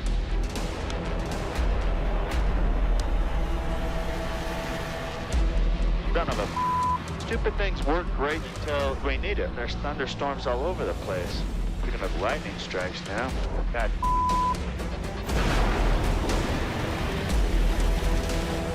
They're picking up some ice, boss. Roger, take care of that situation. They pop the de-ice boots to blast the ice off the wings.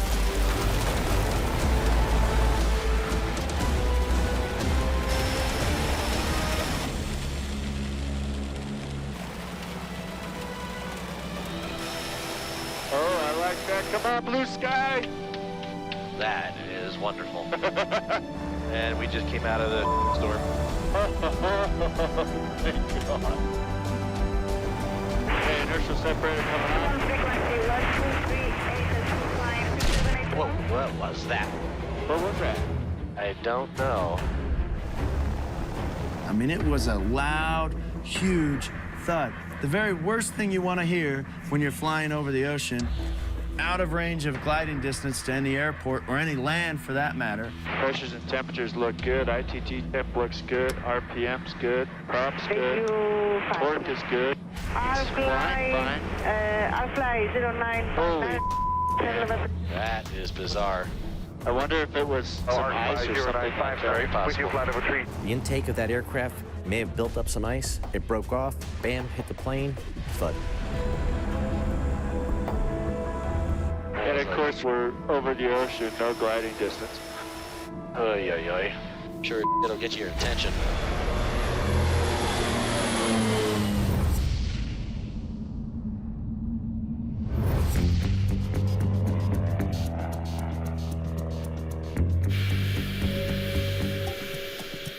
Let's get out of here, man. Are you ready for this? I am. Leading edge is okay. No damage. For Lex, it's the first time ever riding shotgun in a jet. We're gonna do a high performance takeoff out of here. Okay. Just so you can feel what this thing can do. Okay. I'm gonna knock your socks off now. Let's see it. The Phenom delivery will be a marathon. More than 7,000 kilometers of open ocean where planes actually drop off the radar. They'll land in a zone famous for fast-changing weather, and in India, famous for its red tape. Then navigate some of the world's busiest airspace to deliver in Singapore, a trip stretching over 40% of the globe.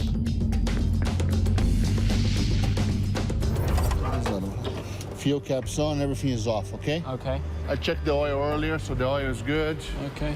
I am expecting that he can at least, speak on the radio, file a flight plan, get a clearance, and have some basic instrument flight skills.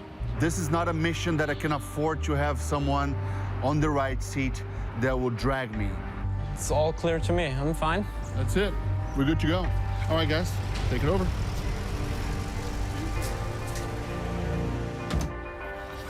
Lots of pilots fly for 20, 30 years, and they never have the opportunity to go on the Phenom. So I want to prove myself. Lex. Yes. Here's your paperwork. We're crossing the Atlantic. That's good. Thank you. You're welcome. You have to know this might be a once-in-your-lifetime chance. This is aviation to a new level. Let's go. 600 drop anchor, roger, hold for release, stand by. Ready for this kid? Oh. Let's fly a jet.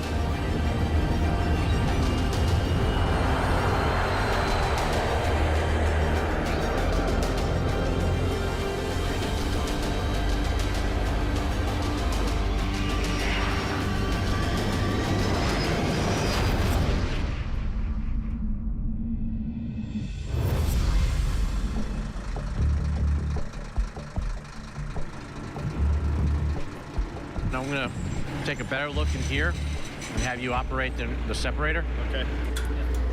Pete and Corey are playing detective. Okay, you ready? The mystery? Okay. Go ahead. What's behind their engine thud? Again, in this position, if ice enters the engine, it will exit through here. It won't go right up into the engine. So when you close that, there could have been a little bit of ice, and it came off and made this thud. Sure scared the out of me for a second. Sure. That's looking good.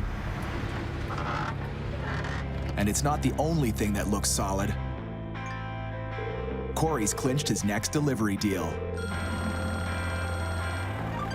Hello. Carrie, what's going on? It's Corey. Hey, Corey. How's it going, bud? Hey, Corey, how's it going? Hey, Claire. What's going on?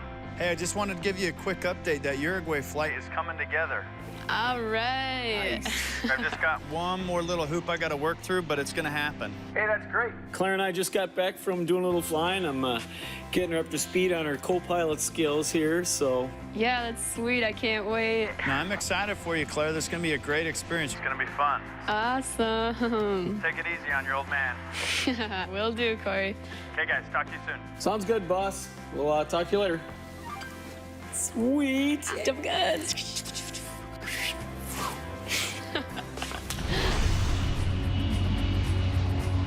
Roger, climb, maintain level 450. Climbing and maintaining level 450. Phenom 600 Golf Yankee. Attaboy. With Marcio, you don't earn respect.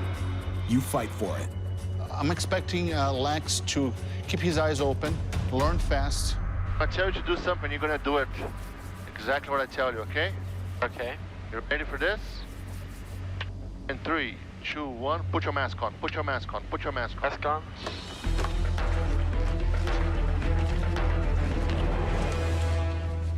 I already got killed. Mask test is something that, we're flying at 45,000 feet. If we have an explosive decompression of the airplane, people have to be trained on that.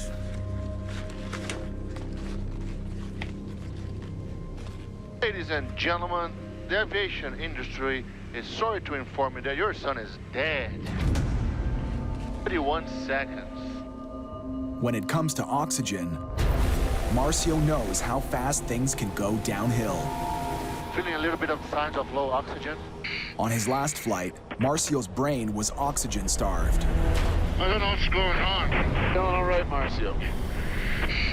He couldn't think straight enough to get his mask working. On a solo flight, it could have been deadly.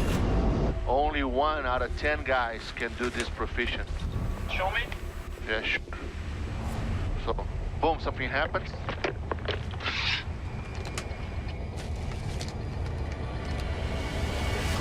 Okay. When I'm on my game, I do it in 3 seconds. I probably did it in 5 or 6, but I should do it in 3 seconds. How many seconds we got? Useful consciousness like 12? 45,000 feet, if that. I want to send a letter to your mama. Oh. Pilot. Autopilot. This is bad. Autopilot. Oh, come on! What the hell just happened? Suddenly, I lost all my instruments. They're all gone. 45,000 feet above the Atlantic Ocean, Marcio's computer screen is suddenly blank. Something's wrong here. I don't know what it is.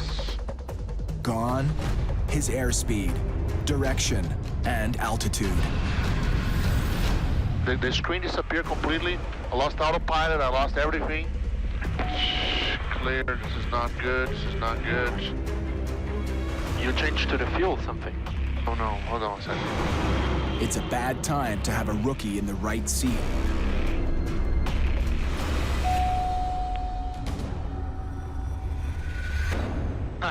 The flight director's back on. Autopilot. What the hell just happened? Any system can fail on every plane. Every airplane. Doesn't matter who you are. This was malfunction number 1. Is there something behind it? We're crossing the Atlantic. What if this had happened right during my approach, my turn that I'm, looking at it? Do I have Lex fly it? From now on, we gotta make it. The weather there is not great. If it doesn't improve, we're gonna have to go somewhere else, okay? With a faulty computer and a green co-pilot, Marcio won't risk a bad weather landing in the $8 million Phenom. Weather report, wind 17 knots, visibility 6 kilometers, clouds scattered 500 feet. Okay, the weather's, you know, it's down to the worst now. I don't want to do this. We're definitely gonna have to alternate now. November 69er Golf Yankee, would like to proceed to the alternate Lima Papa Lima Alpha due to the weather. Weather is a lot better there, it's a very long runway. November 69 Golf Yankee, I copied, requesting to proceed direct to lodges. I have to wait for clearance from lodges. Roger, we're standing by. Lodges information, runway 15 glide slowed by the service, light to moderate turbulence. Okay, things are going from bad to worse. Part of the system that guides pilots to the runway is down. That means Marcio has to come out of the clouds at a higher altitude to land safely. All right, let's take a look at this approach. Let's find the minimums. To pull it off, they need the clouds high enough to see the airstrip clearly. Lex figures out how high. Minimum is 408 feet. Are you sure? This is basic stuff, man. Don't let me down now. And you give me my blood pressure is rising a little bit. So. Right. You'd say local is inoperative. What he said. If it's inoperative, then it's 520 feet. Okay, but that's not what you said. This is very important. You have to, you cannot make this mistake because otherwise we're in trouble. I didn't catch it. And this is a big problem, huh? It's a 112-foot mistake. Drop that low too soon, and you could hit more than the runway. Because there's terrain around, there's mountains, and I have to see the ground at a certain altitude. If you get the minimums wrong, you can, hit the ground. There's no room for mistakes here, okay? Focus, okay? Yes. We're running out of gas. We're across an ocean with this kid on the right seat, making mistakes. I mean to be hard on you, okay, man? I'm sorry, but you have to have my back.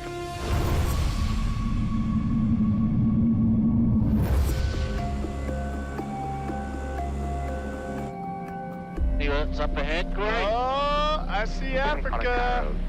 My first time to Africa. They've put 15,000 kilometers behind them. Should get our shirts on here in a little bit, huh? Yeah. Now, Corey and Pete close in on their most dangerous stop, war-torn Sudan. I've got to come back, get in my luggage, and get our pilot uniforms on. We have to wear our pilot's uniforms coming to land flying through Africa. They respect you more, and it's a lot easier to get all your stuff done on the ground so we get back in the air. So the 4 bars mean captain, the 3 bars mean first officer. The question is, should I give Pete the captain's bars or should I put them on myself? Piss them off. Oh my God. It's like you graduated me into a real pilot. Oh my God. Hey, where's my bars? Oh, why does yours only have 3 bars on it? As I said, where are my bars? I don't know what these are. So Smartass has taken the captain bars himself. It's not just the 4th stripe that makes you a captain. I look good as a captain. I don't think I've ever had 3 stripes on. Oh, now this will be Facebooked. Oh no. Notice who the captain is. This will not be Facebooked. Oh, yes it will.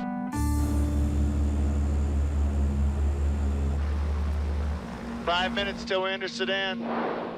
There's nothing but desert out there. I was really hoping there was a way to avoid it, but there's just, with our route of flight, there's no way to get fuel anywhere else, no way to make it. If you're planning to land in a war zone, you'd better let someone know you're coming. Good morning, Khartoum. Caravan November 388, November Tango, position new bar 0618. Over. That's not good.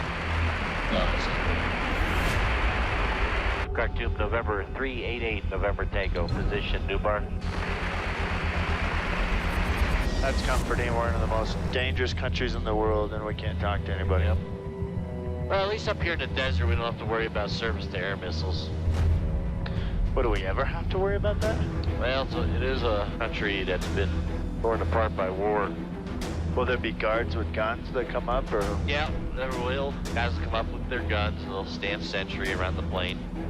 On top of just going into landing in Sudan, we've got cameras all over this airplane. We've got 3 on the dash and big camera equipment in there. And it's illegal to film in Sudan. I want to somehow cover up some of these cameras. Maybe just we'll throw up a little bit of piece of papers here and there just to camouflage them. Okay. If they think we're spies or something, we're toast. They're gonna keep us. I just hope to God this stop goes smooth. We get down, we get fuel, and we get back in the air. Final approach course is 357. And holy here we come, Sudan. I'm not looking forward to this. Before landing, seats and shoulder harnesses. Coming on. November 388, November Tango, contact tower on 19. Good morning, Khartoum Tower. November 388, November Tango's with you. We have the airport in sight. Just in time to land, the radio comes alive. All right, coming down nicely. We're clear to land, ignition's on. And this has to be turned off. Make sure they're off. Okay, so as soon as we touch down, all I need to do is I gotta hit pause, and then just kill the power. Okay. I'll taxi slowly. Okay. Speed's 110. 10 degrees. Oh gosh. There's some Army barracks. All right, speed's looking good, 85 knots. 75, 70. Oh, Peter scored one. November 388, November Tango, continue taxiway Charlie, continue. Vacate, taxiway Charlie, November Tango. Okay, I'm gonna get those Nova 460 Alpha. Cameras, you got radios? WQ0 passing fuel clearance and I'm back to for runway 36. Report where is the Faki Basha? Give us some fuel and let us get the hell out of your country.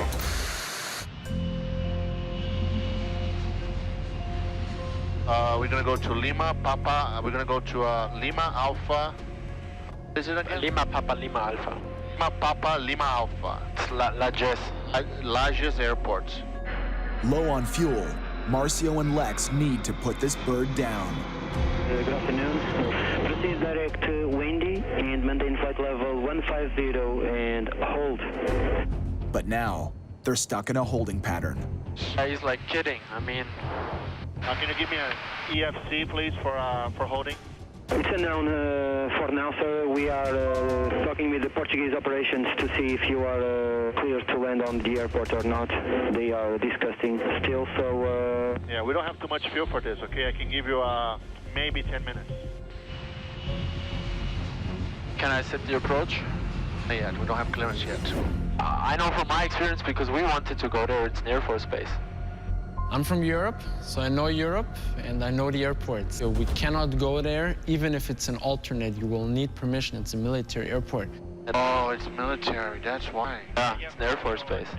Want me to pull up the... I have other airports here. Hold on a second. It's public. It's public. It is public, but it's like with prior clearance to go there, you know? Do you want me to check other ones which are closed? No, this is fine. Okay. Marcy was like being the experienced pilot, you know, not listening to the young kid. November 69 Golf Yankee, you are only authorized to land if you declare an emergency, sir. For me. He was wrong, and I'm right, so he should listen to me sometimes. Okay, do you have another place that we can go that is a good weather? I would say 65 to 70 miles to the south, which will be Ponte Delgado, and proceed direct to Papa Delta from present position.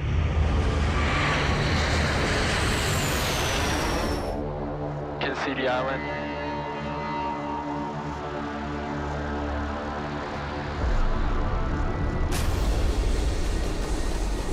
Bank is good. Okay, you should have the runway coming up here. Okay. Wind is presently 37. Have a strong crosswind.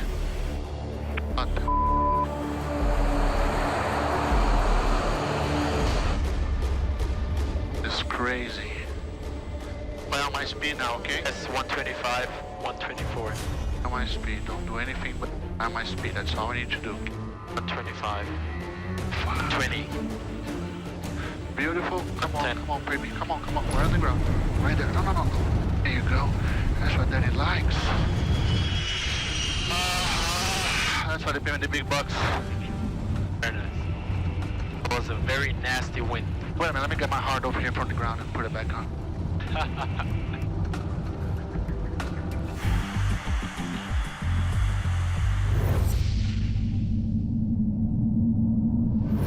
November 388, November Tango, request engine start. Start with the probe, let's go ready for taxi. Roger, call ready.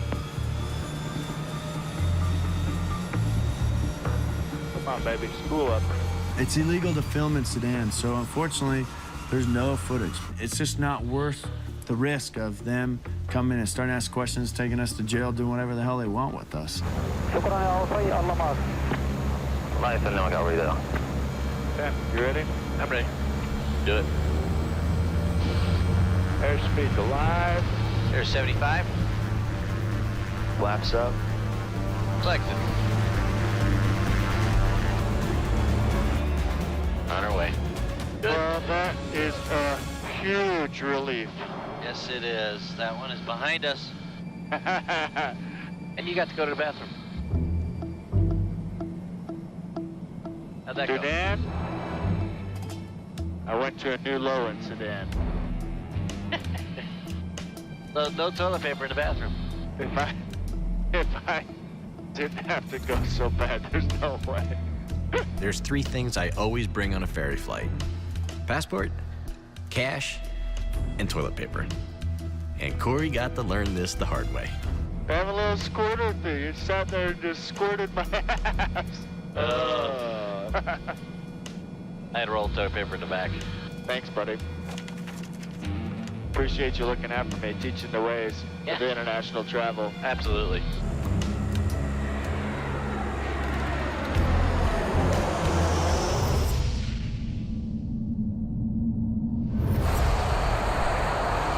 Height level change, right? Oh, it's a vertical speed. Vertical speed. Marcio and Lex aim for the heart of Europe and some of the most crowded airspace on the planet. November 69 Golf Yankee, you are very weak on this frequency. Backup frequency 6628 and cell call received. November 69er Golf Yankee. The proper response is cell call check okay. Okay. Not received. Cell call check okay. That was cool. Oh, you up the first time? Because I forgot the altitude. Right. Make sure you say the altitude. Of course, of course. There's no room for mistakes here now. Focus. What Lex is doing is, because of his lack of experience, is not following standard procedures. You have to know exactly what you say, exactly what you answer, and that's the end of it. 1,000? Happen? Said 1,000 to transition. Don't say that. You don't do? Okay. I don't want to be worrying about if the guy next to me doesn't know how to talk on the radio. This is just details, okay? I'm just giving you the proper way of doing it. Good. My personal opinion is, as long as the controller understands what I'm telling him and he's not complaining, then it doesn't matter how you put the radio transmission. Climbing to level 240 and stand by, November 69 Golf Yankee. Do you want me to ask high? 270 for now. 270? It was 270, November 69 Golf Yankee. He took over control in some situations where it actually was my turn to do the radio, then it really annoys me. 280. You just have to keep calm, shut your mouth, and that's it. Continuing climb level 300, November 69 Golf Yankee. 300.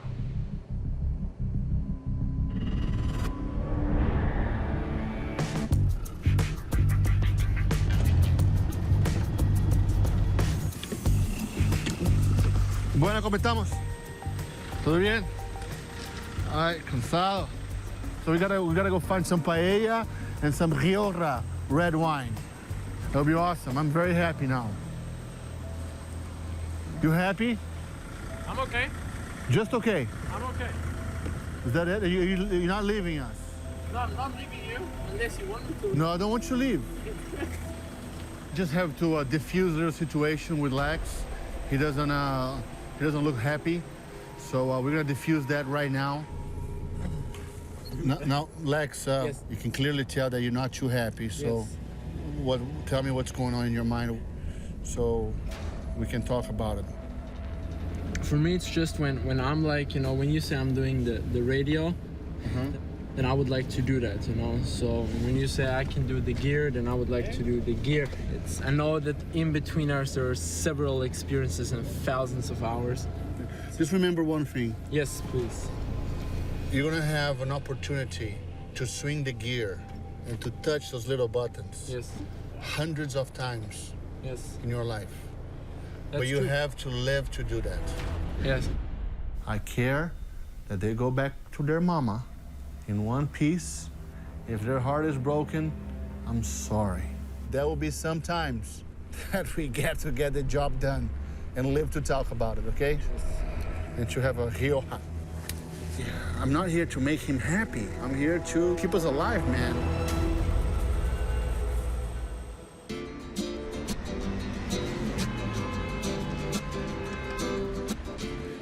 There we go. Segway. Can you take a picture of me and Papi? Of course, I can. European style. We had a tough day yesterday. Today is a rewind. Today is the day to recover body and soul. A real professional one, wait? Yeah. Let me get my hair, man. Look at my hair. Hold on. Well, yesterday it ended up kind of a mess. Oh, that's a nice That's one. good. Marcio was really stressed. Oh, yeah. You look like a happy pilot. Bottom line, Marcio needs to be happy, needs to get whatever he wants. Capitano. Make it nice, make it nice. And that's it. Has to be that way. Taking the hell out of it. Wow, this is awesome. Quoting one of the legends of ferry flying, Mr. Carey, that's why I ferry fly. Ferry fly. Of course, there are some similarities with Lex. When I was growing up down in Brazil, I would stay at the airport. And every pilot that would come in and say, hey, can I go with you? Can I go with you? And I think a lot of these guys, they got tired of me and said, Marcio, okay, you come with me now. Exactly what Lex did. He said, okay, let's go, kid. Someone helped me before, so let me help you now. With caution, though. Lex is already a hotshot plane broker with plans to break new turf. I would like to get more into that ferry business, and I guess it's the best way, to do it now with someone who has the experience. So you want to be in the ferry business? In the ferry industry, yeah. There's a fine line between helping someone get on their way and helping someone that's going to get in your way. Let's change the roles a little bit. Let's say you have a business, your experience. Would you train someone that will take that business away from you? No. Give them all the ropes, all the strings that you have to pull. Do it, yeah. So you have to understand that. Of course. If you think that I'm trying to hide things from you, it's because I am. All right. For myself, being already so successful at such a young age, it's like he, of course, doesn't want to share all the experience and all the tricks that he has. I cannot feed the snake that's going to bite me. It's just that simple,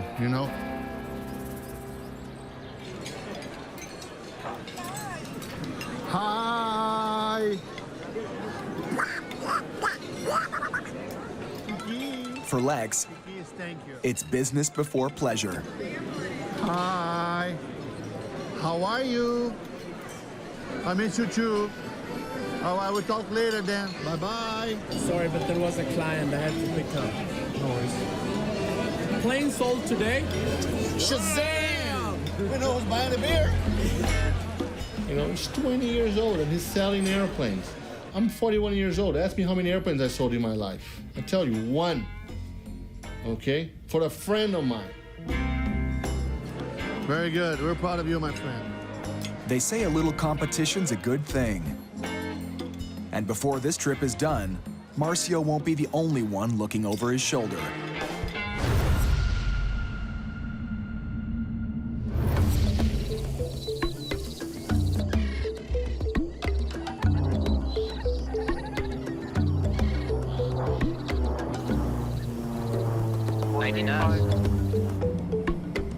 When we show up here, I want these guys to know that you're captain. I think we just gotta polish a couple things, my friend. I think you're there. I learned a ton this trip. After 3 continents and 17,000 kilometers, Corey and Pete close in on their destination. You got the right attitude, you want to learn, and you want to do it right, and I like that. Corey's first trip ever as captain in training earns Pete's seal of approval. The stripe means nothing, it's whether you can carry it or not, right? Right. This is beautiful down here. All right, Corey, we're 8 miles out, final landing of this epic 60 hours of flight time, over 2 weeks of cruising the world for 9,000 miles. Okay, boss, there's the airport. Skinny little bush runway. Holy all right, both flaps. Roger, 105, it's slowing, looking beautiful. What are they talking about short? They haven't been to Courchevel.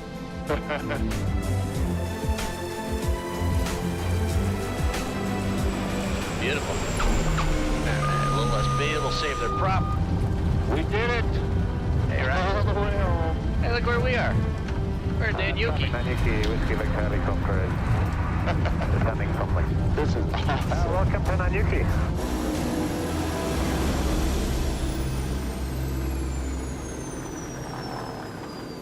Well done. Very good.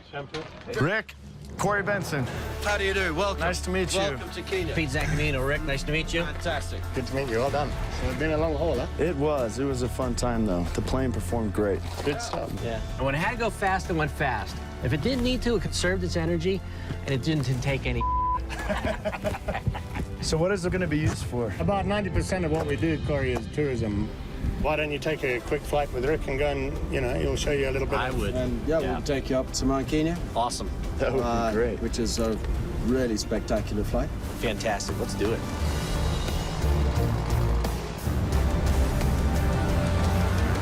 Mount Kenya, here we come. This is awesome.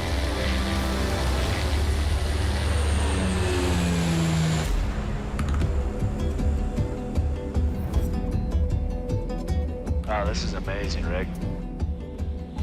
Well, Mount Kenya is the second tallest mountain in Africa.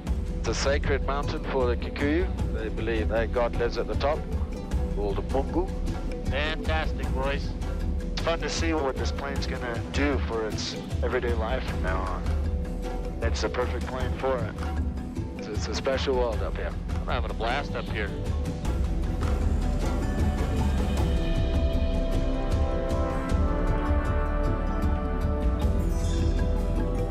And then we'll just come down and head back home. Roger that. This is amazing. Okay, the runway. You are looking where the trees end, okay? Yep. And you can see all the animals at the far end. Oh, yeah.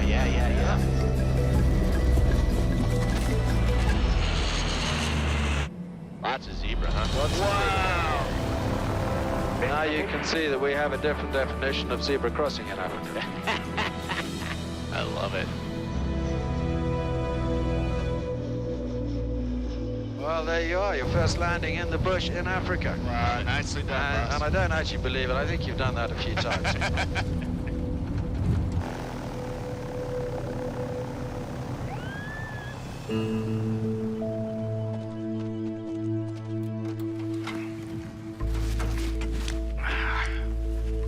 Look at that giraffe. That is so cool. Very lucky. We are lucky, but we worked our ass off to get here. Oh, yeah. Well, we found our way here. We should find our way back. Yeah, you gotta head home. Yeah, I gotta go. Time stops when you're on a ferry trip, but the world doesn't stop. And so I gotta get back to doing other work, other customers, and I can't give up a day. Well, dude, this is the end of another saga. Whoa. Yeah, it's one of those days. It's like, I wish I could stay here for a week and go explore. Oh, man, that would be awesome.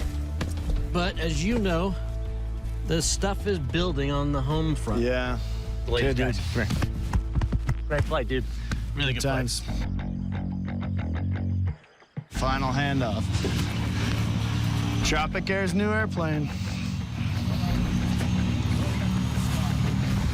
She was good to us. Now, time for a long-ass airline ride home. See my kids, get the shop back, get the business back in shape, and head out on the next one. Next time on Dangerous Flights. Good weather to fly? A weather delay could spark fireworks back home. This is going to be the ending of my ferry career or my marriage. I would have to choose. Family feud. Oh, gotta let it go. We're I need to. I know it. That's what I was just saying. And Lex's new front seat rival is feeling the pressure. Well, the worst thing that can happen is that the membrane inside your ear gets completely ripped apart.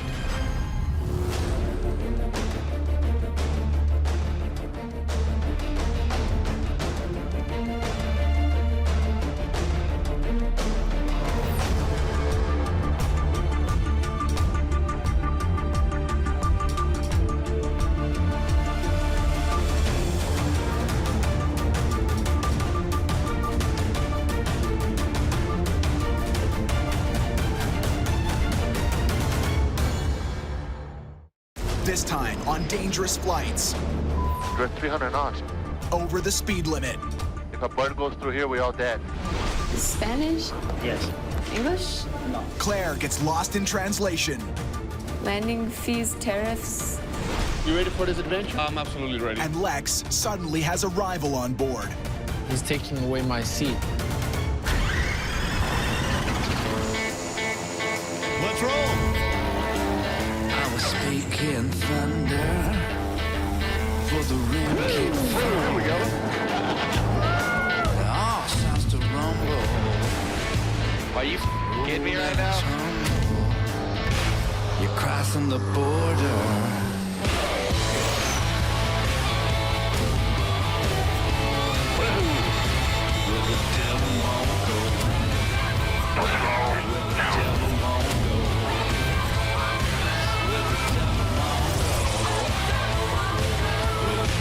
You're crossing the border.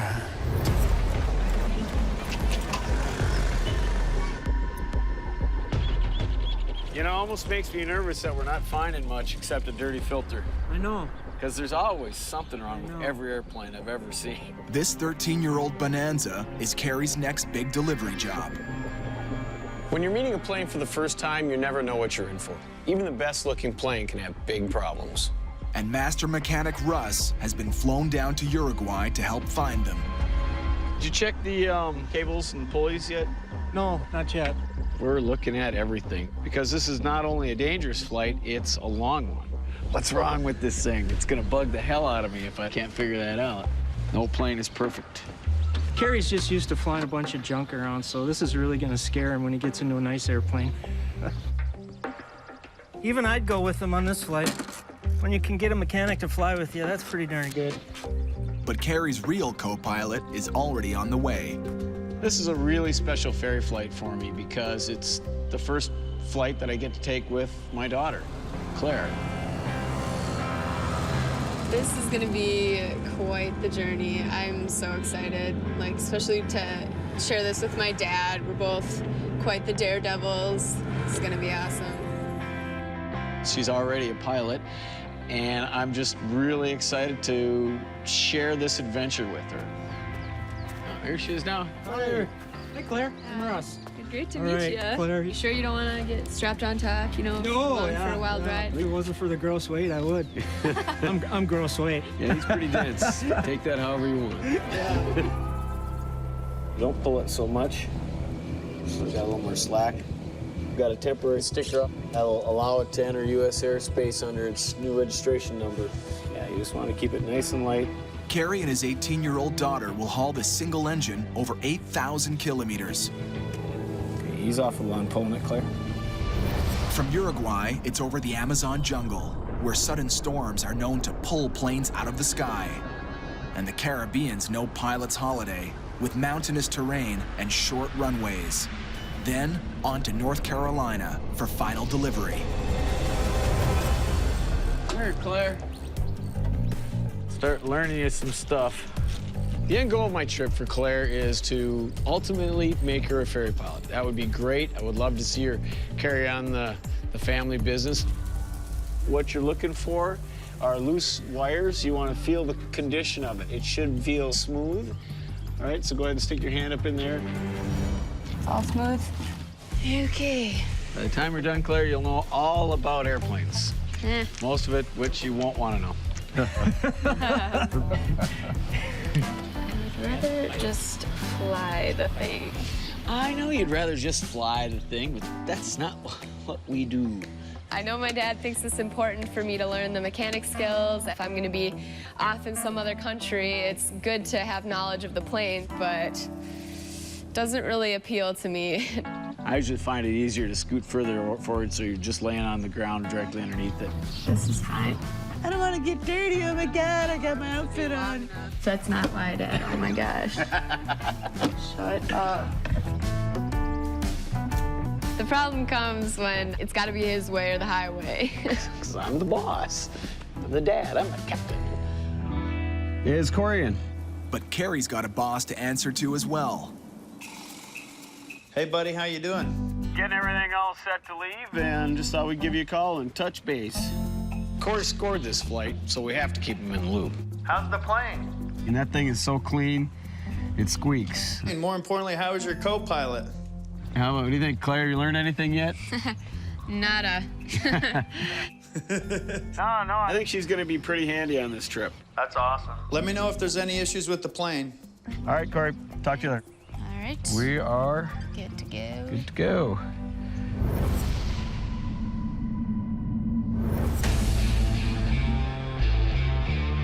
Carrie's not the only one saddling up with a young gun. You know where this goes, right? That goes in the cockpit, yeah. Lex. Yes. 4 days in with his rookie co-pilot, So we're gonna establish some procedures. You swing the gear. Marcio raises the bar on Lex. You swing the flaps. Okay, on my command. Okay. I'm expecting Lex to learn fast. If he gets to a point that I have to tell him 2 or 3 times, hey, here's how you have to do this, it's gonna be a problem. So you set the numbers. So if he says, climb on 10,000 feet, you go ahead and you dial 10,000 feet. And same procedure for the approach.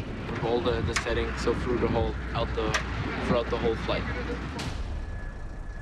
You set altitudes and headings. Yes. Okay? Concentrate on that. We have a community of ferry pilots. This is a very tight club, man. We know everybody. It's time to fly now. You know, I can go to that group of ours and say, hey, Lex really sucks. You know, and then that's the end of it. Hey, Lex, bring that back.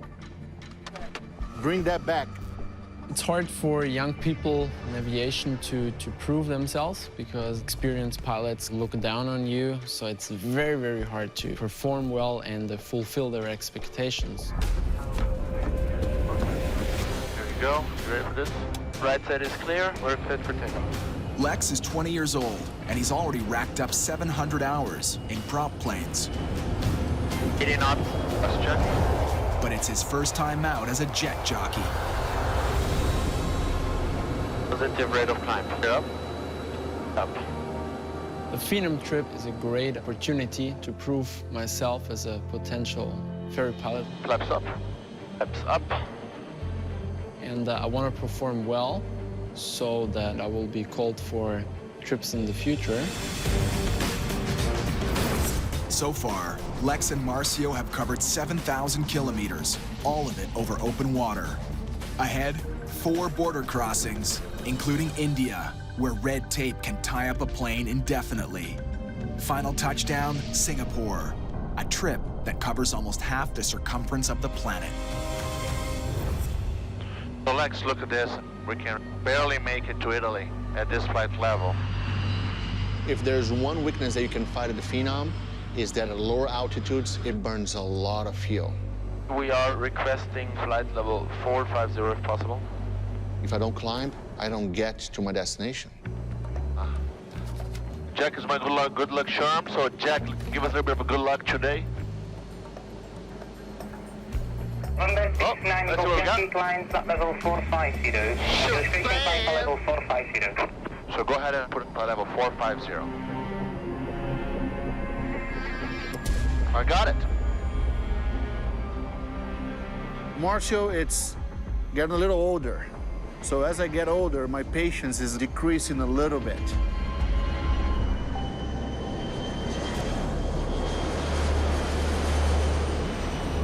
We're gonna fly the flight level profile. Is it okay for you if I set it? Would I prefer to have a guy that I can just, close my eyes and he knows what's going on? Of course. You're gonna touch everything, don't you? Right. Go ahead. Touch this one.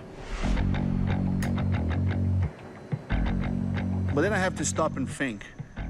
I've been in his shoes before. There you go. Now touch this one here. Touch this one. Just touch it or tune it. Tune it a little bit. Make you happy. And it's unfair for me not to help the kid. There you go. Not this one. Touch this one here. This one? Very good. As a young co-pilot, it's always pure fascination to control things, to enter things, to touch things. So I'm pushing all these buttons, and I was about to touch Jack. No, don't touch Jack, man. Don't touch Jack, man. No one ever touches Jack. Go ahead and bring the power down to cruise, max cruise.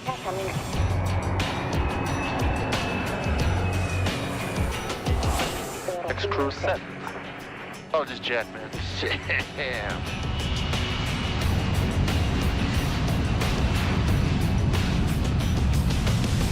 November 600 Golf Yankee, ready for descent. But as they descend, tensions flare up again. They want us to be a certain speed here. We're at 300 knots, dude.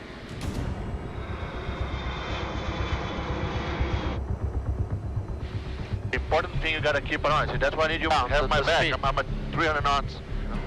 Pay attention to that, okay? It's a speed below 10,000 feet everywhere. 250 knots. Why did you say something? Below 10,000 feet, that's where most of the birds fly, you have to be at 250 knots or below. It's an international rule, and it has to be followed. Okay. 250 knots. Okay. Because of the windshield, a bird can go through it. If a bird goes through here, we're all dead. If I have this kid making mistakes, it becomes a problem.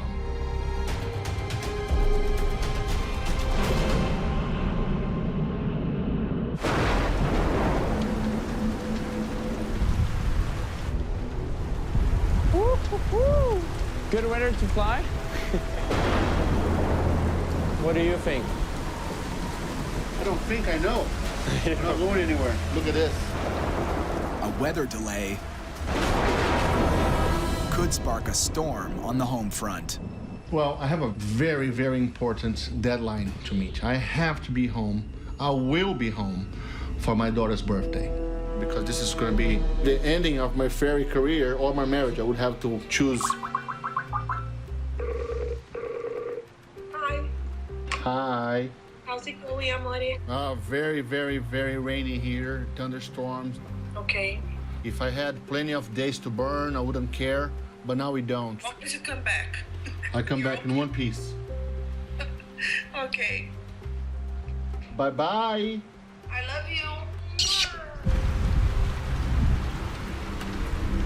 The weather's horrible, so we're not gonna fly today. We're gonna fix a problem that has been bugging me for a while now, since the very beginning. Okay? Okay. The first impression of Lex was not good because of his appearance. Hello. The guy walks in and the first thing that calls my attention is the 3-day beard. It's a big no-no for any professional pilots. You know, I've been requesting a nice clean shave from Lex for the last few days. It hasn't been complied with, so I think that a little intervention is required. Are you sure he knows how to do that? All right, easy does it, okay?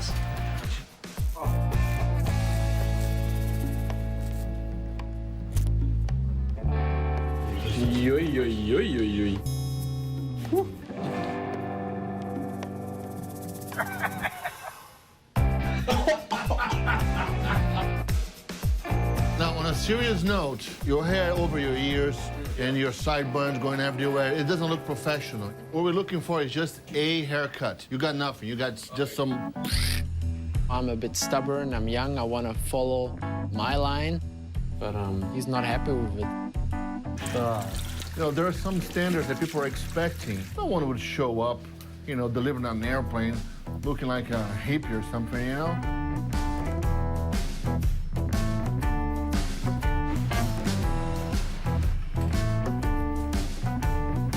Look at that kid. Really good.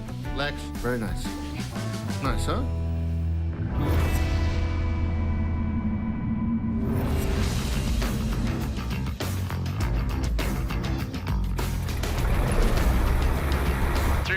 We're ready for takeoff. Clear to take off. And we are off. Like a prom dress. It doesn't really apply with Claire on board. We're gonna have to think of something else. Woo! And now we know it'll take off with this much weight. Right on. I didn't overpack Okay. too much. Until now, all Claire's sky time has been closer to home.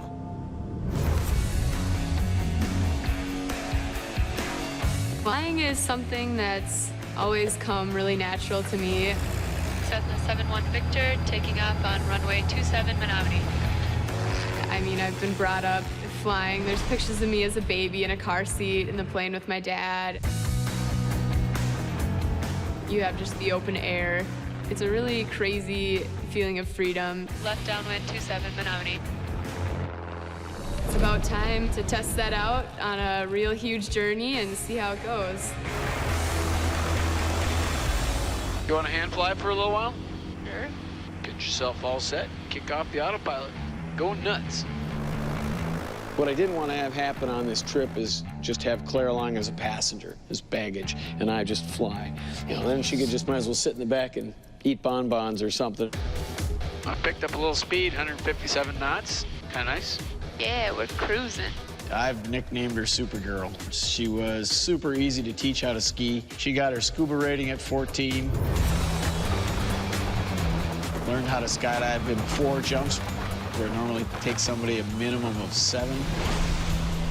Her mother says she's maybe just a little bit too like me, and for that I'm sorry, but We're climbing, so pushing just a trim.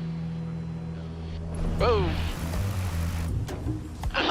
Easy does it there, Sparky. What the heck? I've never flown something so touchy before. Yep. This plane is pretty new compared to what I'm used to flying, so all of the controls are in pretty good condition, which, weirdly enough, it kind of made me struggle a little bit at first. This plane flies a lot faster. When you adjust it, real gentle like. One thing at a time. Get your wings level. Go back on your heading. Oh, I gotta get in my heading. Close enough. Adjust your trim a little bit. Push it. Push a little bit. Don't let go of the. Don't let go. Dad, I got it. I might be an 18-year-old girl, you know, freshman in college, whatever, but I am a competent pilot and I'm here to do business. I wouldn't be along for the ride if I wasn't. It's gonna dive. Then adjust it a little bit more. But I mean, You gotta let it go. We're I need 200. to. I know, Dad. That's what I was just saying. Yeah, listen. I'm not the type of person that lets people push me around. Simple as that. Not gonna tolerate it. If my dad's pushing me around, he's no different. I'm gonna push back. Hey, don't concentrate on that for too long. Get back. I am in my. And that. But it's and not that. going down. when Claire and I are flying together and she's at the controls, she needs to listen to me. Safety of the aircraft is in the balance.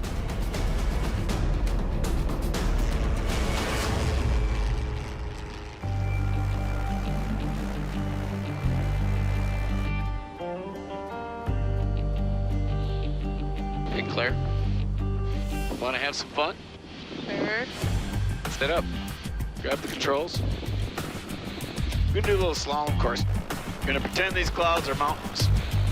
Cloud surfing is excellent training for a new pilot. You really have to learn exactly how to fly the airplane to its limits. And if you screw up a little bit while cloud surfing, no harm, no foul.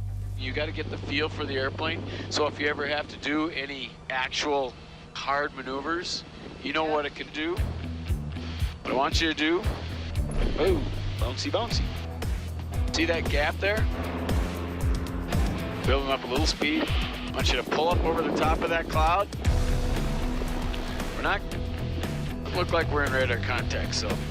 Not exactly good form to fly all over the sky, but we're out of radar range and no one can see us. So let's play a bit. You want to bank so you don't hit it. Not yet, not yet, not yet. You're too far away. Hey, go through the gap. Through the gap. What are you, sideways or what? Yeah. Not 100% sideways. Lower your nose. Now come left. Come left. Hard left and lower your nose. Hard left. Hard left. Hard left. Do not hit that cloud. It's a mountain.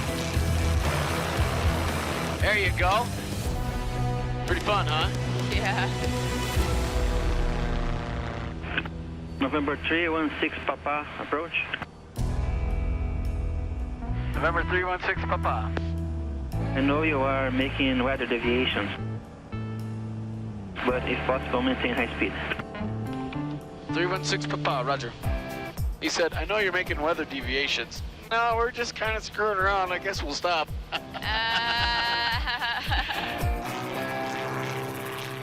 November 316 Papa, check if you can fly free of meteorological formations.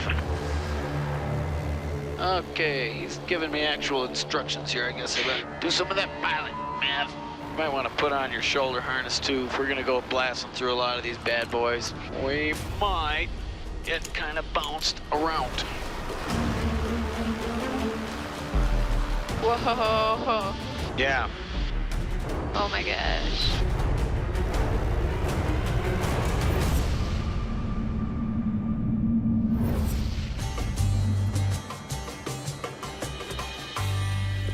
Okay, who speaks English?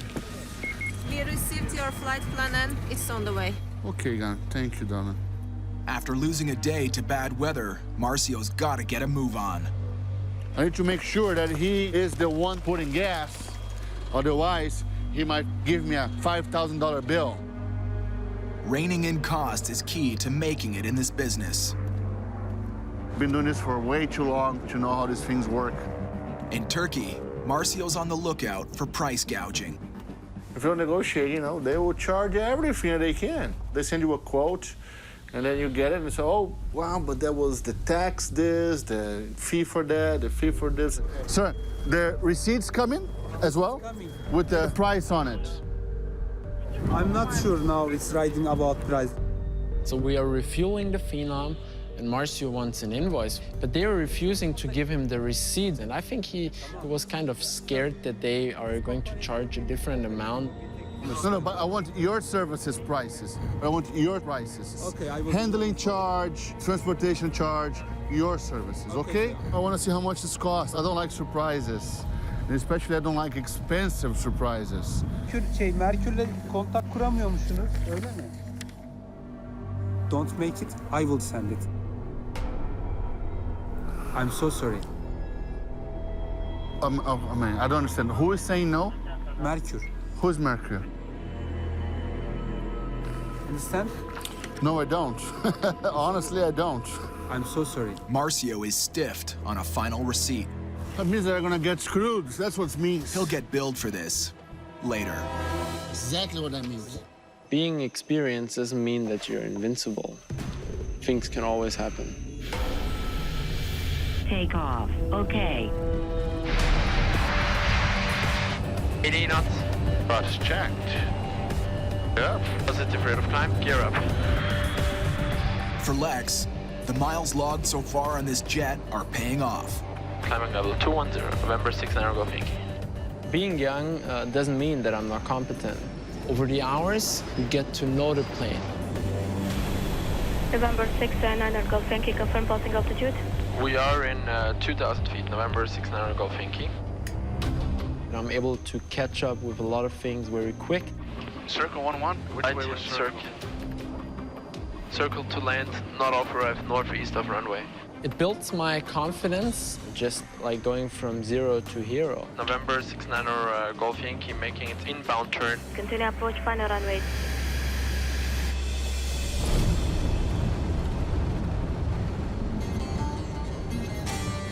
But Lex is about to face a whole new challenge. Competition. Today we're picking up a new crew member. We're going to take him all the way to Singapore. Captain Amaury Rivera. You must be Marcio. I'm Amaury, huh? Amaury Rivera. Nice meeting you, sir. Nice to meet you. How are you? Nice to meet Amaury used to pilot this jet for its old owner. You miss her? I'm very glad that you actually took very good care of my plane. Or at least what it used to be my airplane. Now he has to prove himself to the new owner. So Marcio will be testing him on the next leg of this journey. Good, you ready for this adventure? I'm absolutely ready, yes. Very good, very good. I see Amaury and I'm thinking like, does he really have to fly with us to Singapore? We gotta get going. No problem. And let me know if there's anything that you need me to do for the flight, okay? He's taking away my seat, my experience that I need so much.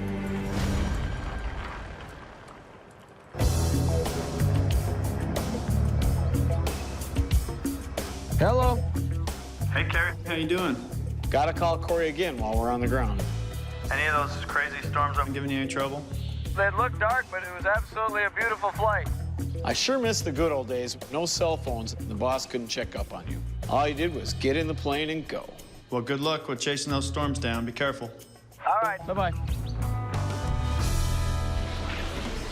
All right, Claire, why don't you go see if you can take care of the landing fees?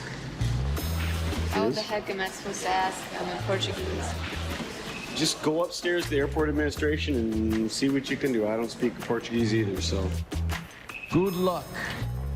If she's gonna be ferrying aircraft, she needs to learn how to do this.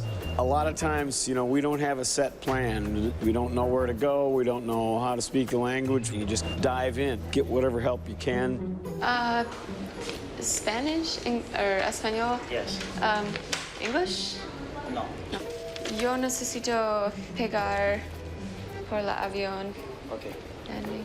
My dad thought that having me along, I'd be like a little translator, but it's a little different in the classroom in Wisconsin than it is out in Brazil.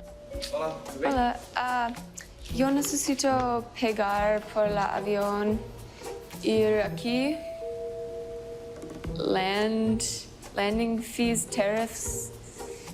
We landed here, so we have to pay landing fees. Do you need feeding the flight plane?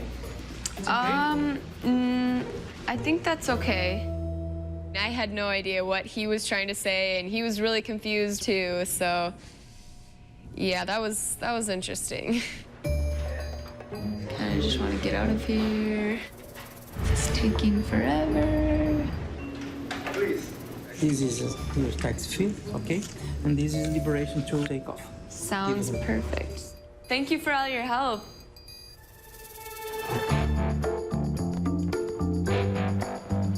We have till 12 to take off. Okay, I thought it was gonna be so easy. What took so long?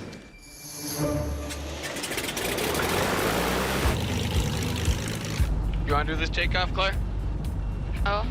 This plane is a little different compared to what I'm used to flying. It's a pretty heavy airplane. I'll tell you when to start rotating. The big trick is to be smooth. Don't jerk it off the ground. All right, here we go. A little faster. It's not an easy plane to take off. You have to be easy on the controls. Hey, speed's alive. Right away it jerked, and I'm kind of startled by that. That's a good attitude. Nicely done, Claire.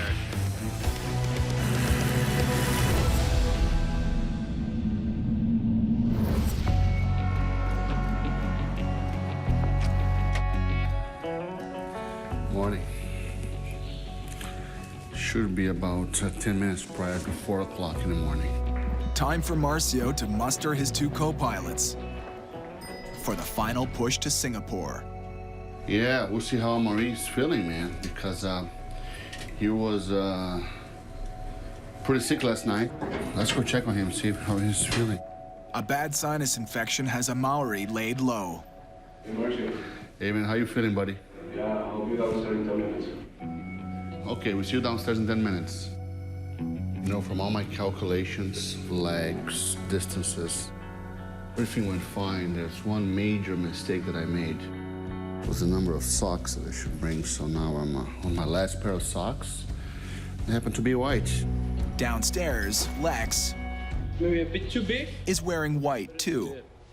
You know, this is a pilot makeover edition. Some space. Huh? Nice. Good.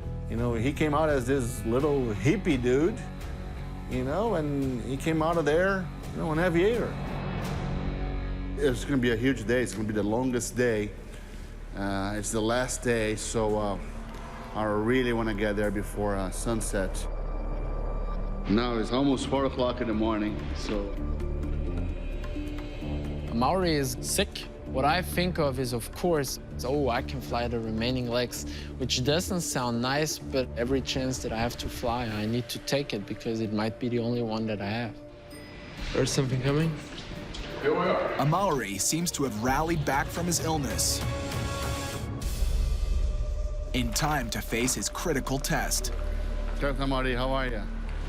Can you fly? Can you fly? Yeah. This is our last day, and this is the only chance for Maori to fly with me to get my evaluation. A Maori needs 2 thumbs up from Marcio if he wants to fly for the new owner in Singapore. Maori has to prove he's fit for the job. It's that simple. The job has certain requirements, and he has to check all the boxes. This is going to be a right turn to runway 11. Clear on the left. On the right. What I've been looking for in Maori is flight skills, professionalism, safety in the cockpit. That's what I really care about. Ahead of them is a 4-hour flight to India, then another 4 hours to Singapore.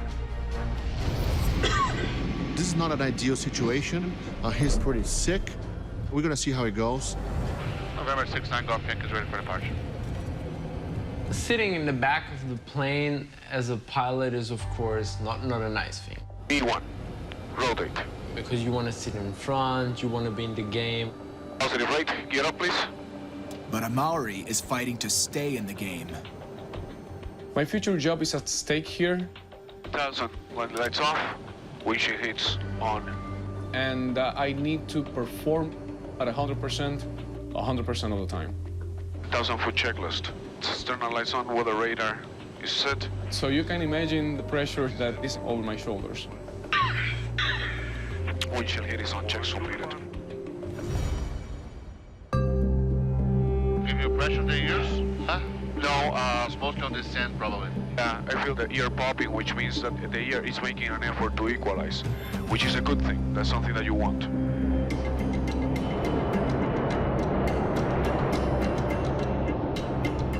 Almost there, man. You comfortable doing this stuff, man? Flying alone here and I've done it, but I'm talking about Singapore and like that.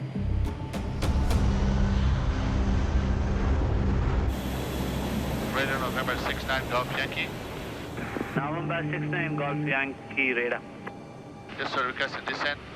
November 69 Golf Victor descent flight level 150.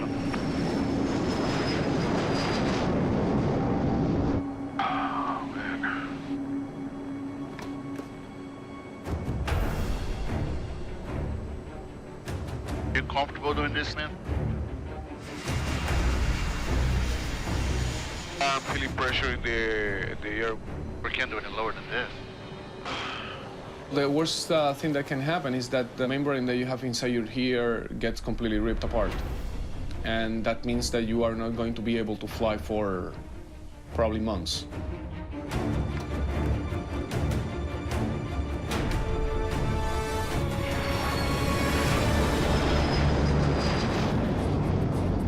Number Golf Yankee runway 07 clear to land with 180 degrees 06 knot. 81, good day, November 69 Golf Yankee. Level off here, please. Level off. Oh.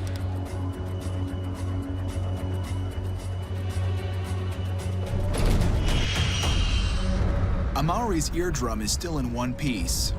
Let it go, let it go, let it go, let it go, let it go, let it go. But is his job.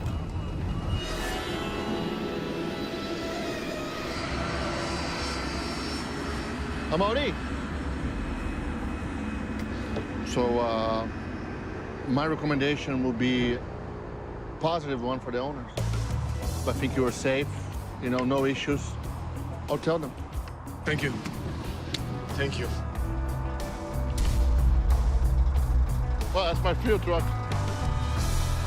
Here, red tape is a national tradition. The pure example of bureaucracy in India. Usually to get a fuel, I have to sign one piece of paper, one receipt. Here they requested 4 signatures. They're not allowing us to go there because we don't have a visa. So they're gonna have to come back here, get the money, go back there, pay the money, get another stamp, another signature, come back here, file the flight plan, go back there. So it's gonna be back and forth about 3 or 4 times. Marcio is very well organized. He wants everything to be planned in detail, but some countries, when you go there, it's just different. They still need to log 3,000 kilometers to deliver the jet tonight. Honey, I'm almost there. And Marcio has to deliver birthday greetings. Get the cake ready. To his daughter back home in just 24 hours. 2:05 in Singapore, no, 2:10. We're already, we should be in the air now 10 minutes ago. The clock is ticking. No, sir, I send multiple emails. Okay, I'm tired. And I've been here for more than 1 hour now. I send multiple emails. That's what it is. I mean, I sent multiple emails. Oh, it's typical Indian, man. I can see that Marcio is not far away from exploding. I mean, he can't do anything against it. It's just how things are. You got to be kidding me.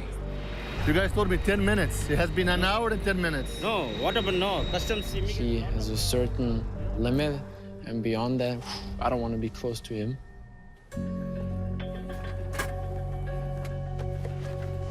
Number 69 Golf Yankee, stand by.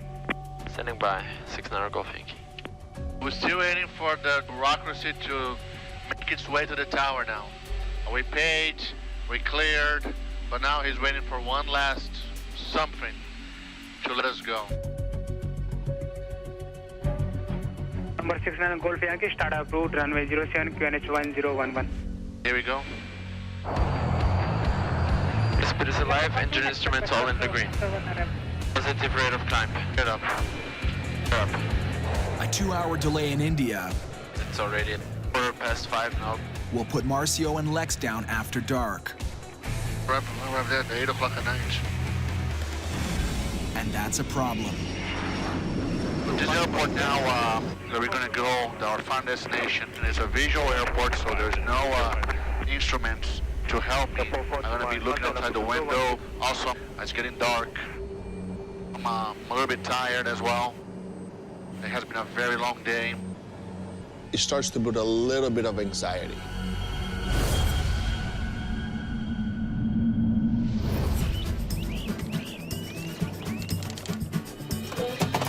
Woo. It's a hot one. Now this feels like Brazil. On the edge of the Amazon, Carrie and his daughter Claire face 4 hours across solid jungle. Yeah, there's that super high, hot humidity I missed so much.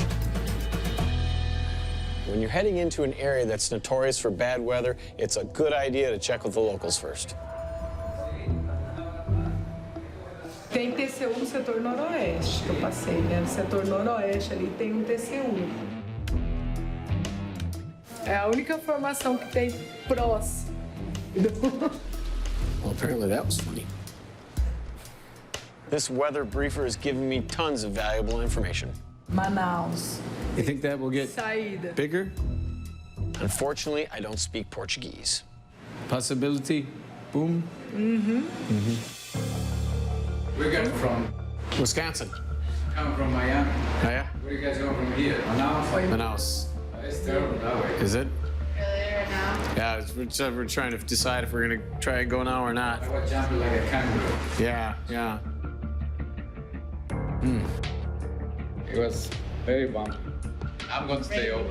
I really trust what a fellow ferry pilot tells me about the weather on the route he just flew, because we're kind of a band of brothers. We look out for each other. I mean, if we have enough fuel, you think, I would say let's just try it. You ready to get bounced around? Go for it. Yeah. Might happen. I don't know. It's up to you. I know. Normally, I'm the one who's going for it, and all of a sudden, Claire wants to go for it, and I was the one thinking maybe we should call it a night. I mean, if you don't think you can handle it. All right, I'll go for it. Crazy girl. Why not? Your flight planning will be for tomorrow? No, we're going for it. Now? Yeah. You going? Yeah. Good luck. It's too big. The thunderstorms are too big. That's a small airplane. Speed's alive, and go. Coming up. You're up. Crazy girl. Scary Clary. Scary Clary.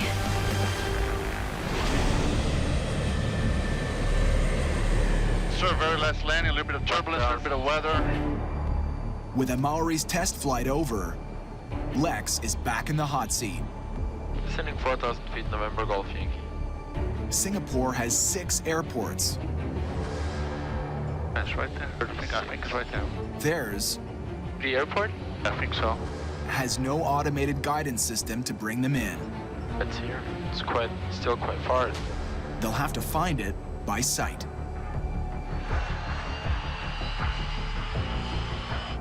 Do you think that? I'm not sure. It would be too close, I guess. You have to spot the runways somewhere in between all these lights. There are many lights out there. It's dark. I don't know the city. And now I really have to help Marcio out because he's focused on flying. I think it's right there. I see a light. At the flashing? That's it. That should be it. Keep an eye on that at the airport, okay? Keep an eye on that. Yes. It's the biggest test. I need to focus. I need to look out and make sure that we don't fly into some other airspace. It can be fatal to mess up in that situation. Right turn 180 November Golf Yankee. Now Lex has to line up the runway.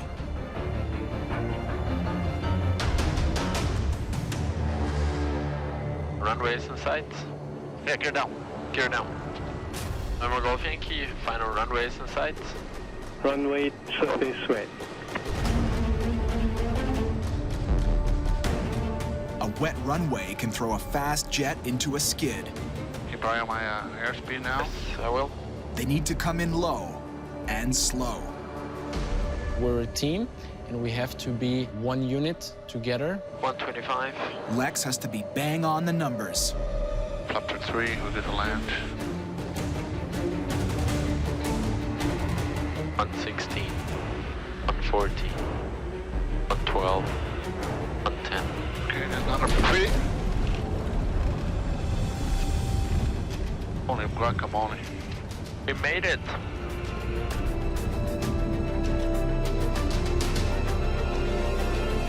Shazam for one last time. We are here. Who's your daddy? Good evening, gentlemen. Finally here. They've knocked down 19,000 kilometers Nice, well done. Thank you. and made a co-pilot out of a kid. Lex was exposed to many lessons that might have changed him forever. By the end, Marcio says he wants to fly again with me in the future, and that's all I want, that he's happy to fly with me. In aviation, he still has a lot of things to learn. I'm sure he does. But look at him. I would not be a bit surprised if in a few years, Lex calls me and hires me.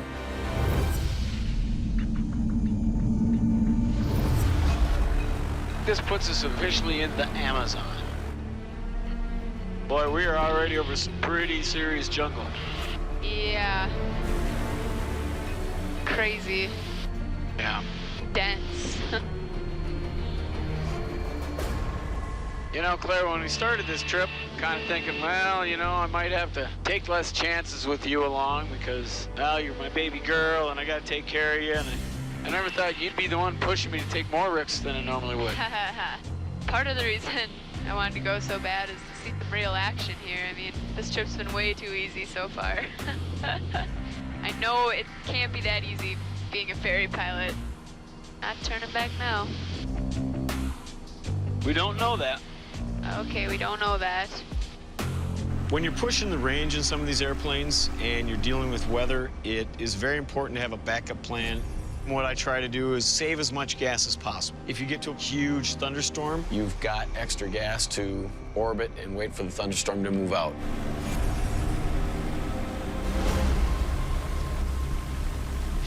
there's good rain coming down. Got lightning ahead. Claire said she wanted to go. I decided to say okay. She needs to understand the consequences of her actions and decisions. She's about to find out. All right, well, tighten your seatbelt, Claire, because here's the first storm we got to dodge. That is a huge cluster right straight ahead. Yeah. I've seen some pretty crazy storms. You know, living in Wisconsin, we get our fair share, but Wow, that's a lot of lightning. a storm over the Amazon was something a little different. I don't know how we're going to get around this one. It came in fast and hard. Boy, its visibility's really dropping. We've got sunset in 50 minutes. Yeah, I think this is going to be a real live one here.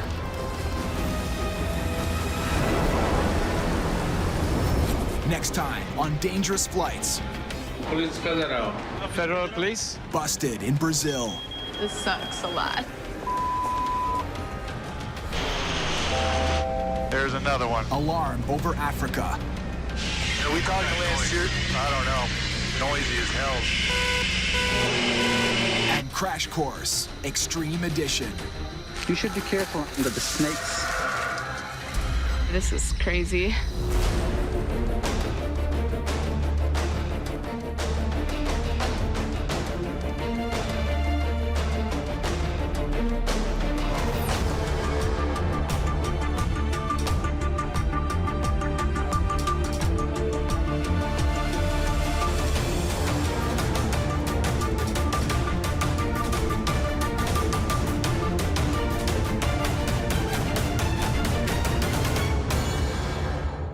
This time on Dangerous Flights. I can't hear anything. The pressure blows at 10,000 feet. We need to turn back now. We're having multiple problems with the airplane. Oh, now you've overshot it. Go back. A father-daughter delivery job Dad, becomes a sky-high sparring I'm not match. gonna get any better with you yelling in my ear. Strapped for cash, We just put a boatload of gas in the plane and we have no way to pay for it. Brad and Stu get stuck in a runway standoff. There's a semi-truck parked in front of us. We can't leave. Let's roll! I was speaking thunder for the rain keep falling. Here we go. All sounds to rumble. Why you kidding me right now?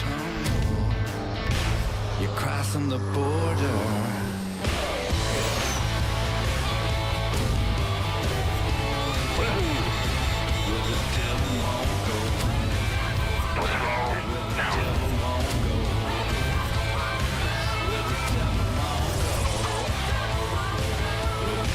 You're crossing the border.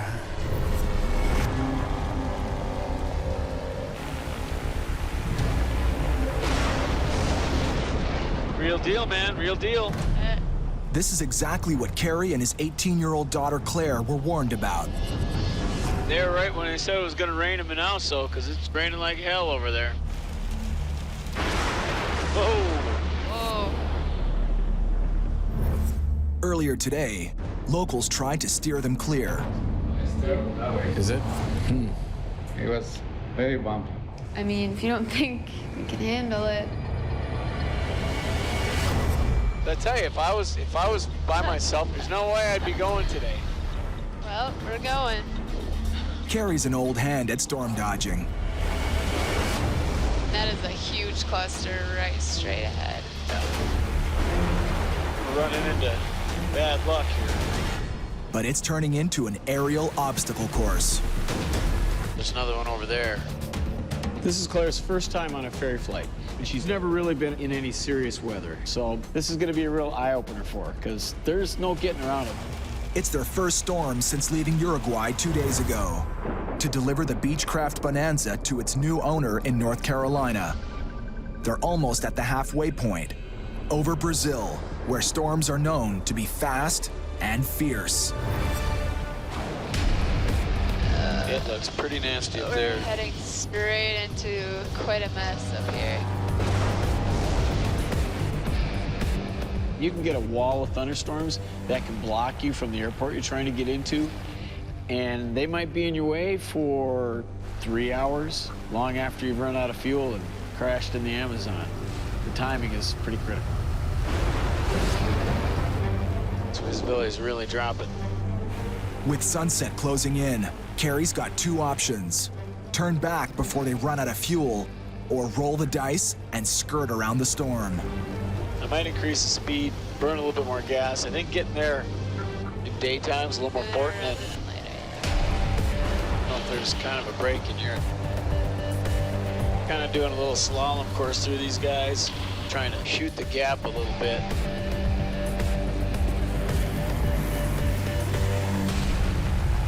They clear the worst of the storm, Visibility 5,000. but it's left behind a thick trail of cloud. Okay, decision height is 450 feet. Okay, if you don't see the runway yet, I'm going around. Claire needs to spot the runway before the plane gets too low. If I don't see the runway, I have to say that? Yes, decision height. Decision height, I don't see the runway. If I don't, to say that? If you don't, we die.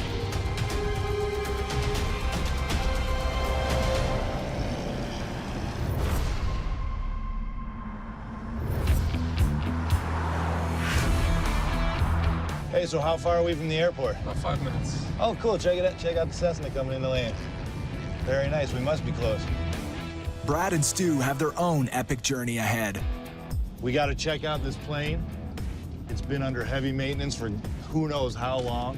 We're flying this thing over 17,000 kilometers. They face a mammoth 14-leg trek across 3 continents and an ocean before touching down on the other side of the Canadian Rockies in Langley, British Columbia. This looks familiar. Where is our plane? Probably inside because it's not seaworthy. There it is right there.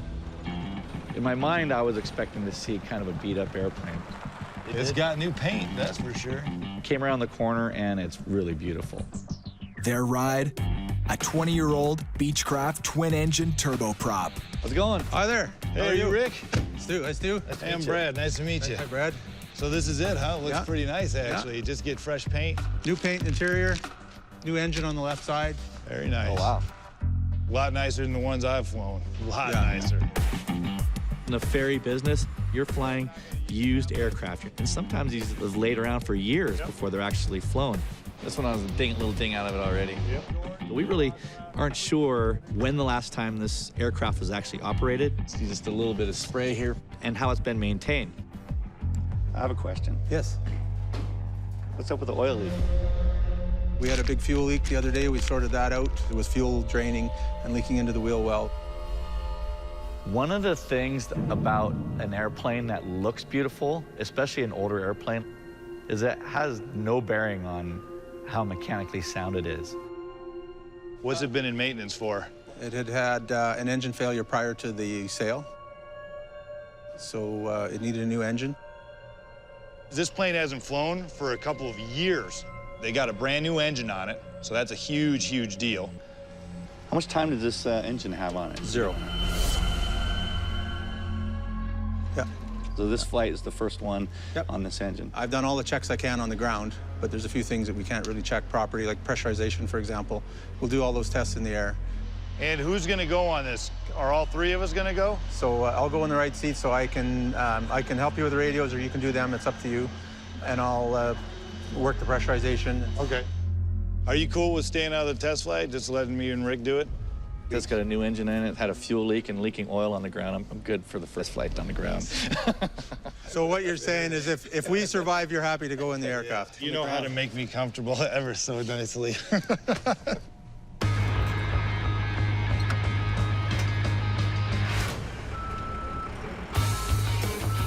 You flown 1900s before? Yeah, I've been flying them for the last 5 years or so. All right, you ready for start? Yep. Okay, airspeed's alive on this side. Live here, 80 knots.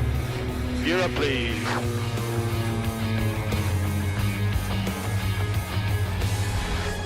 Well, it flies.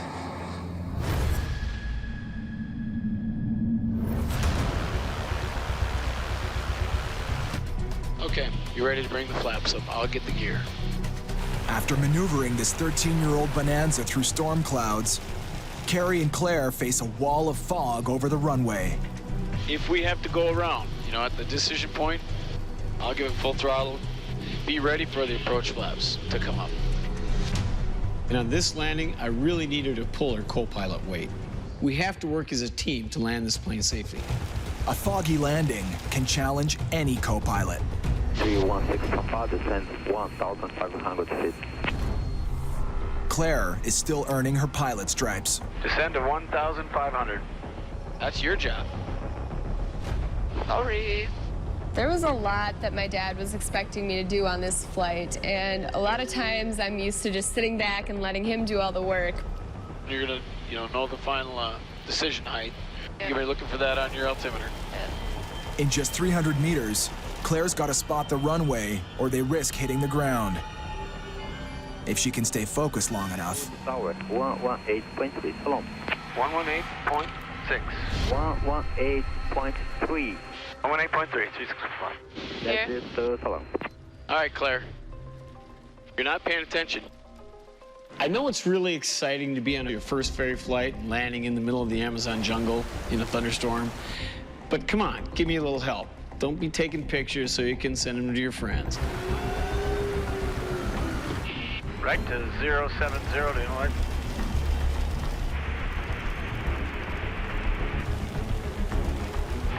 Decision altitude. Right on cue, Claire spots the runway. I have the runway.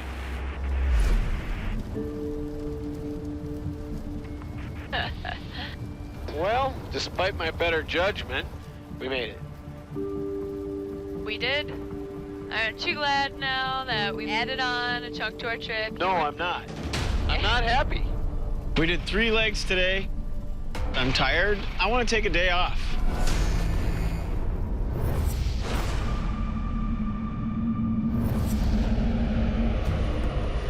It's the first 3 minutes of life for the 1900's new left engine. Environmental failure. But it's the other one that acts up right away. We were climbing through about 8,000 or 9,000 feet, and the red light started going off. The cabin's losing air pressure. Our cabin is climbing at 2,000 feet a minute. Well, we're climbing faster than the aircraft's climbing. The cabin was, 10 or 11,000 feet, meaning we're running out of oxygen. Brad tries a reset. There's another one. Bleed air fail. Fail a second time, eh? Yeah, well, it failed a basically... second. Hold on 1 second. Why aren't these working? Now the new engine stops feeding air pressure to the cabin too. Don't fire fail. We got a pressure spike. The airplane's designed that if one side fails, the other side is capable of running the whole system. The new engine was not capable of doing that. So the right side failed. Left side just couldn't pressurize the plane. We talked last year. I don't know. Now a new problem. Must be a cabin air leak or something. Turn back now. We're having multiple problems with the airplane. I can't hear anything.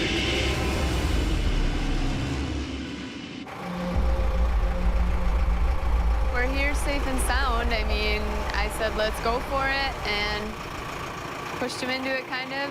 And hey, we made it. It was fine. How much real? I don't see why we can't just do the same tomorrow.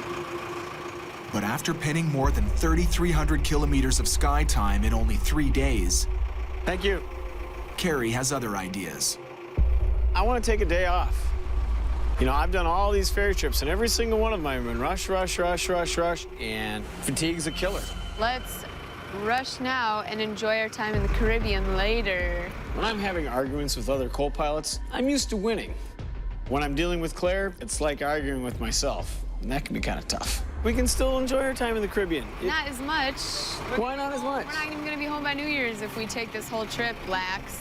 I'm really pushing my dad to get to the Caribbean for Christmas. When he's trying to make safe decisions, I'm kind of just pushing to push along because I know he can, I know he's a good pilot. I don't want to get up at 5 o'clock. We've been getting up at 5 o'clock in the morning for 4 days. Set it yourself. It's like drinking from the fire hose. You just got to go, go, go. Yeah, but I don't have to. I don't have to go all the time. We can stop. Something that Claire's having a hard time understanding is the effect that fatigue has on a pilot. I want to take a day off, and she wants to keep going. We'll see what happens tomorrow. Frustrating.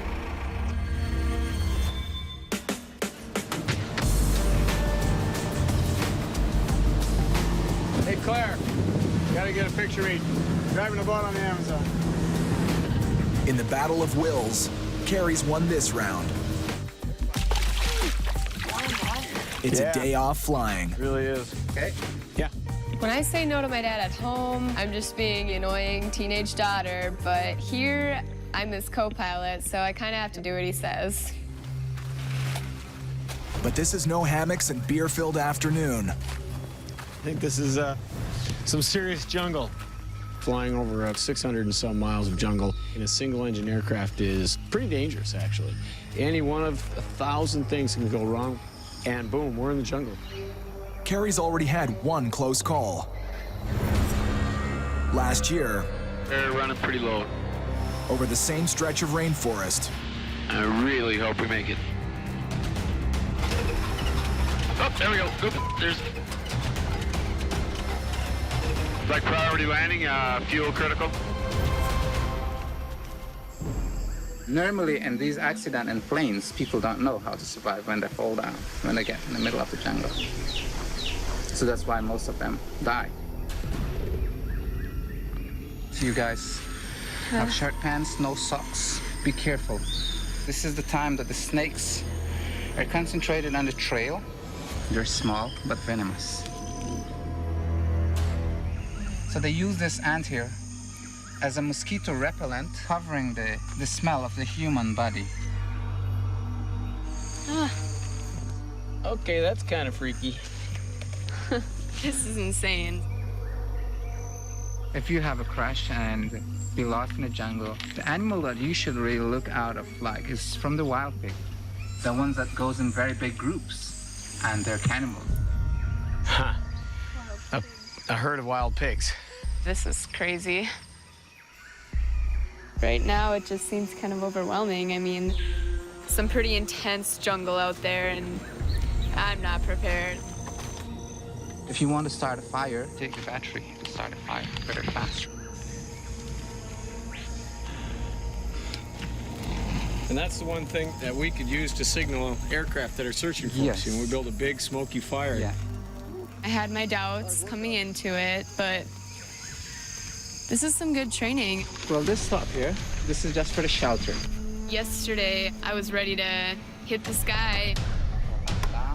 Now, being immersed in the Amazon jungle definitely puts a lot of weight on my thoughts. It could be the difference between life or death.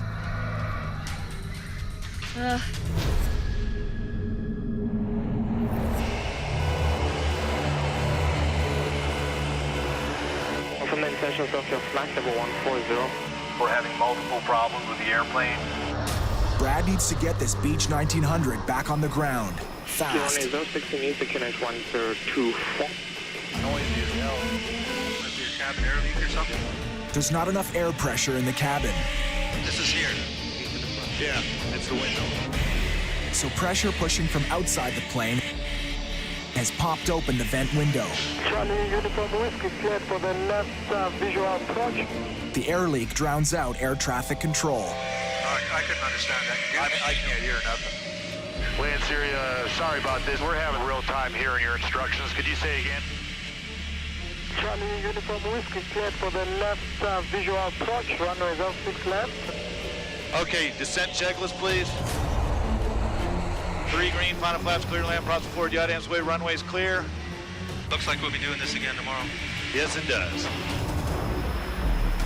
All right, runways made.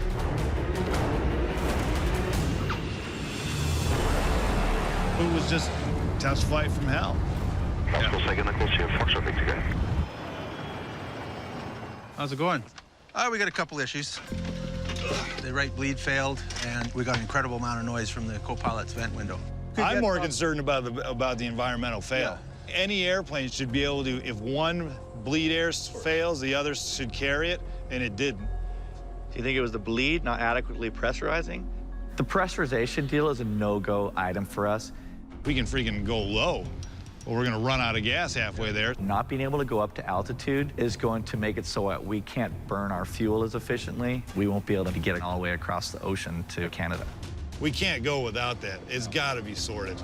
It has to be. Well, it depends on what the failure is and what parts availability is. You know, we're in South Africa and can't get the parts. Yep. Worse, only Brad is certified to captain the 1900, but it comes with an expiry date. I haven't been to school for this airplane for a year, so on the last day of the month at midnight, wherever this plane is, I'm a pumpkin, I can no longer fly it. So we have to get this thing delivered. Frustrating, so ready to go. It's gotta get fixed tomorrow.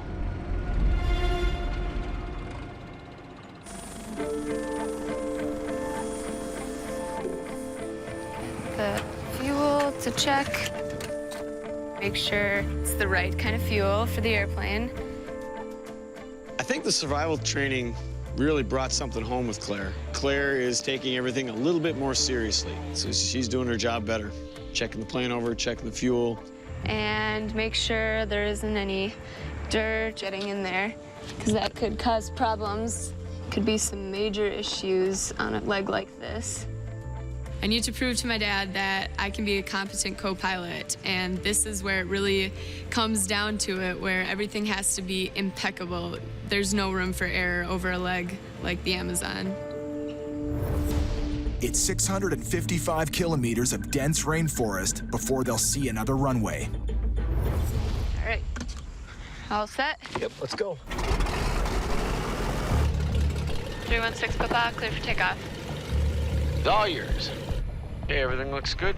I want her to fly most of this trip. I want her to have her hands on the controls as much as possible. We're not driving to Boa Vista. I got it, I got it. I know. Boom. Couple of bumps. Okay, start your left turn.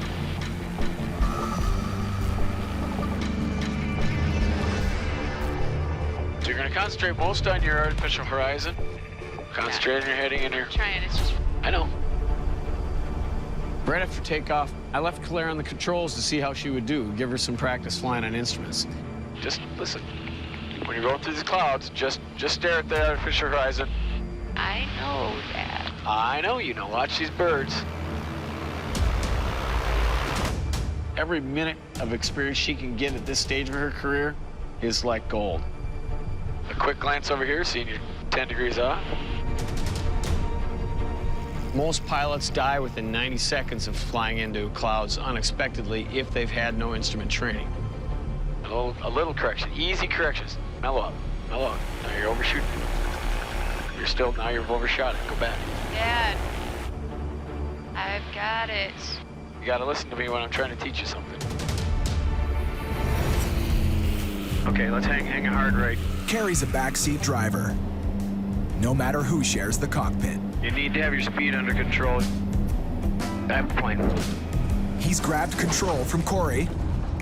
I don't like to put flaps down and then have to add power to overcome the drag of the flaps. Lectured Marcio. Make sure you want full flaps.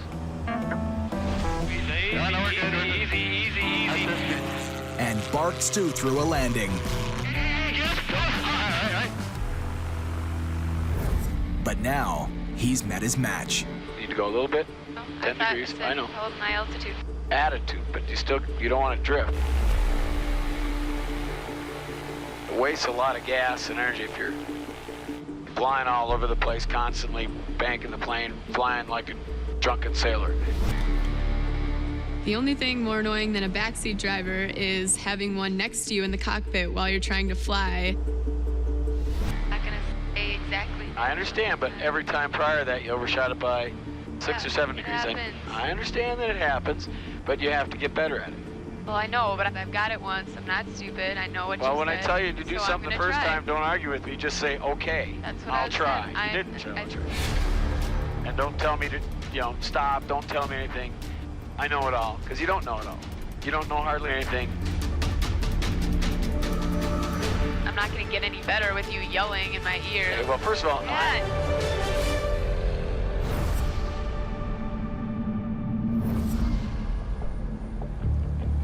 Hopefully he's got some sort of news. News is good.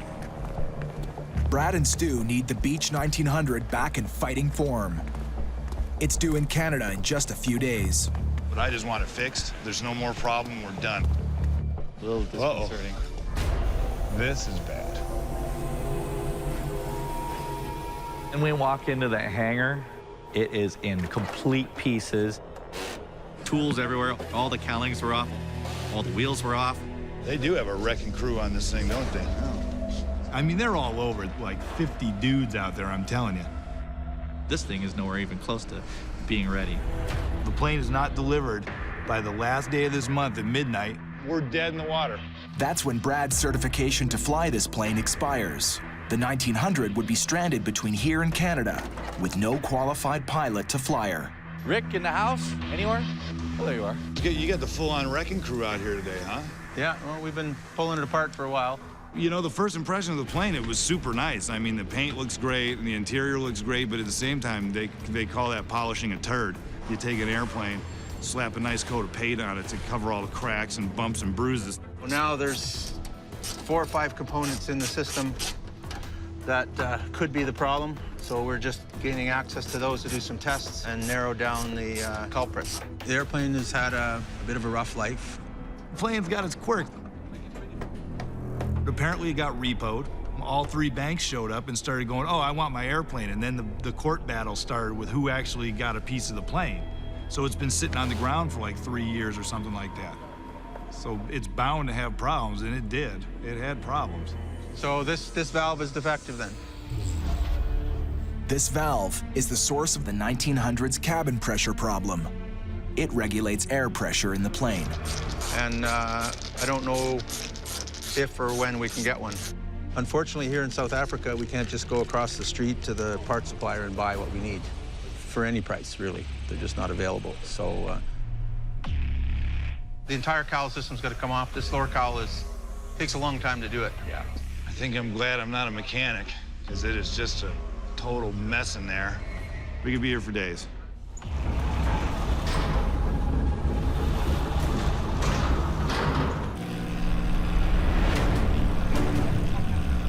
Dad! Listen to me. Minor corrections. When you're in the clouds, you don't bank that hard. She was being way too aggressive on the controls. Classic rookie instrument pilot mistake. Now stop. Your turn. You're going to overshoot it again. There you go. By 1 degree. Now you've overshot it. Go back. Dad. I've got it.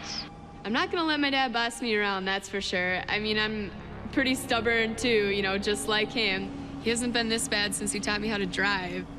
And I knew it was going to happen. You're going to go right past You could tell me once, but if you keep yelling I'd never told you the first time. You were doing it. You're learning for the first time, and I needed you to shut up and listen. The first time you said it, I knew what you meant. I'm a pilot too. I'm second in command, so I'm gonna hold my ground. That's for sure. I'm just trying to tell you what to do, and I don't want you to argue with me when I'm telling you that. I'm teaching you something. I'm learning, and when you're learning, you do things wrong. Like now, you're 10 degrees off heading. I'm trying to deviate from this huge cloud.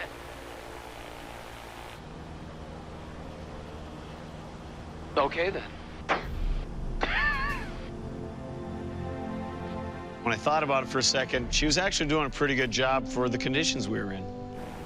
You're doing pretty good, actually, Claire, for someone who doesn't have an instrument rating. Well, thanks. You got this way faster than I did. I mean, your first real instrument flying, actual conditions, most people learn under a hood, not over the Amazon. She did a great job. Jump again.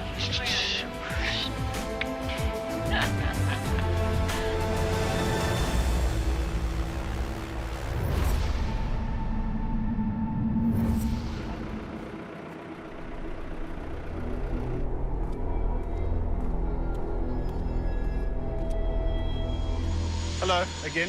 Ah, you're back. Yep. You got it? Yep. It was a bit of a battle to get it off, but yeah, bureaucracy. Those parts that we thought would be so hard to obtain in Africa were across the runway. It's right over there, off another plane just like this. They look pretty serviceable. A new valve should put a stop to the plane's cabin pressure problem. Let's not mix them up. Exactly, that's what I want to. That automatically takes care of the window that's been popping open. Thank God they can get this thing fixed and we can get on our way. Great, well, let's put it in. Cool. It's entirely possible that the part that we got was initially even cannibalized from this plane. So it's just the way it works down in Africa. Now put the connector on and we're ready to go. It's got four tanks. Can you fill all of them full? As full as you can. Thank you. We're hoping to get this thing and moved over to the terminal at 11:30. You know, we want to be wheels up at 1. So this is our fuel release, so that's okay. No, that's not okay. It's not okay? No, I don't know this one at all. There's like a big problem with fuel. What's that? It totally f***ed up the fuel release. Yeah. We got to pay with the credit card for all this gas. Called for fuel. It's the only fuel on the field. Showed our release, and they've never heard of the company. It's got to get paid for. There's a semi-truck parked in front of us. We can't leave. He's not moving that truck till that fuel's paid for. Yeah. The boss, Corey Benson, set this flight up all the way from Utah, but here we are, thousands of miles away, trying to deal with problems that he can't even see. Normally, Corey would give us like 10 grand, and I asked for 10 grand. He's like, no, don't worry about it. Don't worry about it, man. We'll have all the fuel covered. You just sign for it. Brad is highly irritated by it. You don't want to give us the tools to make things happen. Whatever. When things don't go his way, he lets someone know about it immediately. Hey, what's going on? We just put a boatload of gas in the plane, and we have no way to pay for it. What do you mean? You guys had sent us a fuel release, and the company doesn't exist on this airfield. I spoke with the driver, and I said, hey, man, this is our release. He said, don't know who these guys are. You gotta pay with a credit card or cash, and we don't have it. How much fuel is on board? Are they clicking this off in liters or in gallons? Liters. In hundreds of liters. Yeah. No, I'm not putting 3 grand on my credit card. I mean, it's not my responsibility. The domino effect, if we leave late, is massive. We get delayed 2 hours for fuel. It's not just we're arriving late and getting to the hotel late, messes up customs. You see what I mean? I'll get it fixed. 5 minutes tops. It's fine. Whiny little bastard. They got to fill out a form and send it to Europe. Europe's got to manually fill it out by hand and then fax it to these guys. These guys got to get the fax and then say that it's good or not. He claims it'll all happen in 5 minutes. I think it's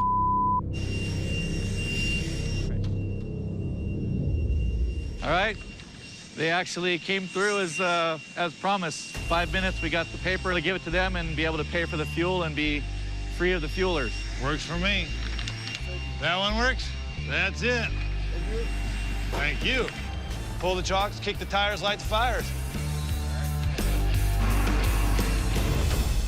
This first 1,500-kilometer leg from South Africa to Malawi will be the acid test for this overhauled plane. And a new pilot matchup. All right, you know what a 1900 looks like, don't you? First one for me. Up until now, I'd never actually put my hand on a Beech 1900 as a pilot. I certainly hope that I can meet his expectation. We've never flown together. If you see anything you don't like, tell me. I won't be hurt about it, and I'll do the same for you. And we'll go from there. We're going in totally dry. We'll see how it goes. I have no idea how he talks on the radio, how he flies. You ready? Get the hell out of here. Yeah, faux show. Charlie Golf, uniform Whiskey. Clear to take off to 8,000. I don't think you're transmitting. Uniform Whiskey squawking, what was the squawk again? 673? 734. Great, Papa Golf. I got uniform Whiskey. You release the subject I for traffic inbound, sir. Listen up. Okay. Just say again. Say again for Uniform Whiskey. You gotta cue your mic. Keep hitting the wrong one. We gotta tighten up this radio work. It's a little rough. Yeah. Going on. When you're in an aircraft that everything is foreign, you're like, all right, everything kind of goes. Yeah, I hear you. That goes, takes a step back, but it's all good. I have tons of time. And there was a lot of excuses going on, you know, about, oh, it's a new plane, and it's like, yeah, but talking on the radio, it doesn't matter if you're in a Cessna or a 747. It's press a button and talk.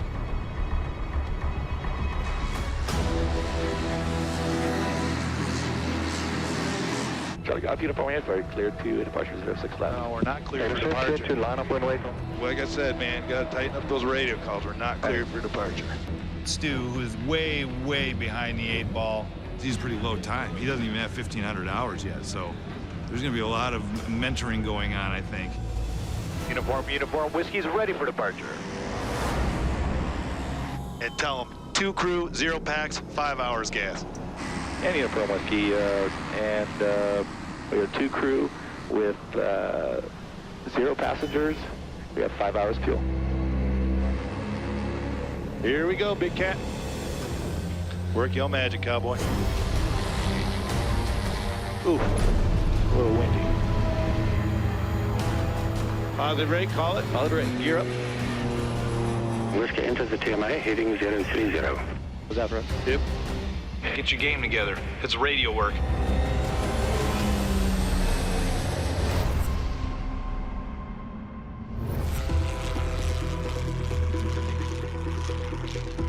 Ready for descent to Boa Vista?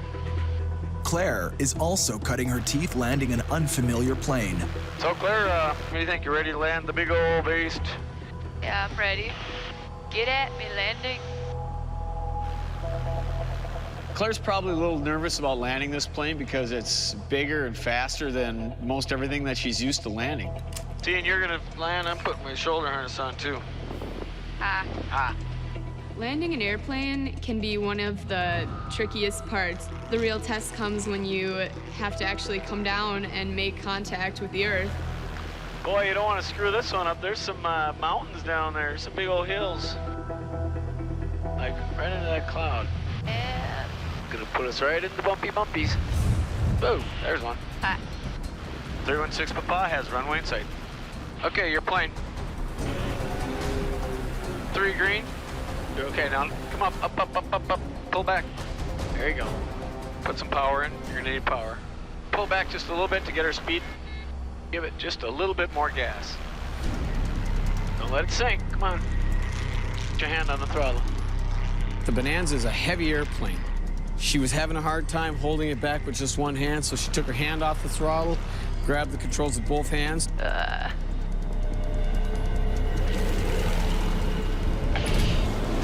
Boom. Throttle off.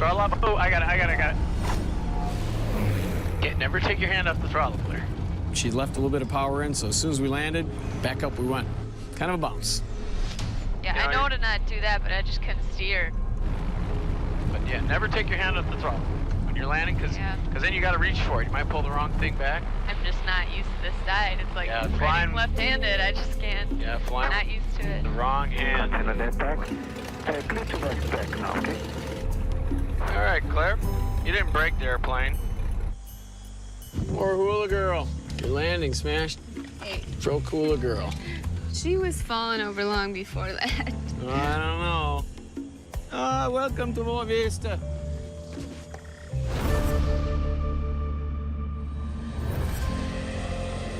Think 817, maintain 1,000 This is feet the and highest greater in the this climb plane has until been in passing 3 flight years. level 220. Yes, it is. and it's fast. 1,003 a minute or greater. After a rough start, Brad and Stu are finding their feet as a team. Sierra Foxtrot Victor. I think I surprised him a little by basically failing on the radio, but then he definitely surprised me by getting over it just like that. Said, hey man, you want to take it the whole way? Really? We kind of took off and immediately was like, you want the controls? I'm like, yeah. I'll help you out like this, boom, give you a heading bug. There were some concerns on this flight, but at the same time, it's the first time he's ever been in the 1900, and I was a little hard on him. Right here, if you turn right here to about 320, that'll put you on a perfect downwind. And I flew basically the whole thing all the way to Malawi. Uniform approach, clear the final 1-4, report final. We're 9 minutes away from the airport, and then we can start down. I'm expecting him to say, okay, I have the controls, I'll land the airplane. Yeah, you know what? Take your time coming down. Yeah. And then on descent, he made no indication he was going to take the controls from me. Okay, got flaps here. Props come up whenever you call it. I would probably do it now just so you get a feel for how much it slows it down. Thumbs up. I just can't make him sit in the right seat, talk on the radio, and flip the gear. That's what they call gear in aviation. You can start bringing her down to ref 10. I don't want to see anything lower than ref 10. He ain't gonna learn anything being my. Okay, we're getting a little slow. Look at your powers, they dropped off, so bring them back up. One of the things that I appreciate about Brad is the fact that, you know, he's gonna allow me to learn. Whereas I've definitely flown with some people that are like, oh, I got it. All right, runways right there. Yeah, looks like it. 3 green, final flaps, clear to land, props forward, yaw amps away, runway appears to be clear. You are just about ref, and we're high, so maybe bring that nose down a skosh. There's a lot of pressure when you're landing an airplane, especially a big one that you've never landed before. Keep feathering off the power, all the way down. Heels on the floor. Looking good. Start pulling the power slowly, because it's gonna sink like a rock. That was awesome. That's pretty smooth. Cool. Dude. Did it. We did it, and you did it, man. That was a pretty good first landing, I'll tell you what. And then doing it in the airplane instead of a simulator. Landing it smooth, especially the first leg, first time with Brad, it was a huge confidence booster. Yeah, so I'm tired, man. I want something to eat in a hotel room. How you doing? Yeah, Are you the man? Yeah, I'm the taxi. Very nice. Thanks for waiting for us. Once again, we're not even gonna have a chance to see anything. Hotel, dinner, sleep, and leave. Oh, and this window doesn't roll down. You should probably turn the headlights on. It is freaking pitch black out here. Oh, it's freaking dark. It's black. I think he has candles in the where headlights would go. I'm a little scared. You see that? Look at this dude in the middle of the lane. It's a human being. No kidding. I know. That's why you need new headlights, man. We're gonna kill somebody. Did something just run across the road like an animal? I think I just saw a puma. What the hell? This is the Malawi Autobahn right here. Worse than any dangerous flight we've ever done. Riding in a Malawi taxi cab. Oh my God, where is this hotel? If I thought that this taxi ride was surreal, it was really just preparing us for what was at the end of the ride. Sweet. I have a jacuzzi in mine. What's in yours? I think my shower curtain is covered with blood. Holy mama. Is this the Bates Motel? It's a crime scene. I'm gonna have to shower with my boots on, for God's sakes. I think this candle has seen more exciting days. This is badass. It's a crappy hotel, but at the same time, someone's paying us a large amount of money to move their airplane.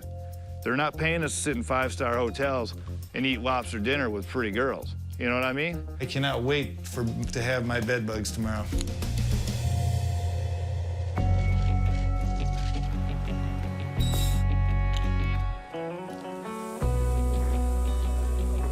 How you doing? You'll be happy to know that all of your shaving supplies, your underwear, and your pants are all sitting on the front by the car.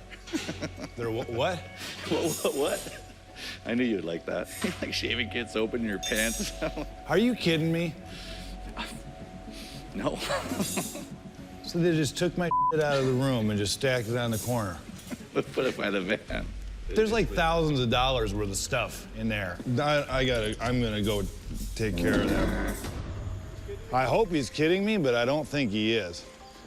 Yeah, my shit's right there.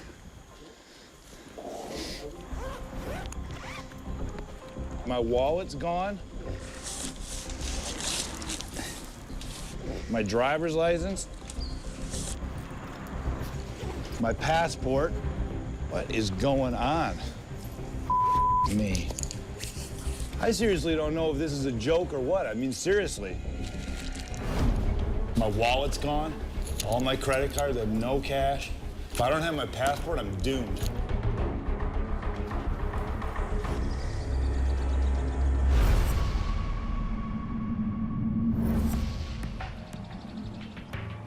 Come on up here, Claire. Thank God for the breeze. Just push on that wing. It's Christmas Day. Carrie and Claire's present to themselves is a little R&R, just a few hours away. Okay. Fuel, customs, flight plan, weather. Okay. Normally in this situation, we just gas up, clear customs, and we're on our way to the Caribbean for a white sand Christmas.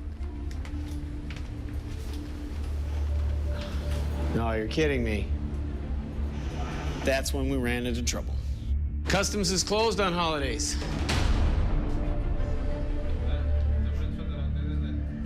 We're here till tomorrow. So, great. Dang it. Merry Christmas. That's a bummer. Yeah. It's about to get worse. Police Federal. Got your passport on you? The local cops are suddenly suspicious. Ah, federal police? Having a guard with a submachine gun meet you on the ramp and escort you to immigration, that was a first for me.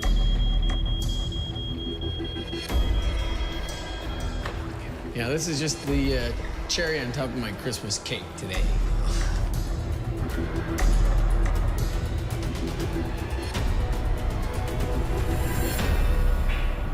Next time on Dangerous Flights. This is infraction. Have Carrie's rule-breaking ways. I might be spending this Christmas in jail. Finally caught up to him. I have no idea what I'm gonna do. It can be done. No, it can't. It cannot. Brad takes on the boss. Corey is wrong and I'm right, and I'm not gonna give in. Son of a... Systems down. Altitude selectors failed. The DI's boots are failed. The Beech 1900 shows its ugly side. Those are the signs that lead to an accident.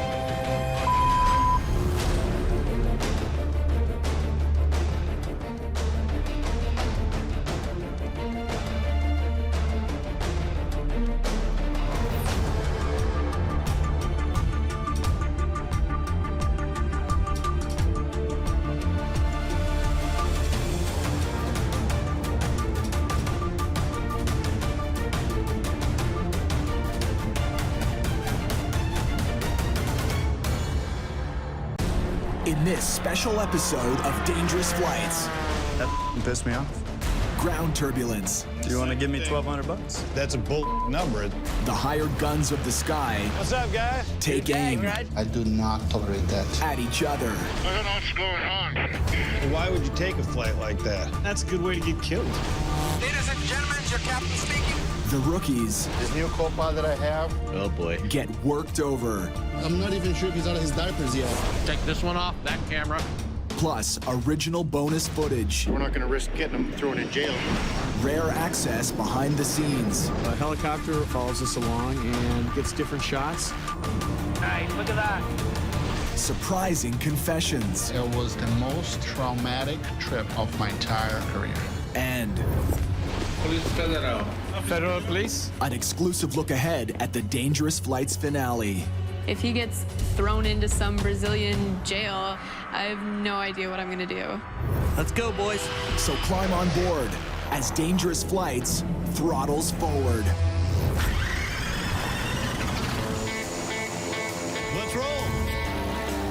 I was speaking thunder.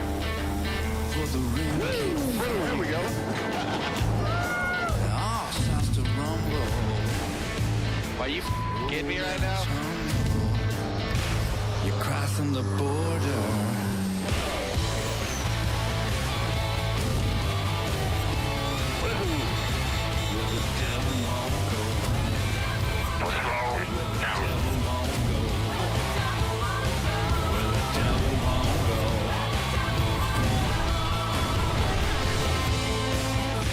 You're crossing the border.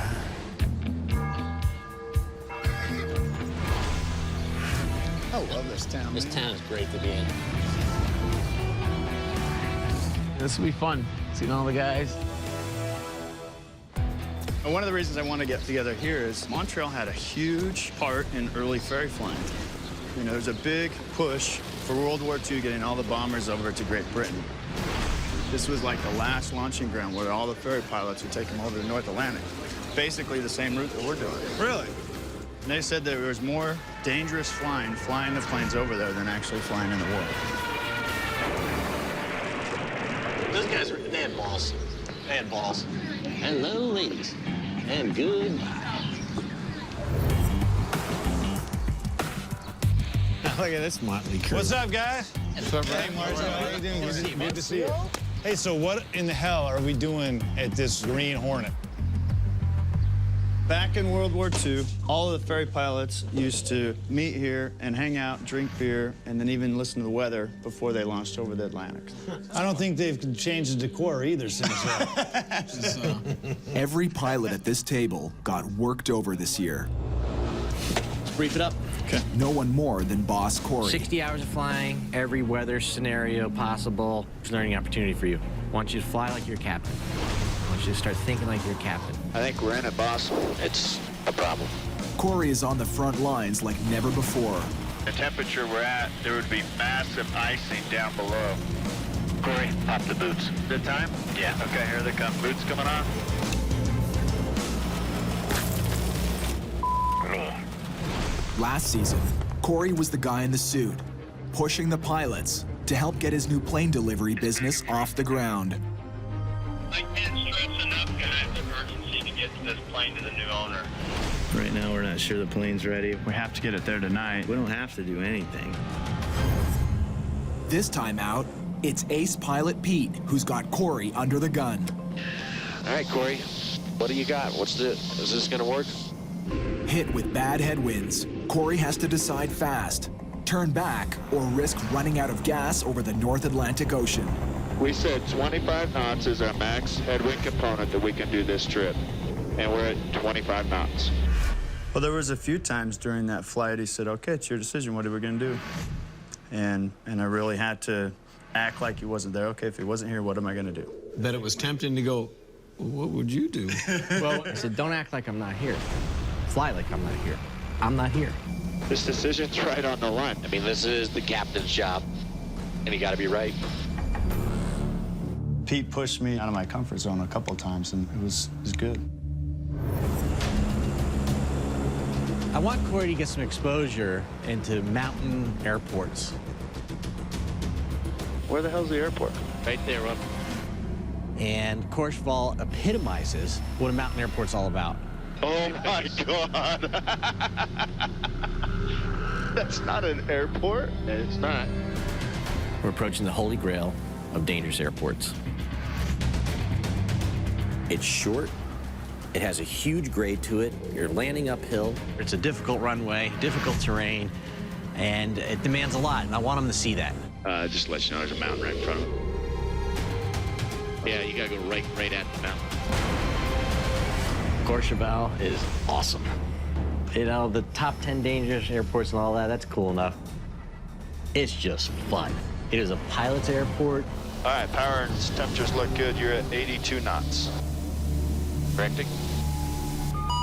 The approach speed into Courchevel is critical. Too slow, you're not gonna make it. Too fast, you're gonna hit the mountain. Looking good, holy. 80, perfect. Power set, perfect. 80. 75.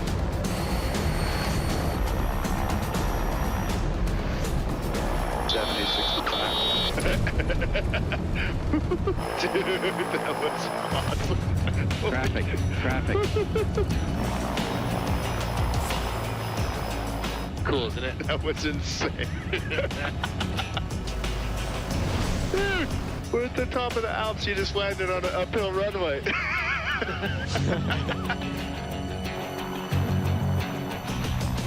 Holy moly. It was awesome. Was it really? I would love to go there someday. It was fun, dude. It was awesome. All right, big boy. The takeoff is off the charts. Let's go get after it. Airspeed is alive, power is set. You've got a good engine, 40 knots. Oh my God. 45, 50, 60, 65, 70, 75, 80, 85.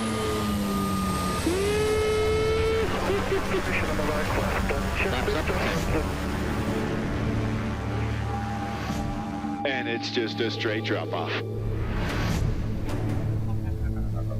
Oh my God.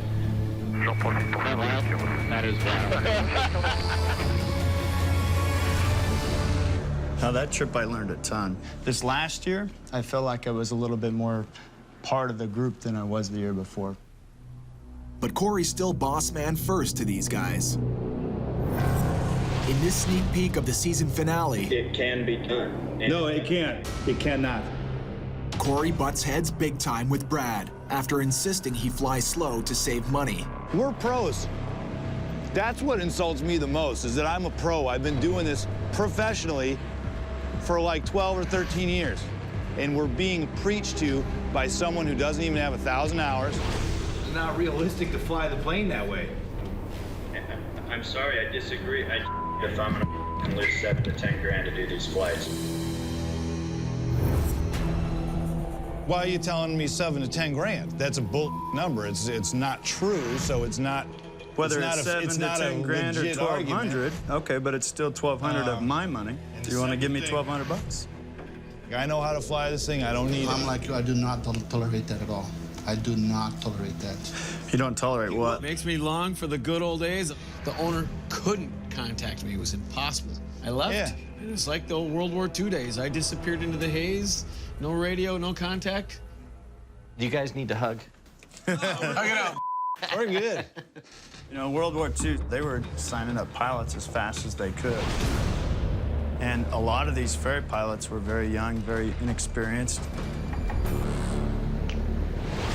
And now we've kind of brought a couple new young pilots in to our group. Here they are. Well, hey, fellas. Hey, give a chair. How you guys doing? Fine.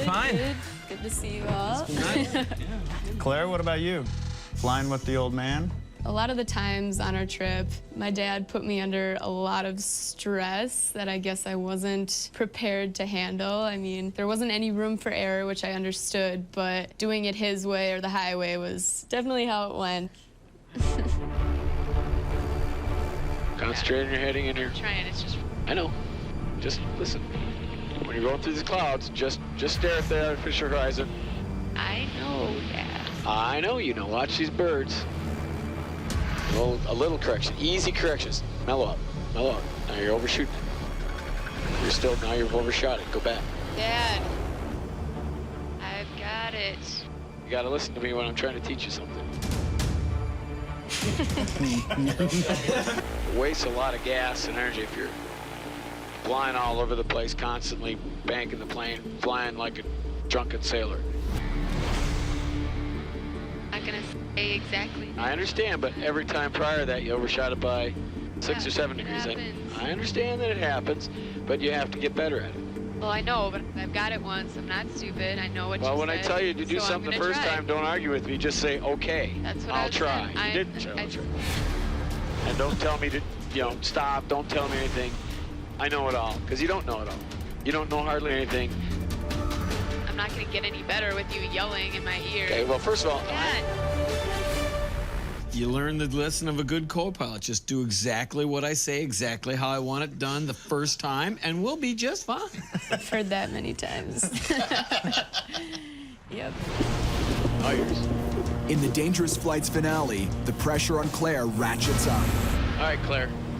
If I catch you taking pictures on takeoff again, you're not flying the rest of the trip. Carrie expects more of her on each leg of the flight. Flying down this low, we have another thing besides airplanes to run into.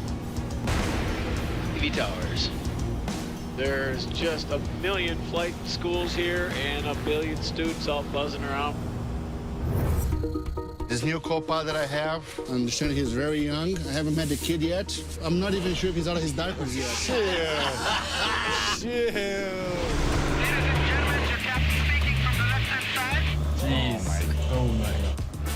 Oh boy. Yeah. I started to fly when I was 15. Lex is a 20-year-old pilot who thinks big. Engaged myself in the aircraft brokerage business. He literally begged Marcio to take him on a jet delivery. So, Lex, what was the high points and the low points of flying with Mr. Marcio? The low point was flying with Marcio. Hello. How you doing? Nice meeting you. My pleasure. Alex, nice to meet you. Nice to meet you. The guy walks in, and the first thing I look at is the 3-day beard, you know. I said, wow, whoa. So you do have a shaving kit, correct? Yeah, I do. Very good. Okay. Surprised you let him fly. I don't think you should show up for a brand new job with a 3-day beard, T-shirt, and jeans, and some hippie kind of bracelets. Kid is below standards as of right now. So, seeing it now, it's kind of embarrassing because I learned a lot. Now you know why I won't let you fly with me showing up like that. Yeah. He was a pretty gracious guy. Oh, yeah. He's 20 years old. I mean, someone has to grab his hand and say, listen, we're going to have to change that. It would be comfortable for me just to say, okay, man, whatever, I don't care, just sit there and shut up. But I think it was my duty to kind of help him out. You know, I've been requesting a nice clean shave from Lex for the last few days. It hasn't been complied with, so I think that a little intervention is required. Are you sure he knows how to do that? All right. Easy does it.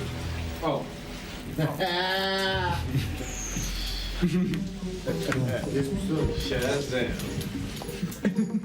I look like a nerd. You look like a nerd. Well, that's what a pilot's supposed to look like. Look at that kid. Really good. Lex, very nice. Nice, huh? Hey, you look professional. Yeah. Nice. Yeah. Cleaned him up good, Mark. Turn around. It did look better. And that's probably why I have a job now, because I turned up there with short hair, shaved, nice and clean. What was the biggest thing you learned? Don't piss me off.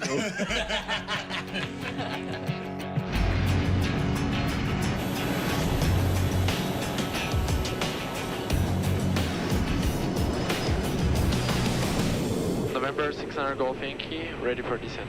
They want us to be a certain speed here. We're at 300 knots, dude.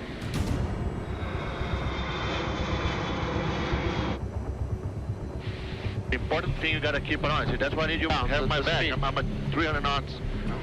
Pay attention, okay? It's a speed below 10,000 feet everywhere. 250 knots. Why did you say something? Damn. Lex get a little schooling. Kind of mean, Marcy. Well, you know, I was not expecting to become a teacher on that, especially going across the ocean to literally to the other side of the planet. Of course, a lot of pressure on him, so I can understand that. There were some moments when he said, "Nah, I'm gonna say it now, shut up." I was a little bit tough sometimes. Captain's privilege to be tough. Yeah, sometimes you gotta. All right, you know what a 1900 looks like, don't you? First one for me. Brad also wound up with a green co-pilot this year. Ooh, slow it down.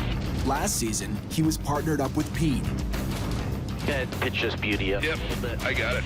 That was unbelievable. A test pilot and trainer. Here, select it up. Roger. Pete's logged serious time on everything from props. Ooh, I like it. Doing a little wheelie. That's right. We're coming in style. To high-performance jets. If there was anyone that I could say in my career that could be a mentor, it would be him. Because he's done more, he's flown more airplanes than anyone I've ever flown with. But this year, it's Brad who's on mentor duty. We need to get to work. Now he's captain, paired with Stu, who has a fraction of his experience. Up until now, I'd never actually put my hand on a Beech 1900 as a pilot. I certainly hope that I can meet his expectation.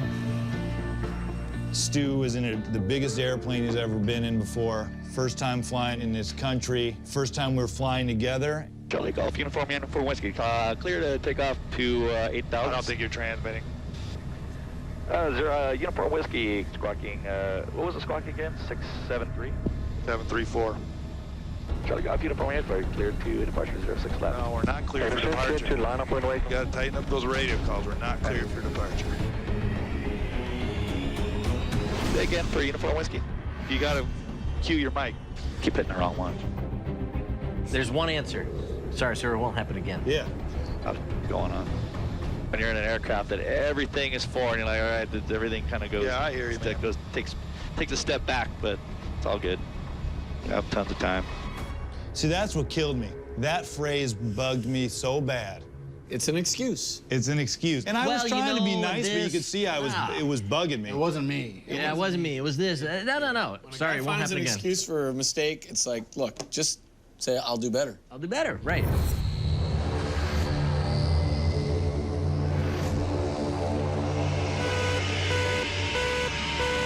I can't hear anything. It wasn't just Brad's co-pilot causing him grief. Cabin air leak or something? It's the window. The Beechcraft 1900 hadn't flown for 2 years. And that almost always means trouble. We need to turn back now. We're having multiple problems with the airplane. A big air pressure drop in the cabin pops open a vent window. I couldn't understand that. I can't hear nothing. Could not hear the ATC controllers at all. Could you say again? I mean, you always want to gain confidence in your airplane, and it's like, what's going to go next? The altitude selector has failed.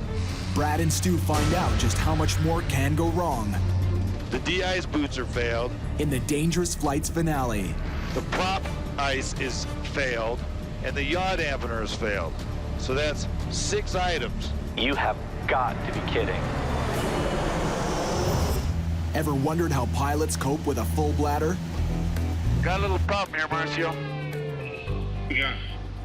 I gotta go pee-pee. No, there's no pee-pee here. Long flights and full bladders are always a bad combination. All right, boss. I think I lost the bet. Oh! You gotta pee, don't you? I don't think I'm gonna make it another 2.5 hours. And on these planes, Good luck, kid. We're all counting on you. no toilets. That was all true?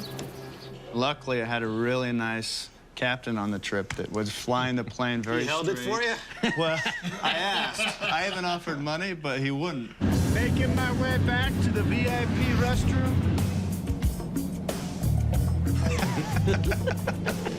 The Caravan's a little bit better than most. We do have a relief tube. We have to go through. Of course, Pete just wouldn't let me get my business done. How's the peeing going, Corey? Whoopsie, little turbulence. Sorry, buddy. Hey, we got a little situation. It's negative 22 out there, and this line is just frozen. I've never had this happen. Oh, God, this is gross. It takes only a few days for Corey to get sweet revenge. I gotta go whiz, dude. Dude, you gave me so much last time. I hope the line is frozen for you, just so you can understand what I had to go through. Yes, Tower, we'd like to request an inverted roll. Snap roll. I gotta go, man. It's my turn. Here we go. My source of relief. I've been waiting for this for days. All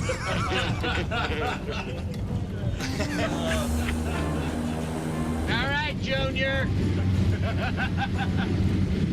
I'm gonna kill him. Hey, that's our bitch. we hit a small pocket of turbulence. It went away. You get a big.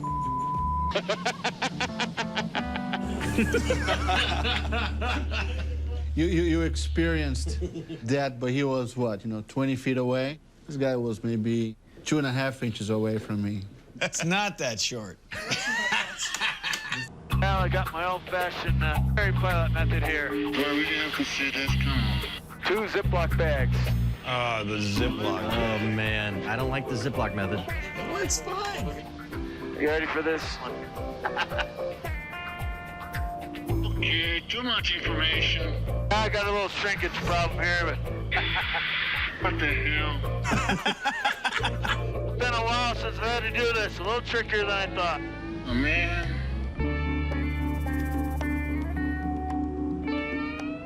Yeah, mission accomplished. Why me? No, why me? I like doing it in a plane that has a window so you can eject the evidence. Yeah. But I always would save it for an opportune target, like a ship over the middle of the ocean. Thumbs away. Can you imagine you're working on that ship, you're just like doing your job and you get hit in the head with a bag full of piss. Marcio prefers his rides fully tricked out. Shazam! How you doing, beautiful? With plumbing and a roomy 5-star setup. Oh, score. This thing is very, very new. So I will make sure we keep it nice and pretty.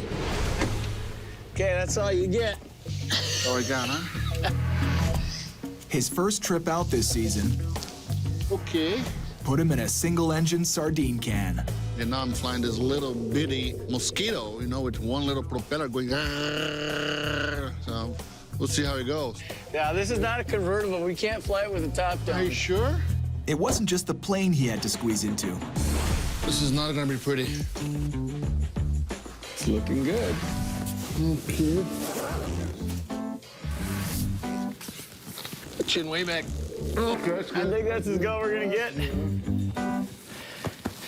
You have to know your limitations. And I am pretty sure I'm out of my comfort zone flying this little thing right now.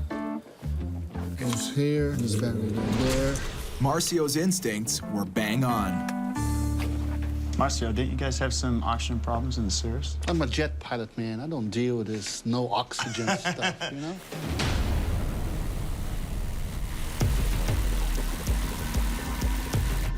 How you feel, Marcio? Feeling just okay. Great. Feeling a little bit of signs of low oxygen?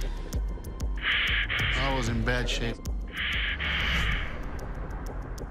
You know what I should do? Maybe change the mask. I was gonna say, when you're flying this high, sometimes the nose pieces won't get you the oxygen sufficiently, so I'll switch to the mask and hopefully that'll give a high enough flow.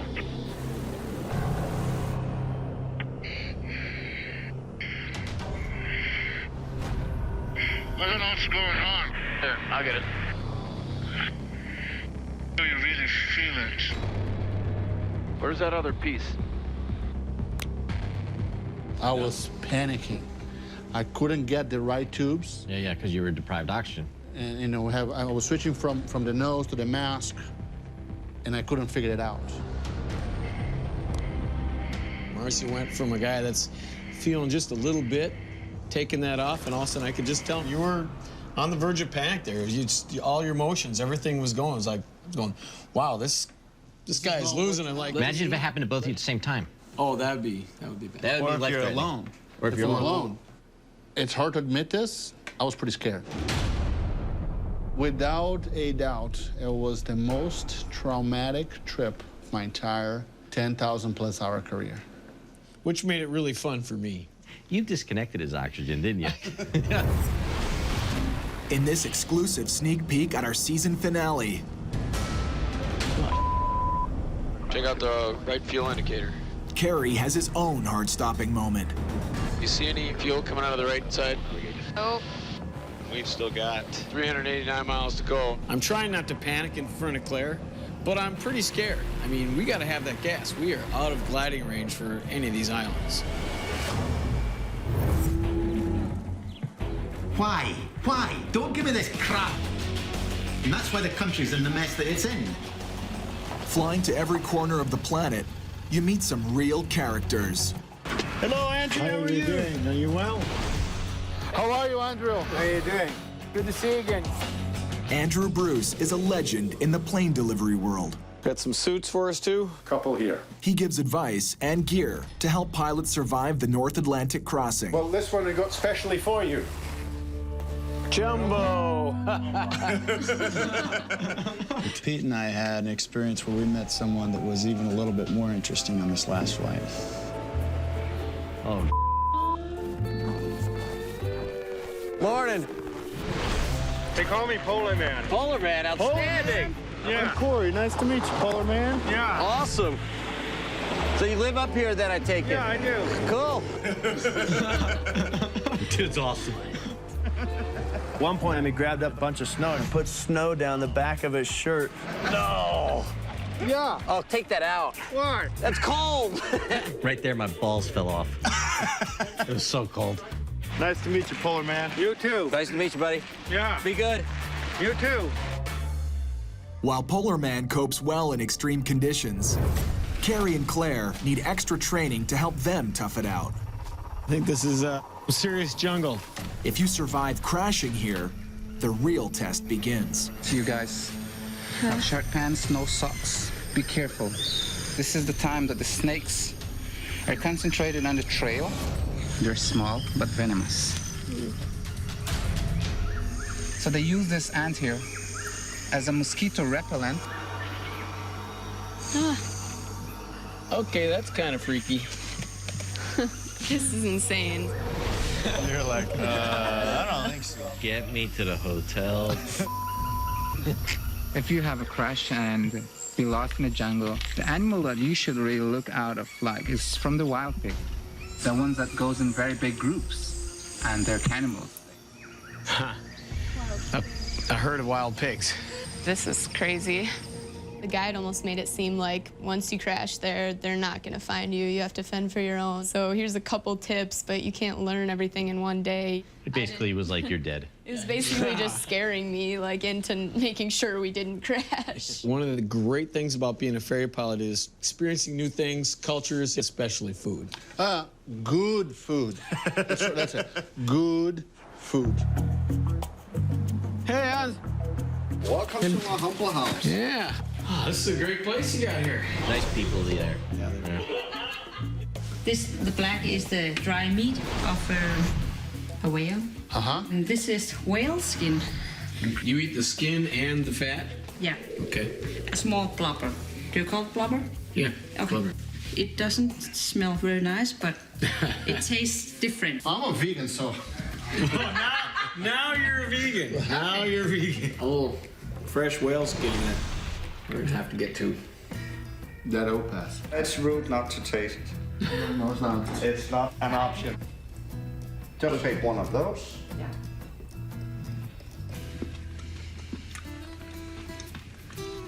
It's different.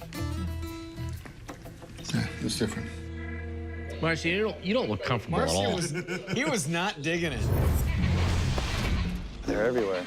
In the season finale, We're teeming with monkey wildlife. Brad and Stu have a run-in with mischievous thieves in Africa. Yo, hey.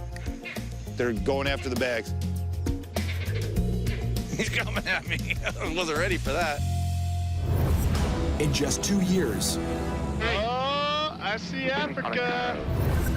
the pilots have landed on 137 runways in 54 countries, including some places on the official Do Not Travel list. This was my first flight going into Sudan, and all I've heard about is how dangerous Sudan is and how everything needs to be perfect. We've got cameras all over this airplane. Get rid of this camera. Definitely these. We've got 3 on the dash and big camera equipment in there. And it's illegal to film in Sudan. This camera here.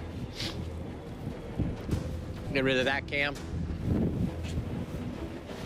And get rid of the tail. The Sudanese see the cameras and they think there's something about it, but they don't like. They'll detain us. They'll ask for our passports. They won't give them back. It'll be a significant problem. We want to fuel and leave. as quick as possible. Take this one off, that camera. Brackets and everything? No, brackets can stay. Well, their safety is what comes first, right? We don't want, for 1 or 2 shots, we're not going to risk getting them thrown in jail.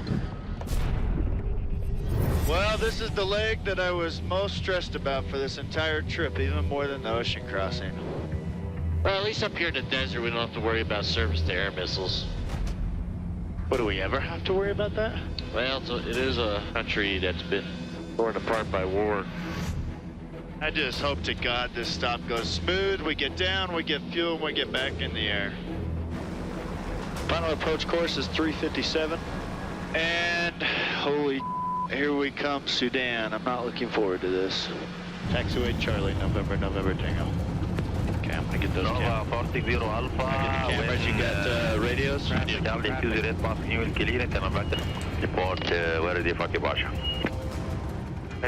Give us some fuel and let us get the hell out of your country. Corey and Pete get in and out without a hitch. Well, that is a huge relief. Yes, it is. That one is behind us. You're kind of a worrywart. It was pretty intense for a few minutes. I was a little sketched out. Ooh la la. The only time ferry pilots go looking for trouble, And I love how clean the cowl is before they leave the ground. Just a little trick that, good old pilots do. They go, ta-ta, and you go, Oh, you can tell if the airplane's overheated, by the taste, if it has this slight coppery taste to it. Here, a plane that looks first rate on the ground acts up No, I think we're doing something wrong. I know. every time Carrie and Marcio pull back on the gas. Take control manually. I'm not comfortable being this far out of water, this low, with that engine not... Okay, I got it. What we're planning for now is that stopping at any second. Quick 7 Charlie Alpha, we've got a rough running engine. We're going to take it in close. Bring it 7 Charlie Alpha, roger this other state. Declare an emergency. You're supposed to keep going, and you can't stop for every tiny little thing. You can't wait for perfect weather. You can't wait for a plane that's in perfect condition, because they don't exist. None of it. Whether the storm is outside Picking up lightning strikes now. God. or in, Keep coming. Lean back, let me see what I'm doing. cockpit cameras witness it all. Play behind my back. Haven't seen you whip out the flute yet on this trip. The air flute. The air flute. Filming the episodes of this show have been a lot of fun. But cockpit cameras can't snag those sky-high action shots. Here, an exclusive look at how it's done. You can't have a plane following us along the whole trip. It's just too expensive and not practical. We have a helicopter that follows us along and gets different shots, right alongside, underneath, steep turns, all kinds of different stuff. Okay, you on me? Copy that. Okay. There he comes in again. He's back. Yeah, okay, Carrie. We're going to get you to do some big Ys, big turns in front of us. Have some nice light on you from here. Okay. We pick a spot that simulates whatever environment that we flew on our ferry trip and try to recreate it. Okay, I'm going to come to this cloud. I'm going to make a left turn to let you catch up. Here I go. Left, left, left. Nice. Look at that. Beautiful, Chris. Right into your bush. Okay, you got your eye. I know. So Cineflex is a remotely operated camera. The controls are all from this laptop controller. We can run it inside the aircraft. Yeah, wow, look at that. Maybe just give us a punch in as he's doing that. Essentially like working with a big video game.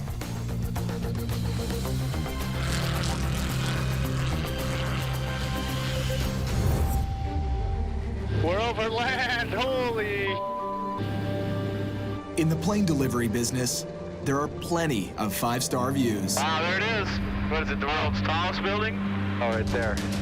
Check that out. Unbelievable. But usually, sweet, that's where the VIP treatment ends. I think my shower curtain is covered with blood. Holy mama. Is this the Bates Motel? I'm gonna have to shower with my boots on, for God's sakes. I think this candle has seen more exciting days. This is badass. You check in at the hotel, you get in your room, you unpack your crap for the 18th time. Come get into a restaurant, maybe at 8 o'clock, get online. The Wi-Fi doesn't work, the code's wrong. All those little stupid things that make you just insane on the trip. In the season finale, let's make like a baby and head out. Brad and Stu's passports might be the only way they remember where they went. So once we got out of Uganda, we were turning jet fuel into noise and really covering some ground. You get to see some amazing exotic places. The only problem is that you blow through them so fast, it can be really exhausting. You don't really notice it when you're flying because you're working, but it just floods over you. I'm just burnt out. Iceland, Iceland, Iceland. Sometimes you just gotta pull the plug.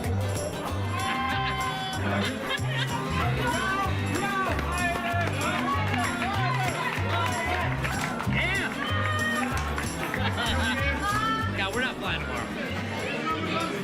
That is a clear and evident fact. Tomorrow is a day off. We are not going to be going anywhere. On this trip, our route just happened to take us almost directly right over my house, which was kind of cool. Welcome home. Hey, thanks, man. Good to see you again. Hola. Chris, this is my buddy Marcio. Marcio, good to meet you, sir. Chris. Scotch? Yeah, Scotch is good. Thanks, buddy. I've got a little hunting cabin up in the woods, and it was kind of nice to take him up there and show him that and have him meet a couple of my pilot buddies. Nice. I met all his two friends. All two of them? All both of them. That's how you light a cigar in the North Woods. And that's how you do it. Yeah, this is what I live for. Hanging out with my flying friends, my pilot buddies, some good drinks, some good friends, and some great flying stories. Cheers. It's like a fun night. Yeah, that was a real fun night. Yeah, it's cool. As much fun as you can have with no chicks. Spend enough time with a guy, puppy, and you start to pick up his habits. Let's go flying, puppy. And a sandwich for you, puppy. There we go, puppy. Puppy.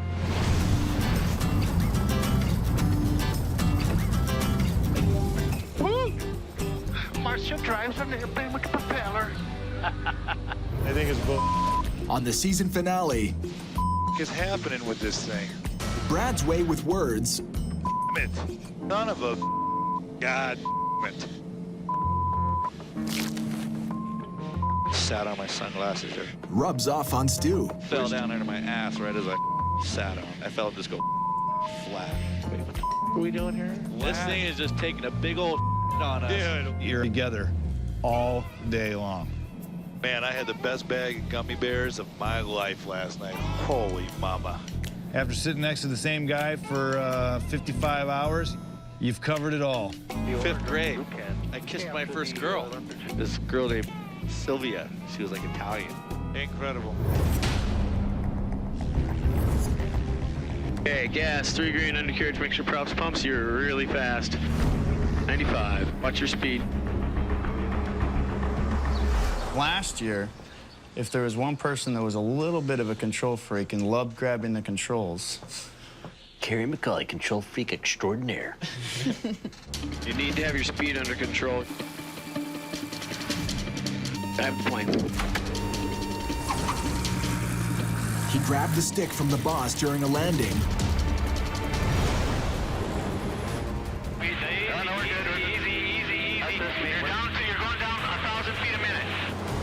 Then blasted Stu all the way down to the runway.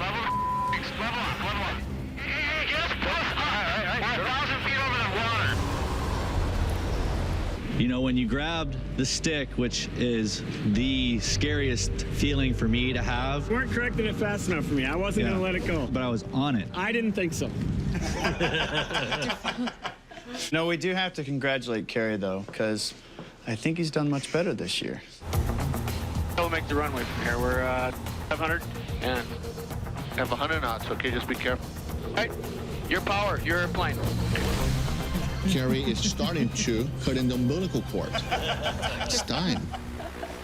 So you have a first vector. Procedure, activate vectors to final. All right. You fly. Hold on.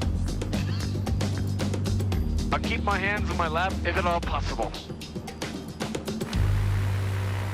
Yeah, it's Well done. hard to do, but You want it to go your way exactly. well, not necessarily. Sometimes when the other pilot is not doing it perfectly and there's even the remotest possibility, I was like, I got it.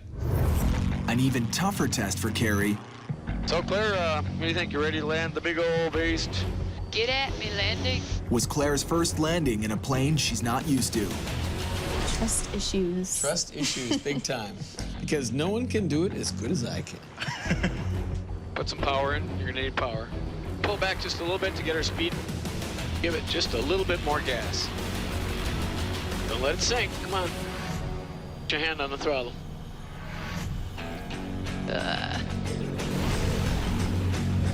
Oh, hands up even. Yeah, Carrie. Hands off. You know, this type of flying, it's a unique type of flying. It's kind of a special group. We've all talked about that before. It's kind of a fraternity, and it's hard to get into. I was very fortunate to get into it and fly with some of the best pilots in the world, I believe. And I think you guys are incredibly fortunate to have this opportunity to fly and to get to do this type of stuff.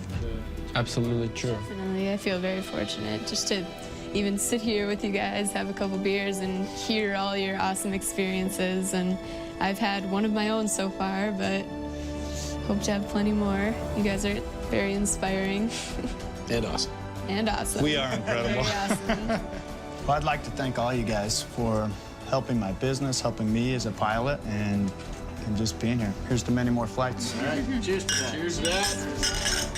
Keep the flames dry, gentlemen. Keep them dry.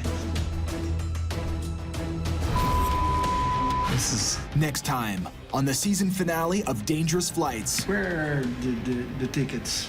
A bad break in Brazil lands Carrie in hot water. Oh, I might be spending this Christmas in jail. 62 north. Actually, correction. And attitude What are we doing here? at altitude. That's the next one, man. A grueling journey takes its toll. It's totally unprofessional. Yeah, that's on you, man. That's not on me.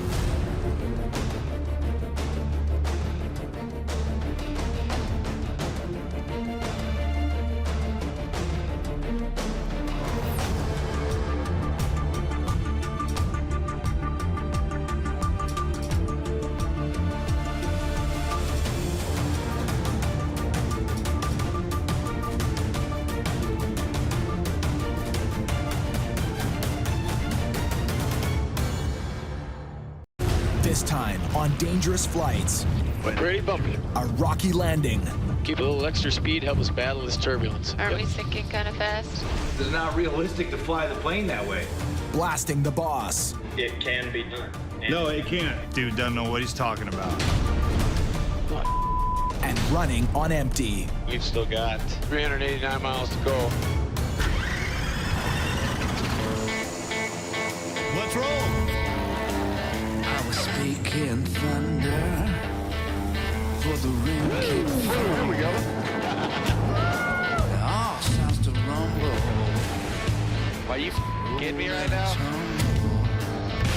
You're crossing the border.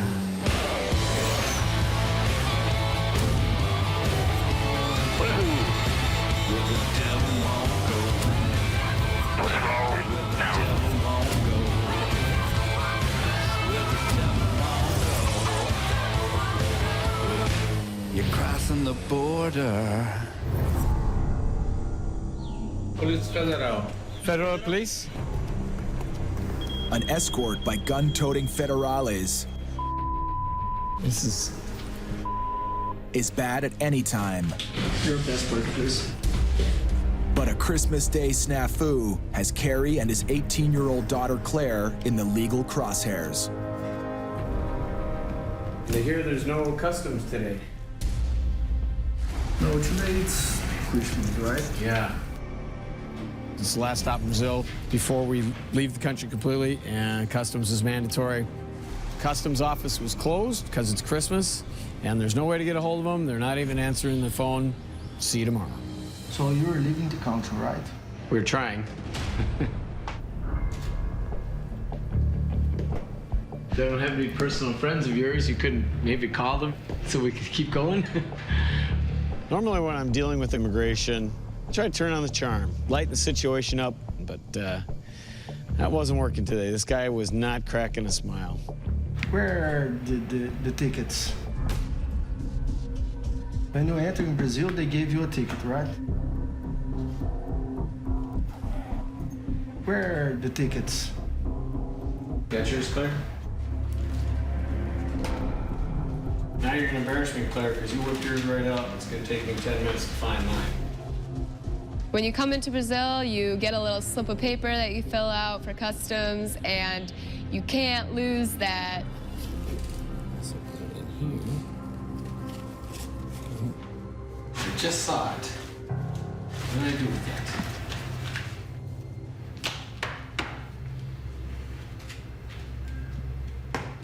I need this ticket, right? Yeah. I mean, it's an innocent little piece of paper. Who cares? But now that he's making a huge deal out of it, might be in the plane. You want me to go get it? I really have no idea where this is gonna go. I don't know what I did with that thing. Some...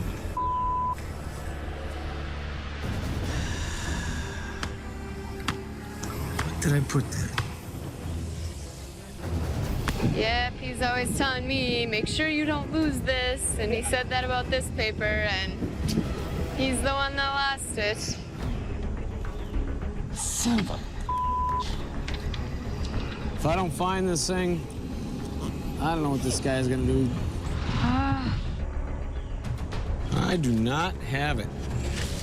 So now I get to go back in there and deal with Dr. Cheerful. I might be spending this Christmas in jail.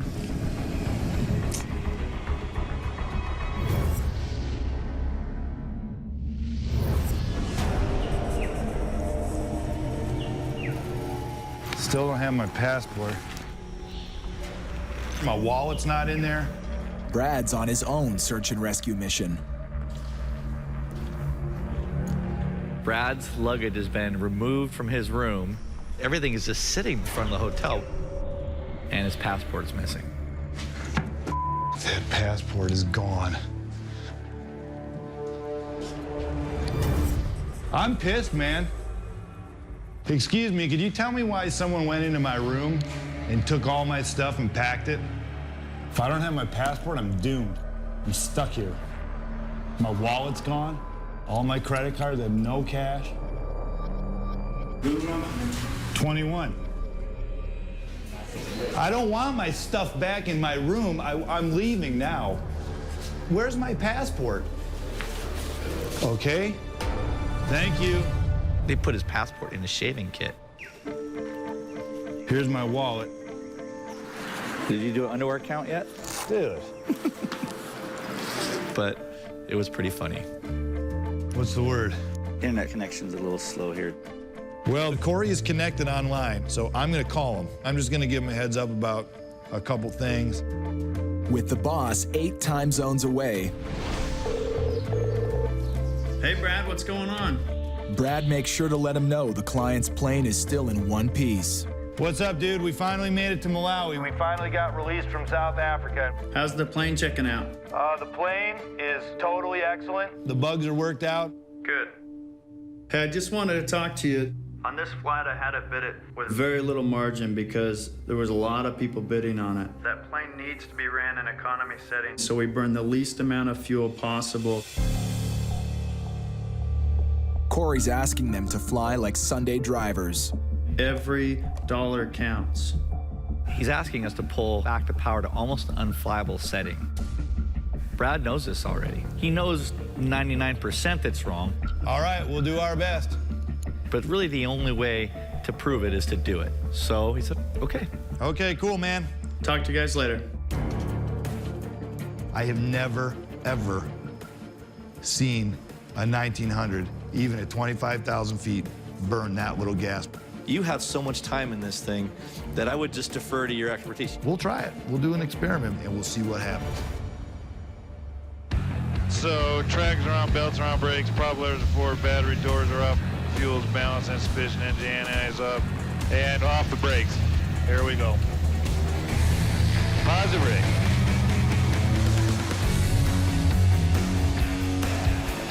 Flaps are up, gears up, bleeds are on, climb bar set, engine instruments are happy. We're gonna set the powers just like Corey wants. We're gonna do this just like he wants. We're just gonna watch the fuel like we've never watched fuel before. That's the plan of attack.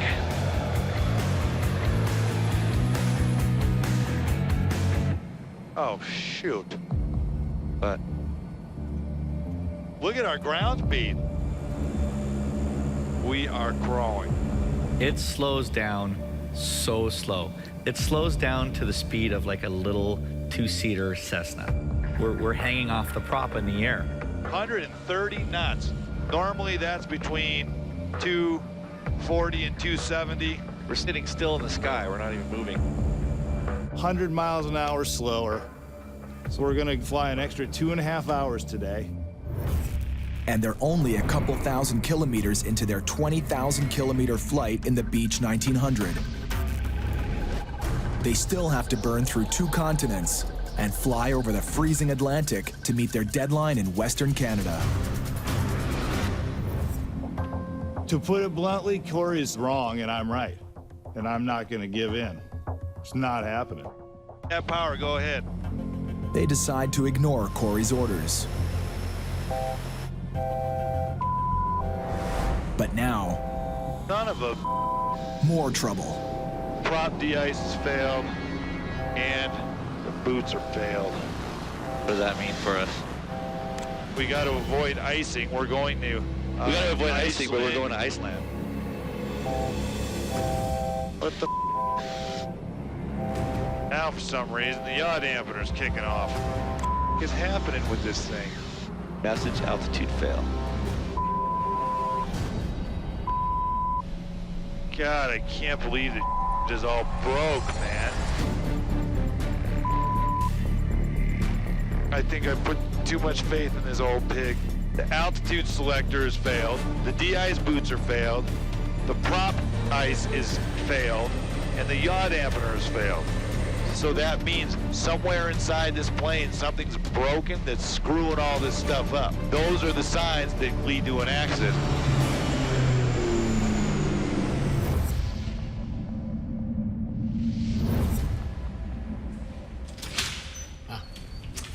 I did not. Carrie's missing customs form is turning into a federal case. For real. The laws must be respected. This guy does not look happy. He's not about to give us a break here. This is infraction. I mean, if I was just with some other guy as my co-pilot, I wouldn't be really that worried if I get thrown in jail. But I'm with my little girl. If he gets thrown into some Brazilian jail, I have no idea what I'm gonna do.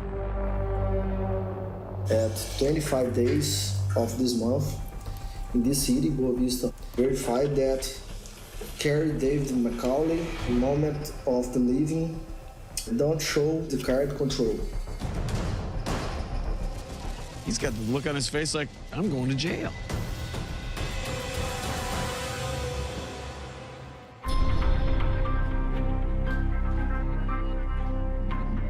I'm really nervous. Some of these guys get a little bit of power, and if they can get a pilot and put the screws to them, they will. You never know where it's going to end up. This is infraction, so you must pay a fee. Do you know how much the fee is? $165.55. Okay. Sign it there.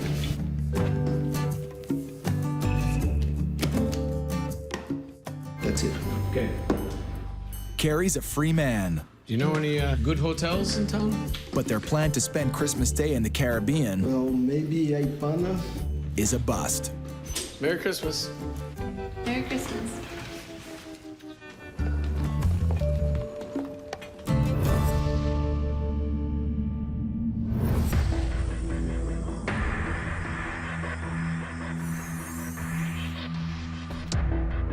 We might be here a couple days.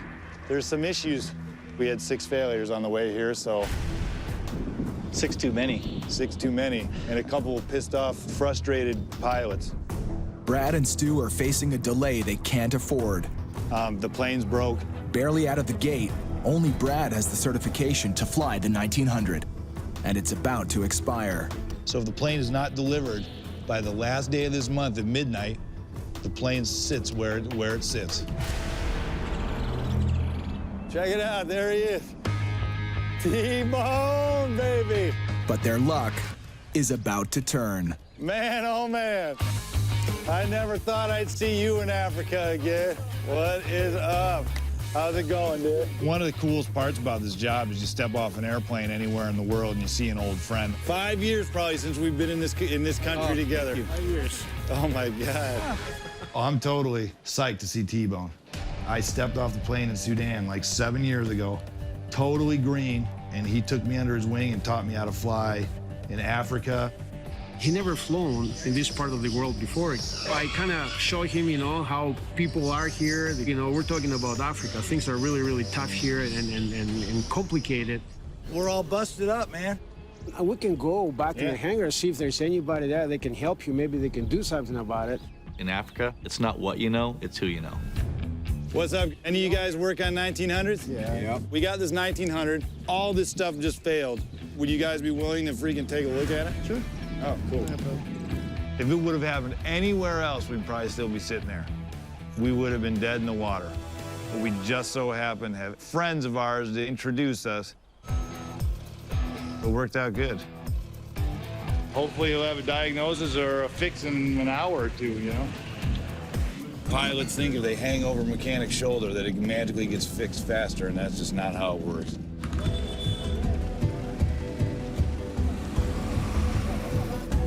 So we're waiting on the plane getting repaired. Now it's time for lunch. They're everywhere. We're teeming with monkey wildlife. Yo, yo, yo, hey. They're going after the bags. We are surrounded by really hostile little monkeys. These guys are no joke. That's my food, man. Whoa, he's trying to steal my Red Bull. Oh, what you doing, man? What you doing? Get out of here. Yeah, man, that's my. They're nasty. Pretty quiet over here. By now, their plane repair job should be well underway. Almost looks like it hasn't been touched. It almost doesn't. Yeah, he hasn't been here. Sorry, guys, hate to give you the bad news, but got a plane ticket for tomorrow and I gotta leave. Ah. He's like, sorry, man. I'm packing my clothes and I'm going home. Our hearts just sank because we're just stuck. Brad and Stu just lost another day in a race they're paid to win.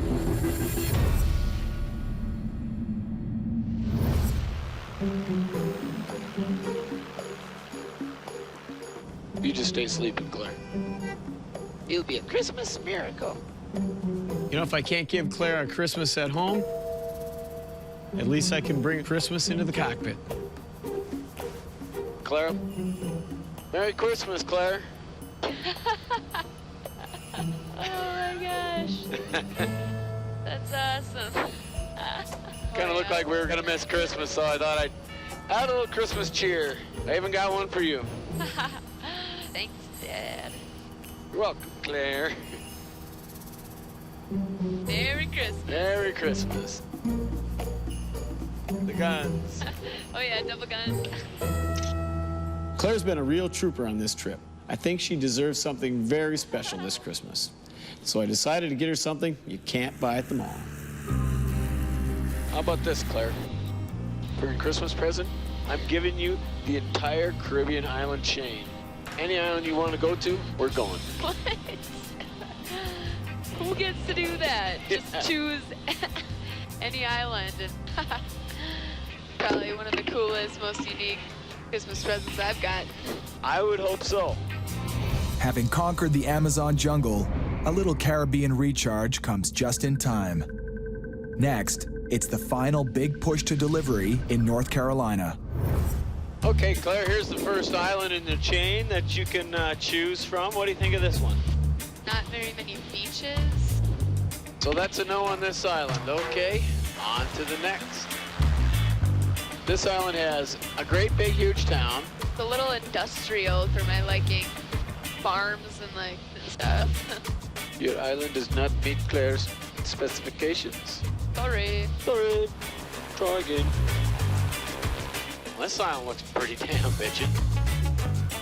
Looks kind of sweet. Is this your Christmas present? Think so. Let's land here and check it out.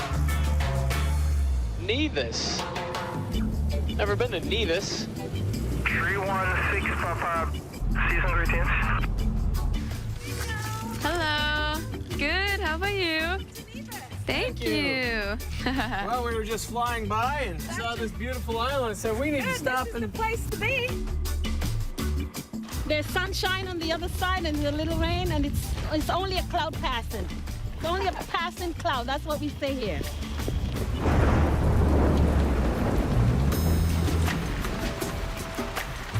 You're walking towards the beach. There's 2 beachside restaurants. One is called Coconut.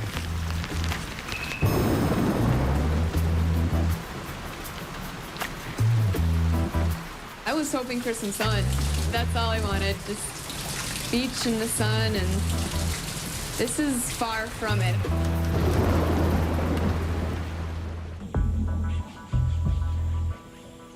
Yeah, he hasn't been here. It's just kind of disappointing. All right, well. Stranded, with a broken plane and no mechanic, Hey, what's going on, man?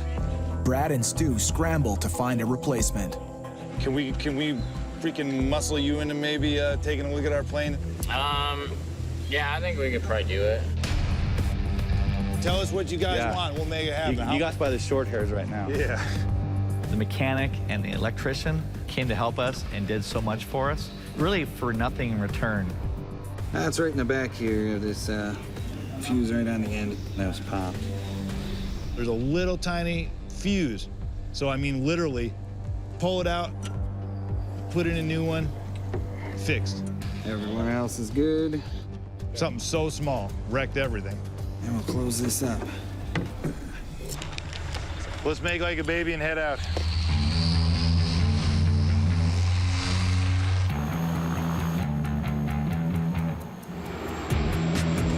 So once we got out of Uganda, we were turning jet fuel into noise and really covering some ground. We hit Sudan. That is pretty badass. You know, we made it to Egypt. Spent the night. Wow, look at how pretty. We get to see what it looks like for 10 minutes on our way to the airport in the morning. You get to see some amazing exotic places. The only problem is that you blow through them so fast, it can be really exhausting. You don't really notice it when you're flying because you're working, but when those wheels hit, it just floods over you. We're tired. What kind of services do you need? We need massage. We need room service.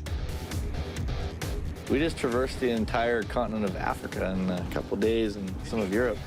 It's okay to be a little tired. We get in exhausted. We made it. Go to the hotel, wolf something down. Good night, sir. Thank you, appreciate it. Half the time you're so sweaty and dirty, you know, you need to take a shower and you just don't. I'm just burnt out. You collapse into bed, the alarm goes off at 6 in the morning and you have to head back out to the airport. It's hard work. It's not easy. All right, so Italy down, time for Scotland. All right, we have igniters, we have engine anti-ice. Crispy's alive. Brad and Stu crossed 12 borders in 5 days.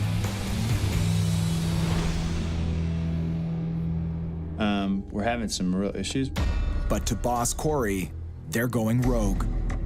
On these long trips, especially in a bigger airplane like this, it's important to save as much fuel and as much money as possible. It slows the plane down, so pilots bitch about it. He sent me an email with some foul language in it, and he sent me these numbers again. You're gonna go this fast, and I'm gonna save thousands. We tried, it just doesn't work. We're pros. That's what insults me the most, is that I'm a pro. I've been doing this professionally for like 12 or 13 years. And we're being preached to by someone who doesn't even have 1,000 hours. Didn't answer his emails, didn't really care. Because I was like, dude doesn't know what he's talking about. I don't think Corey really realized how much he was asking of us. So we scheduled the call. Bet you $10 I'm gonna be totally aggravated in 10 minutes. Oh, totally. And tower 316.5, ready for takeoff. Okay, gas, undercarriage, mixture, props, bumps, rolling. Here, Claire, you do it. I can't reach them. 7 days into this flight, All yours. Carrie decides to take off the training wheels Claire, make us fly. and stop coaching Claire on takeoff. A pilot needs confidence. A pilot needs to be able to push the situation every once in a while and learn a few things. Oh my gosh. I really hope she steps up.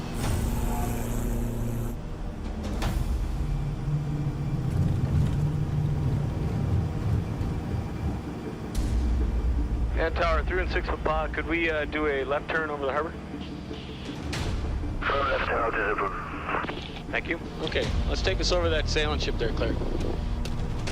What Claire's just done I got it. I got the controls. is like letting go of the steering wheel on an interstate on-ramp. All right, Claire. If I catch you taking pictures on takeoff again, you're not flying the rest of the trip. You do not do that. Seriously. If we're still over the ground, we're only doing 100. You're not paying attention. You're the one flying the plane. If nobody's watching the airspeed indicator, we could stall and crash. That's serious. You do not mess around on takeoff. Okay, I thought that I was in the same spot that you were when you pulled out your camera and were taking. I'm me, you're you. I got Both 6,000 sides. hours, you don't. Okay. There have been hundreds of pilots that have been killed over the years because they let small distractions take them away from the primary duty, which is flying the airplane. Claire needs to basically just learn to be a better pilot. Our lives depend on it. I want you to hand fly for a while. Get on your instruments. Might be a little bumpy, so it'll be kind of a challenge to try to hold your heading and your altitude. No yelling. I might not yell.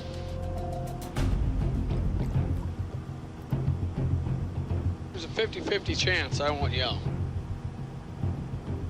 I am not super experienced. I haven't had the proper training. My dad is expecting me to know how to use all these instruments like it's no big deal, but...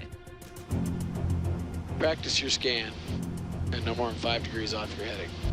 When you're learning how to fly, and especially when you're learning how to fly in instruments, you have to learn how to deal with distractions. You have to learn how to concentrate. I might pour some water on your head. He wants to prove that you need to be able to handle any sort of distraction when you're flying. You have to fly smooth or it's gonna pour. Okay, I can't control how smooth the plane goes. Oh, that's kind of a lame excuse. Oh, it's so close. Yeah. Oh my gosh. How'd you do? Fine. Ah, 1 degree off. 1 degree. Whatever my dad's got to do to teach me to be a good pilot, I'm good with it. I just gotta roll with the punches.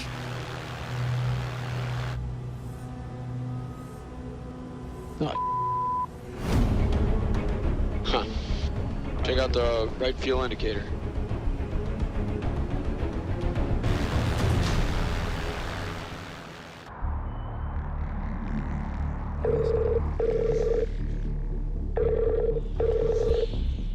This is Corey. Thought I would give you a little call and just get everything on the table. Okay. I sent an email saying, here's the speed you should be at. and that was not replied to. Brad knew from the beginning that it was almost unheard of to operate the aircraft at those settings. Have you tried it? Yeah, we tried it. We did it exactly how you wanted it done. It's not realistic to fly the plane that way. It can be done. No, it can't. It cannot. The difference between running it in economy setting and power setting is between $5,000 and $7,000 in fuel. That's $5,000 to $7,000 out of my pocket for you guys pushing the throttles up. You know, we're not trying to steal your money, man. We've been running it the best we can, and I mean, we just have to be realistic. If we're doing 18-hour days, adding an extra hour or two to the day, I mean, it's literally impossible to do. And it's like, we're killing ourselves, man. I've got to have faith in my captains that if they say it's a no-go, it's a no-go. We got every airplane there safe. That's the #1 goal, #1 priority. Guys, I understand that sometimes changes and whatnot, so we just need to move on. And so I have to take a step back and let my captains do their job. Okay, all right, guys. All right, we're out of here. See ya.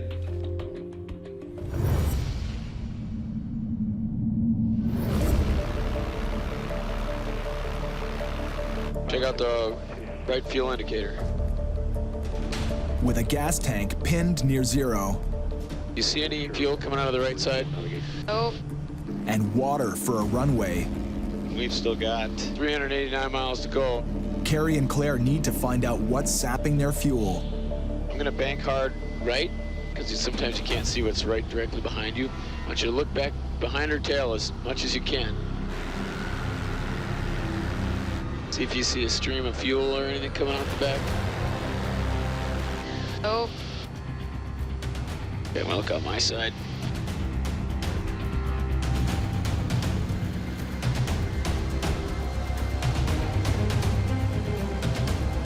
Huh. Fuel quantity circuit breaker. Let me try that and pull that out. Push back in.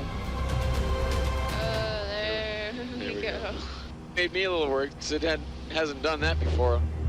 A simple reset on the circuit breaker does the trick. Hey.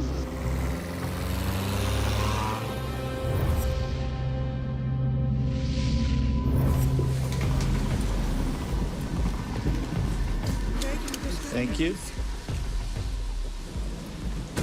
I gotta check the room. I don't know. That's not anywhere else.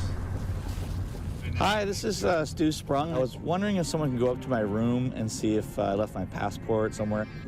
Stuart has misplaced his passport. It's not lost, he's just temporarily unaware of its current location. That's like pilots, you know, we never get lost, we just don't know where we are for the moment. He doesn't know if it's in his bags, if it's in the hotel, if it's in the airport, and we're dead in the water without it. Totally shot.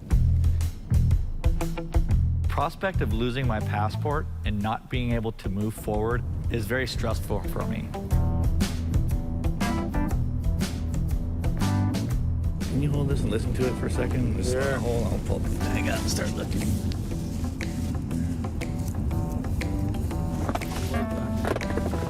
Aha! You find it? Yeah. Fell out of my suitcase. Easy cheesy. Long days and tight turnarounds are starting to catch up to Stu. Sat on my sunglasses and fell down into my ass right as I sat on. I felt just go flat. Not a good way to start this flight. That sucks.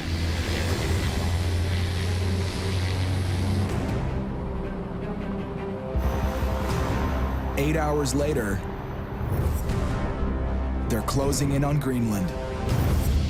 Charlie Golf, uniform whiskey. But Stu seems to be losing ground. 62 north, 40 west. Actually, correction, we just passed over 62 north. Wait, what are we doing here? Or this is our last one? We're crossing the second. Okay. 62 north, 40 west. At 1344. 1343. We've had a couple of long flying days that neither of us have really recovered from yet. 1314. What? That's the next one, man. Having the issues with the radio is definitely a lot to do with the fact that I'm just tired. All right, sorry about this. Just reporting 1413. 1343. We still, oh. 1343, sorry about that. I would just recommend you sharpen that stuff up, you know, you write that stuff down and it's just boom, boom, boom. It's unprofessional, man. Oh, it's not. It's totally unprofessional. No, it's not. Yeah, it is. It's never, ever, well, you know. It's on you, man. It's not on me.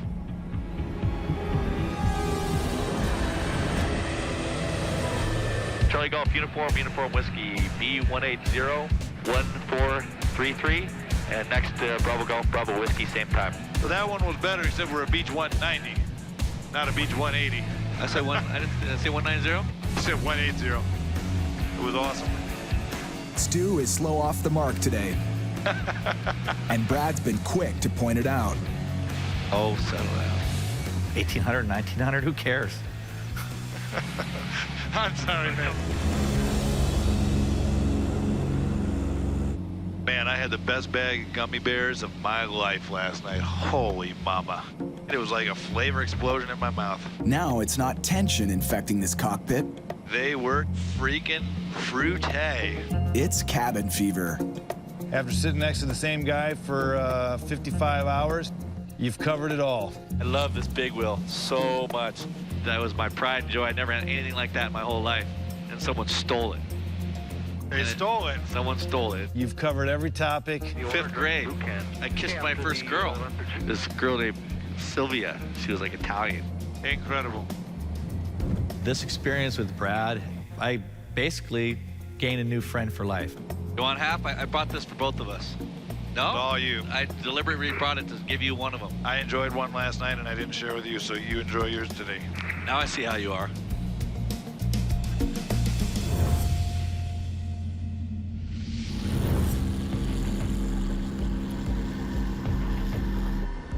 I see a state. I see the United States. Well, one of the United States. That would be Florida.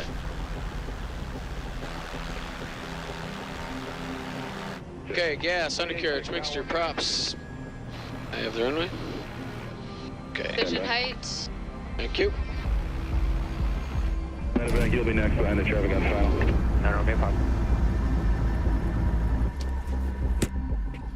Oh, that was a long flight. Long day. We got one more leg to go. We got to get the plane from Fort Lauderdale to North Carolina and complete the mission. It's still about 4 hours to go. But first, some serious shut-eye. You have anything available? There are no hotel rooms. Everything is sold out. Oh my God. At this point of the trip, I was hoping to be home. Miami Beach. Take them. I am not only physically exhausted, but mentally exhausted. I am just ready to be done. Toward the end of the trip, I was starting to get a little concerned with Claire's health. Ferry flying is physically demanding and mentally stressful. It wears on a person.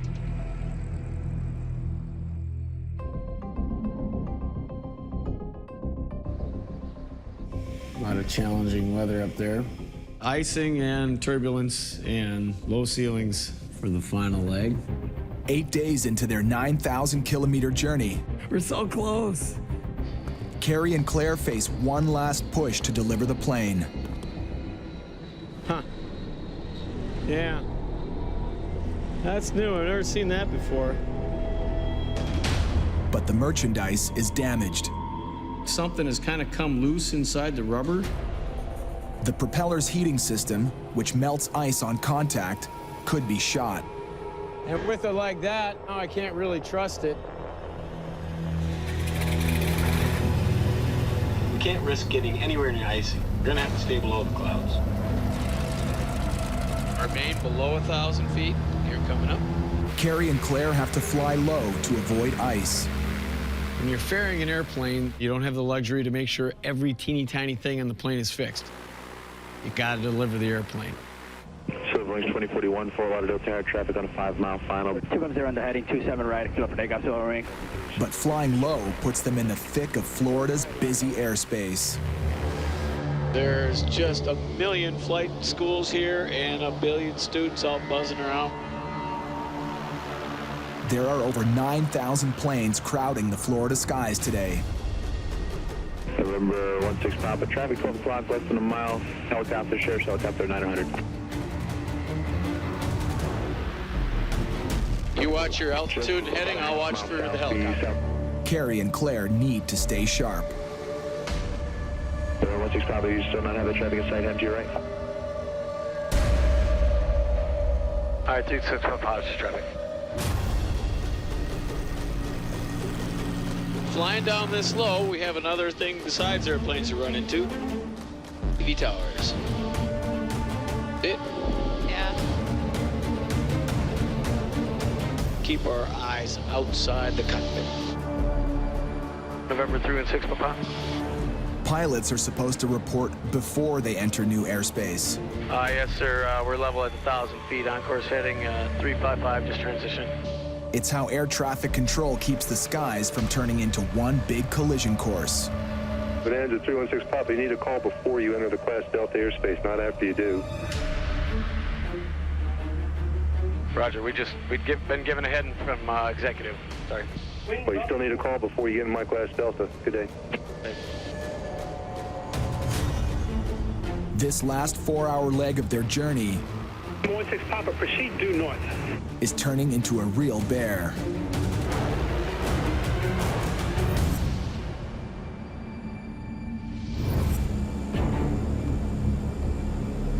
We're in the home stretch, sucker. I can't believe it. Yep. Brad and Stu are on the final lap of a 20,000-kilometer, 13-day sprint around the globe. The weather's so crappy on our last day. No love. Worst weather the whole trip. With murky. God, you gotta be me. That's gonna be sticking.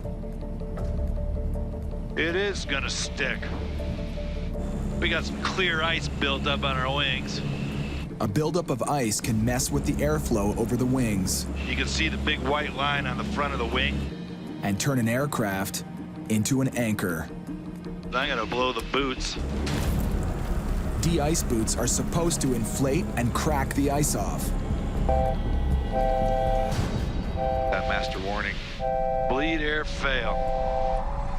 Me. There's not enough pressure in the system to blow the boots as it's supposed to. Did your boots kick off the ice? That ice didn't come off. This side's probably half to a quarter inch. It did not kick it off the way it should have. I mean, it kicks off maybe 5% of the ice. If we get into real bad heavy icing, we're pretty much screwed.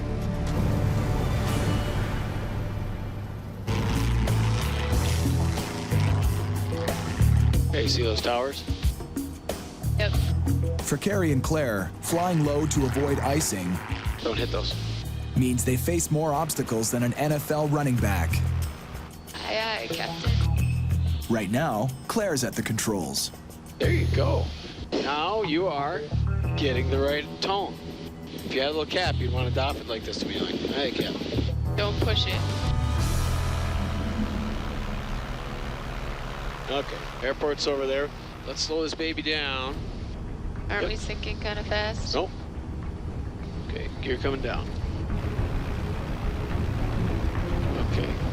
Pretty bumpy. Yeah, this is pretty turbulent. Keep a little extra speed, help us battle this turbulence. It's pretty bumpy. So we're gonna land a little bit faster than normal.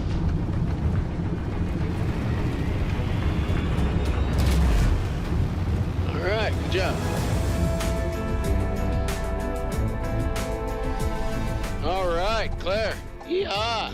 Uruguay to North Carolina. It feels really great to have this trip behind me, and to have done it with Claire was amazing. So Claire, you made your first ferry flight. Think you might want to do that again, or maybe even do it for a living? If Claire told me that she wanted to be a ferry pilot, I'd be pretty proud.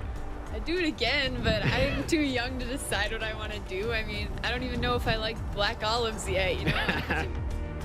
I'm so proud of you, Claire. You did such a great job. I mean, I've flown with other ferry pilots that weren't as weren't as confident as you were on this trip, so good job.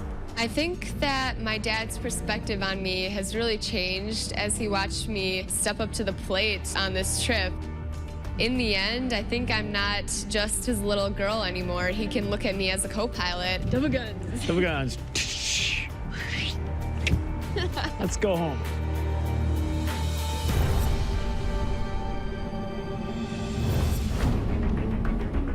On the opposite coast, Brad and Stu are on their final leg to British Columbia. This thing is just taking a big old shit on us. Dude, 48 minutes to go, and it's just taking a big old turd right on our heads. This is the worst icing we've had. Just hitting these heavy moisture things, jamming us up. We're starting to get out of that little mountain range, so hopefully that'll be it. We should be getting clear of this stuff pretty soon.